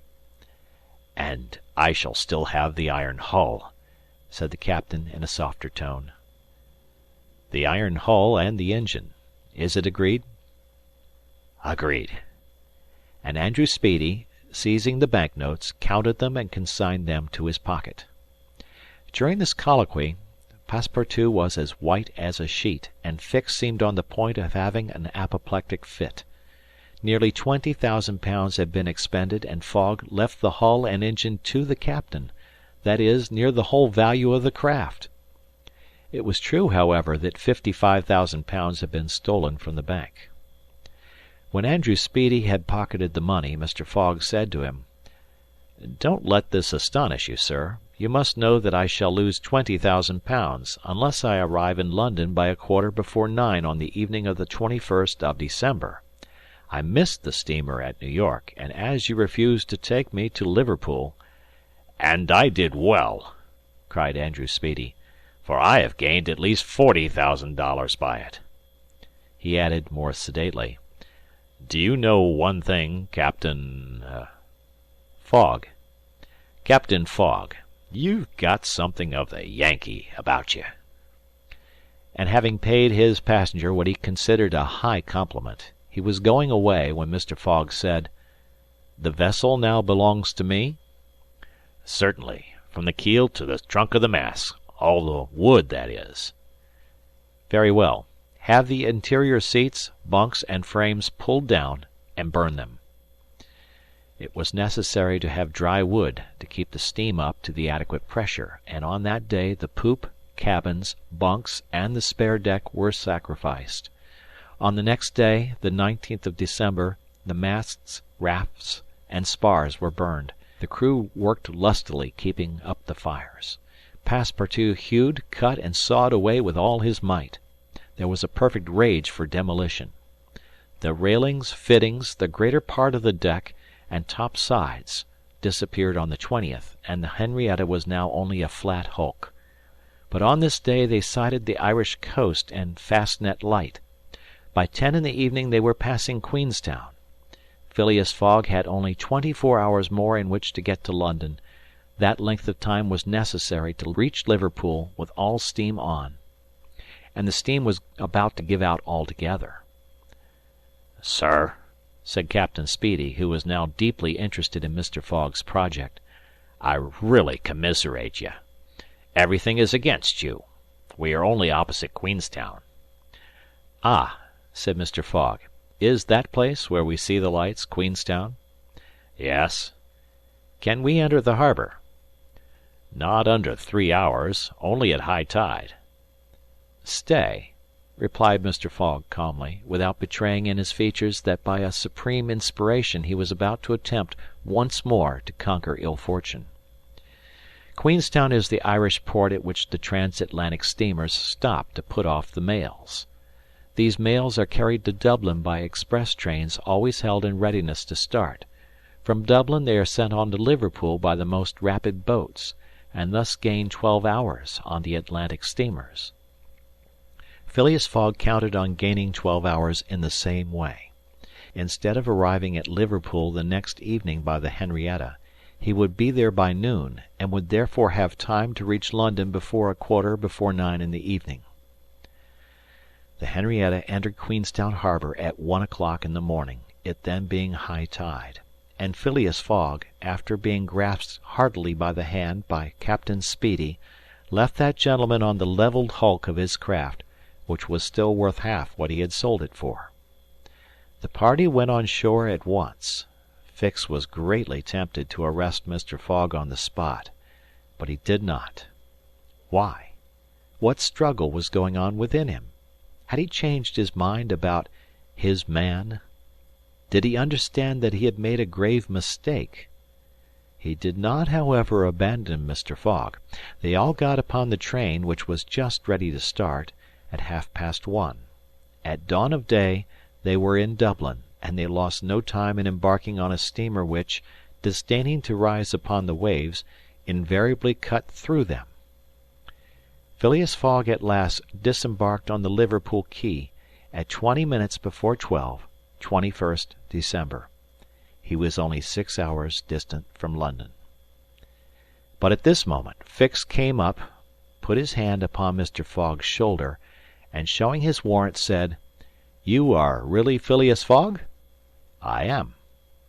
"I arrest you in the Queen's name." Chapter 34, in which Phileas Fogg at last reaches London. Phileas Fogg was in prison. He had been shut up in the custom house, and he was to be transferred to London the next day. Passepartout, when he saw his master arrested, would have fallen upon Fix had he not been held back by some policemen. Aouda was thunderstruck at the suddenness of an event which she could not understand. Passepartout explained to her how it was that the honest and courageous Fogg was arrested as a robber. The young woman's heart revolted against so heinous a charge, and when she saw that she could attempt to do nothing to save her protector, she wept bitterly. As for Fix, he had arrested Mr. Fogg because it was his duty, whether Mr. Fogg were guilty or not. The thought then struck Passepartout that he was the cause of this new misfortune. Had he not concealed Fix's errand from his master?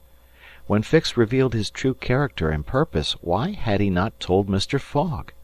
If the latter had been warned, he would no doubt have given Fix proof of his innocence, and satisfied him of his mistake. At least, Fix would not have continued his journey at the expense and on the heels of his master, only to arrest him the moment he set foot on English soil. Passepartout wept till he was blind, and felt like blowing his brains out.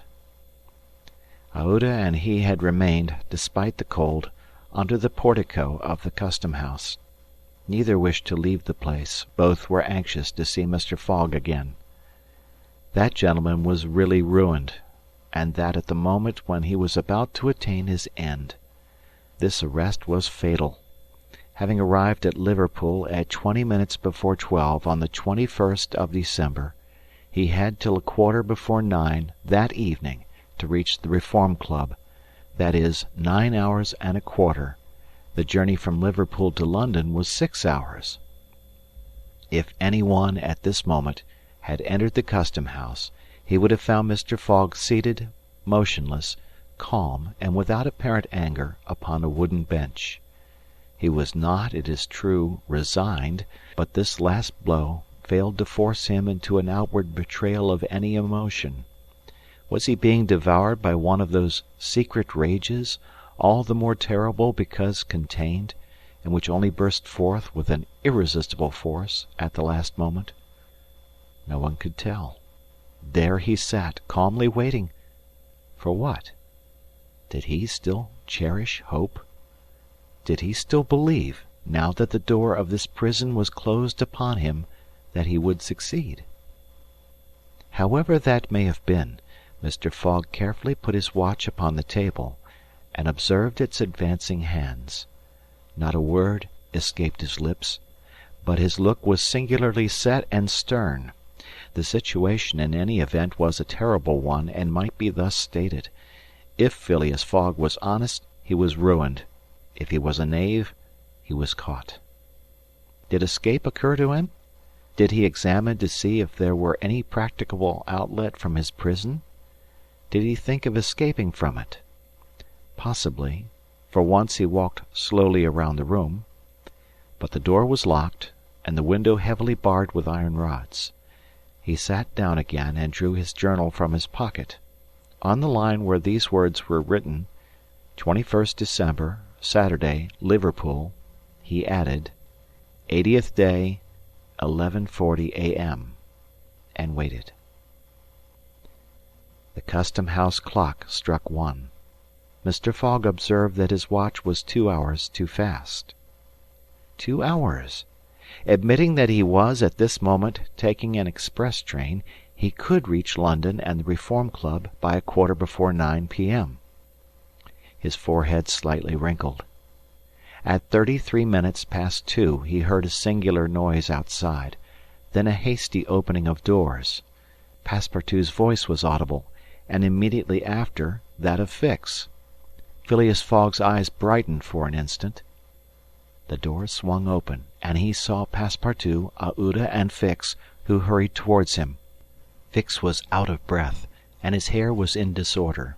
He could not speak.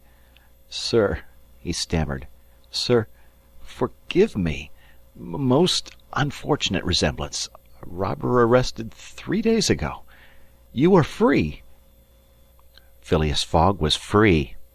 He walked to the detective, looked him steadily in the face, and with the only rapid motion he ever made in his life, or which he ever would make, drew back his arms, and with the precision of a machine knocked Fix down.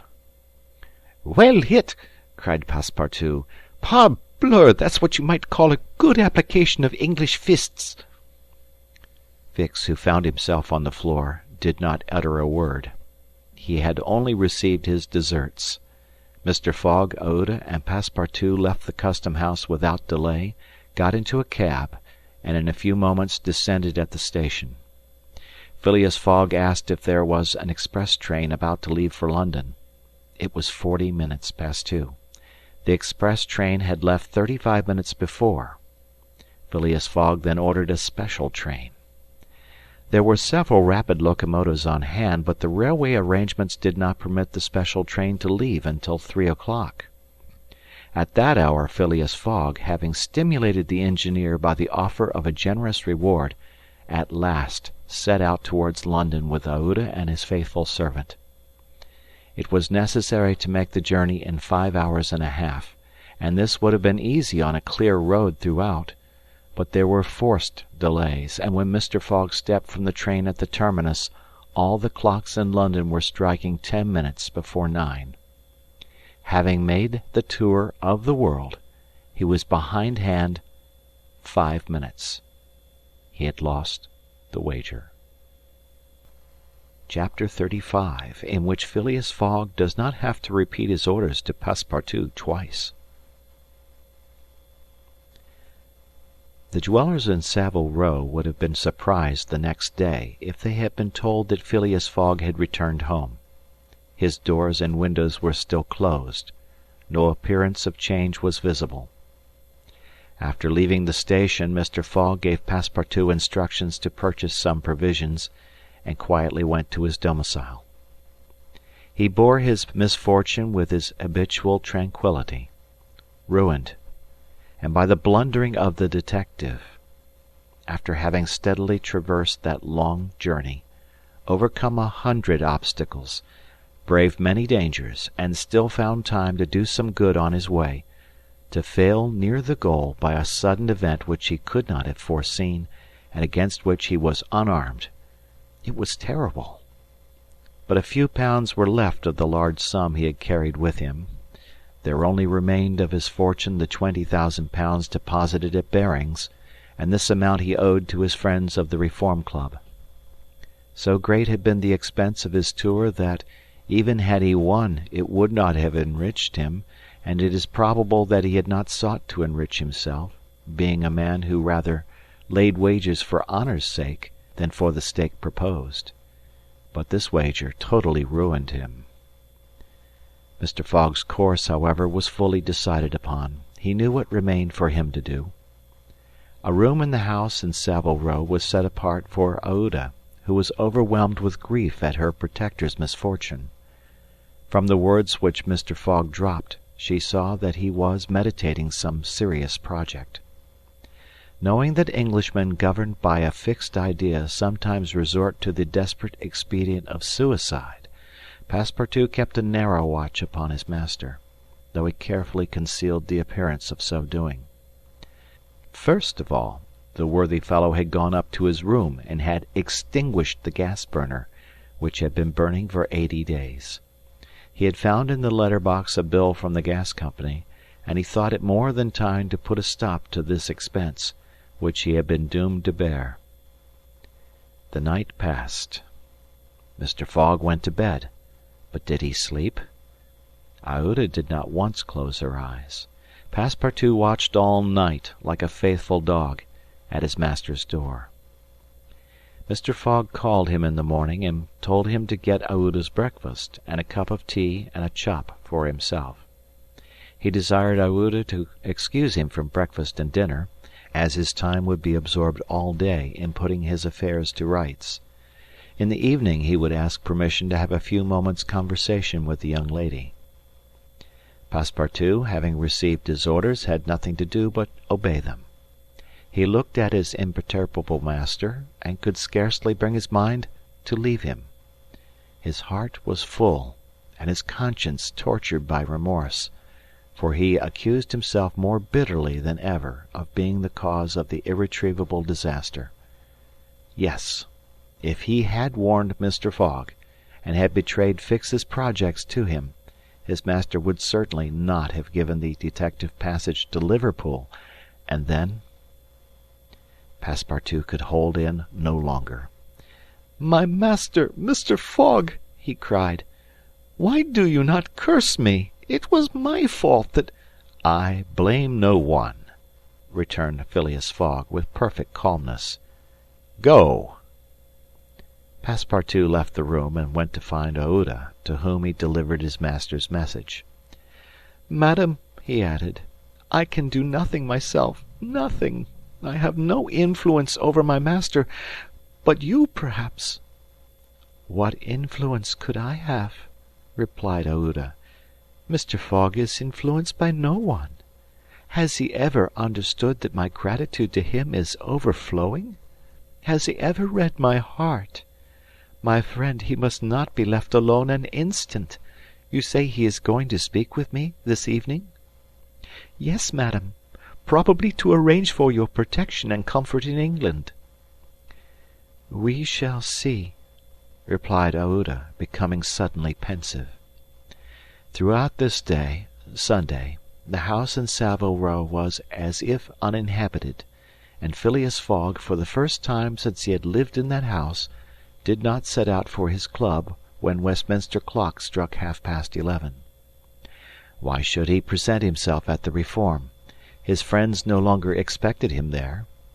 As Phileas Fogg had not appeared in the saloon on the evening before, Saturday, the 21st of December, at 9:15, he had lost his wager.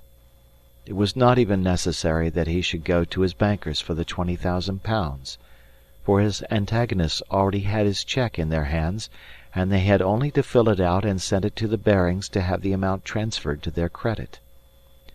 Mr. Fogg, therefore, had no reason for going out, and so he remained at home. He shut himself up in his room, and busied himself putting his affairs in order. Passepartout continually ascended and descended the stairs. The hours were long for him. He listened at his master's door, and looked through the keyhole as if he had a perfect right to do so, and as if he feared that something terrible might happen at any moment. Sometimes he thought of Fix, but no longer in anger. Fix, like all the world, had been mistaken in Phileas Fogg, and had only done his duty in tracking and arresting him, while he, Passepartout... This thought haunted him, and he never ceased cursing his miserable folly. Finding himself too wretched to remain alone, he knocked at Aouda's door, went into her room, seated himself, without speaking, in a corner, and looked ruefully at the young woman. Aouda was still pensive. About 7:30 in the evening Mr. Fogg sent to know if Aouda would receive him, and in a few moments he found himself alone with her. Phileas Fogg took a chair, and sat down near the fireplace, opposite Aouda. No emotion was visible on his face. Fogg returned was exactly the Fogg who had gone away. There was the same calm, the same impassibility. He sat several minutes without speaking, then, bending his eyes on Aouda, "Madam," said he, "will you pardon me for bringing you to England?" "I, Mr. Fogg," replied Aouda, checking the pulsations of her heart. "Please let me finish," returned Mr. Fogg. "When I decided to bring you far away from the country which was so unsafe for you, I was rich, and counted on putting a portion of my fortune at your disposal. Then your existence would have been free and happy. But now I am ruined." "I know it, Mr. Fogg," replied Aouda, "and I ask you in my turn, will you forgive me for having followed you and, who knows, for having perhaps delayed you and thus contributed to your ruin?" "Madam, you could not remain in India, and your safety could only be assured by bringing you to such a distance that your persecutors could not take you." "So, Mr. Fogg," resumed Aouda, "not content with rescuing me from a terrible death, you thought yourself bound to secure my comfort in a foreign land?" "Yes, madam, but circumstances have been against me. Still I beg to place the little I have left at your service." "But what will become of you, Mr. Fogg?" "As for me, madam," replied the gentleman, coldly, "I have need of nothing." "But how do you look upon the fate, sir, which awaits you?" "As I am in the habit of doing." "At least," said Aouda, "want should not overtake a man like you. Your friends—" "I have no friends, madam." "Your relatives—" "I have no longer any relatives." "I pity you, then, Mr. Fogg, for solitude is a sad thing, with no heart to which to confide your griefs. They say, though, that misery itself, shared by two sympathetic souls, may be borne with patience." "They say so, madam." "Mr. Fogg," said Aouda, rising and seizing his hand, "do you wish at once a kinswoman and friend? Will you have me for your wife?" Mr. Fogg, at this, rose in his turn. There was an unwonted light in his eyes and a slight trembling of his lips. Aouda looked into his face. The sincerity, rectitude, firmness, and sweetness, of this soft glance of a noble woman, who could dare all to save him to whom she owed all, at first astonished, then penetrated him. He shut his eyes for an instant, as if to avoid her look. When he opened them again, "I love you," he said simply. "Yes, by all that is holiest, I love you, and I am entirely yours." Ah! cried Aouda, pressing her hand to her heart. Passepartout was summoned, and appeared immediately. Mr. Fogg still held Aouda's hand in his own. Passepartout understood, and his big round face became as radiant as the tropical sun at its zenith. Mr. Fogg asked him if it was not too late to notify the Reverend Samuel Wilson, of Marylebone Parish, that evening. Passepartout smiled his most genial smile, and said, "Never too late." It was 5 minutes past 8. "Will it be for tomorrow, Monday?" "For tomorrow, Monday," said Mr. Fogg, turning to Aouda. "Yes, for tomorrow, Monday," she replied. Passepartout hurried off as fast as his legs could carry him. Chapter 36, in which Phileas Fogg's name is once more at a premium on 'Change. It is time to relate what a change took place in English public opinion when it transpired that the real bank robber, a certain James Strand, had been arrested on the 17th day of December at Edinburgh. 3 days before, Phileas Fogg had been a criminal, who was being desperately followed up by the police. Now he was an honourable gentleman, mathematically pursuing his eccentric journey round the world. The papers resumed their discussion about the wager. All those who had laid bets for or against him revived their interest, as if by magic. The Phileas Fogg bonds again became negotiable, and many new wagers were made. Phileas Fogg's name was once more at a premium on 'Change. His 5 friends of the Reform Club passed these 3 days in a state of feverish suspense. Would Phileas Fogg, whom they had forgotten, reappear before their eyes? Where was he at this moment? The 17th of December, the day of James Strand's arrest, was the 76th since Phileas Fogg's departure, and no news of him had been received. Was he dead? Had he abandoned the effort, or was he continuing his journey along the route agreed upon? And would he appear on Saturday, the 21st of December, at 9:15 in the evening, on the threshold of the Reform Club saloon? The anxiety in which, for 3 days, London society existed cannot be described. Telegrams were sent to America and Asia for news of Phileas Fogg. Messengers were dispatched to the house in Savile Row, morning and evening. No news.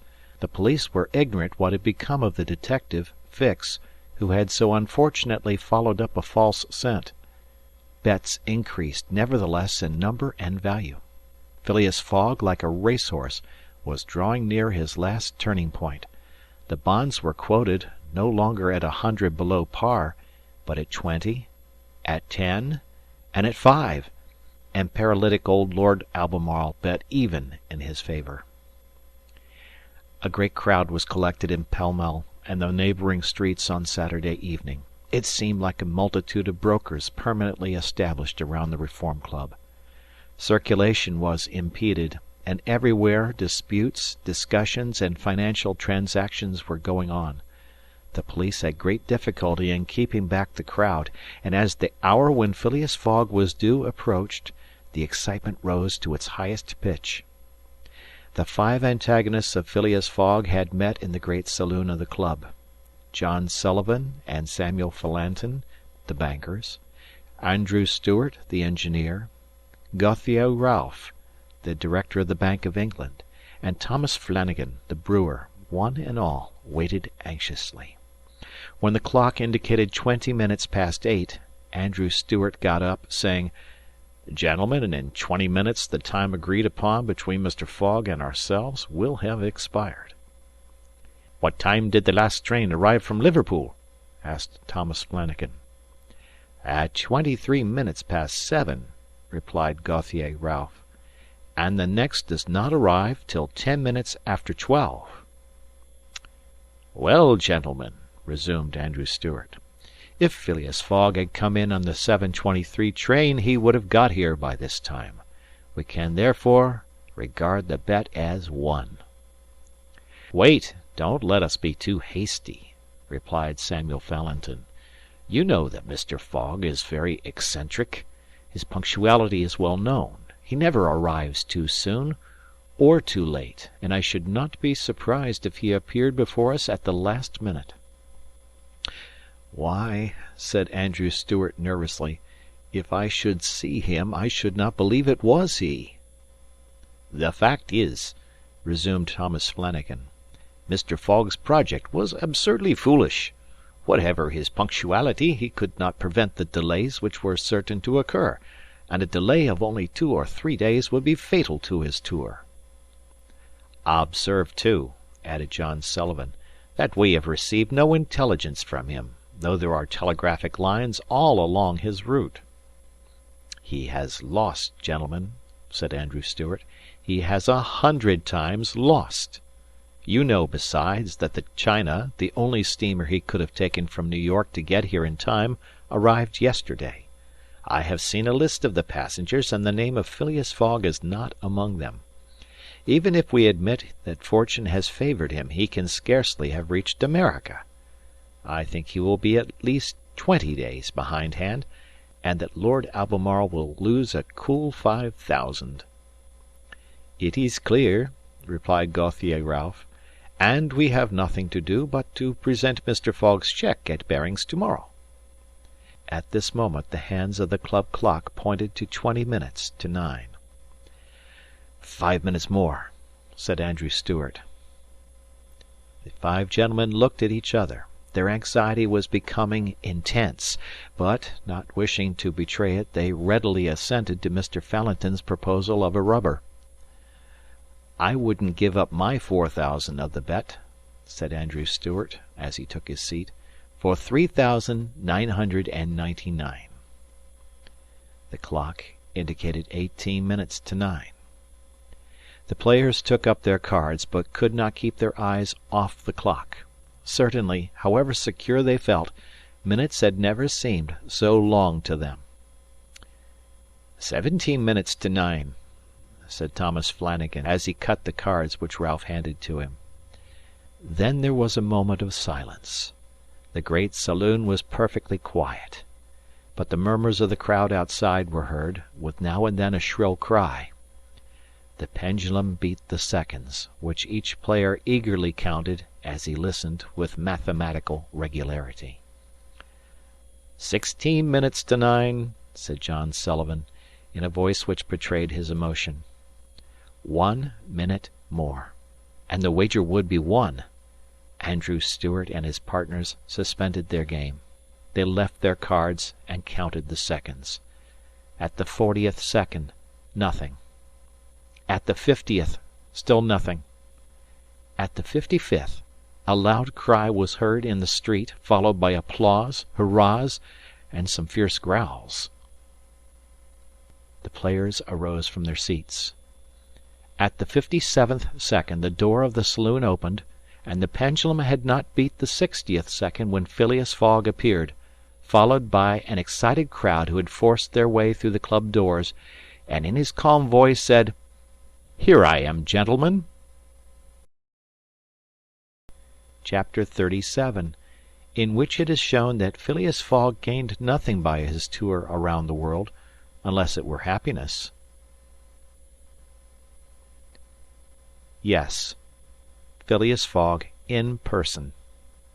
The reader will remember that at 5 minutes past 8 in the evening, about 25 hours after the arrival of the travellers in London, Passepartout had been sent by his master to engage the services of the Reverend Samuel Wilson in a certain marriage ceremony which was to take place the next day.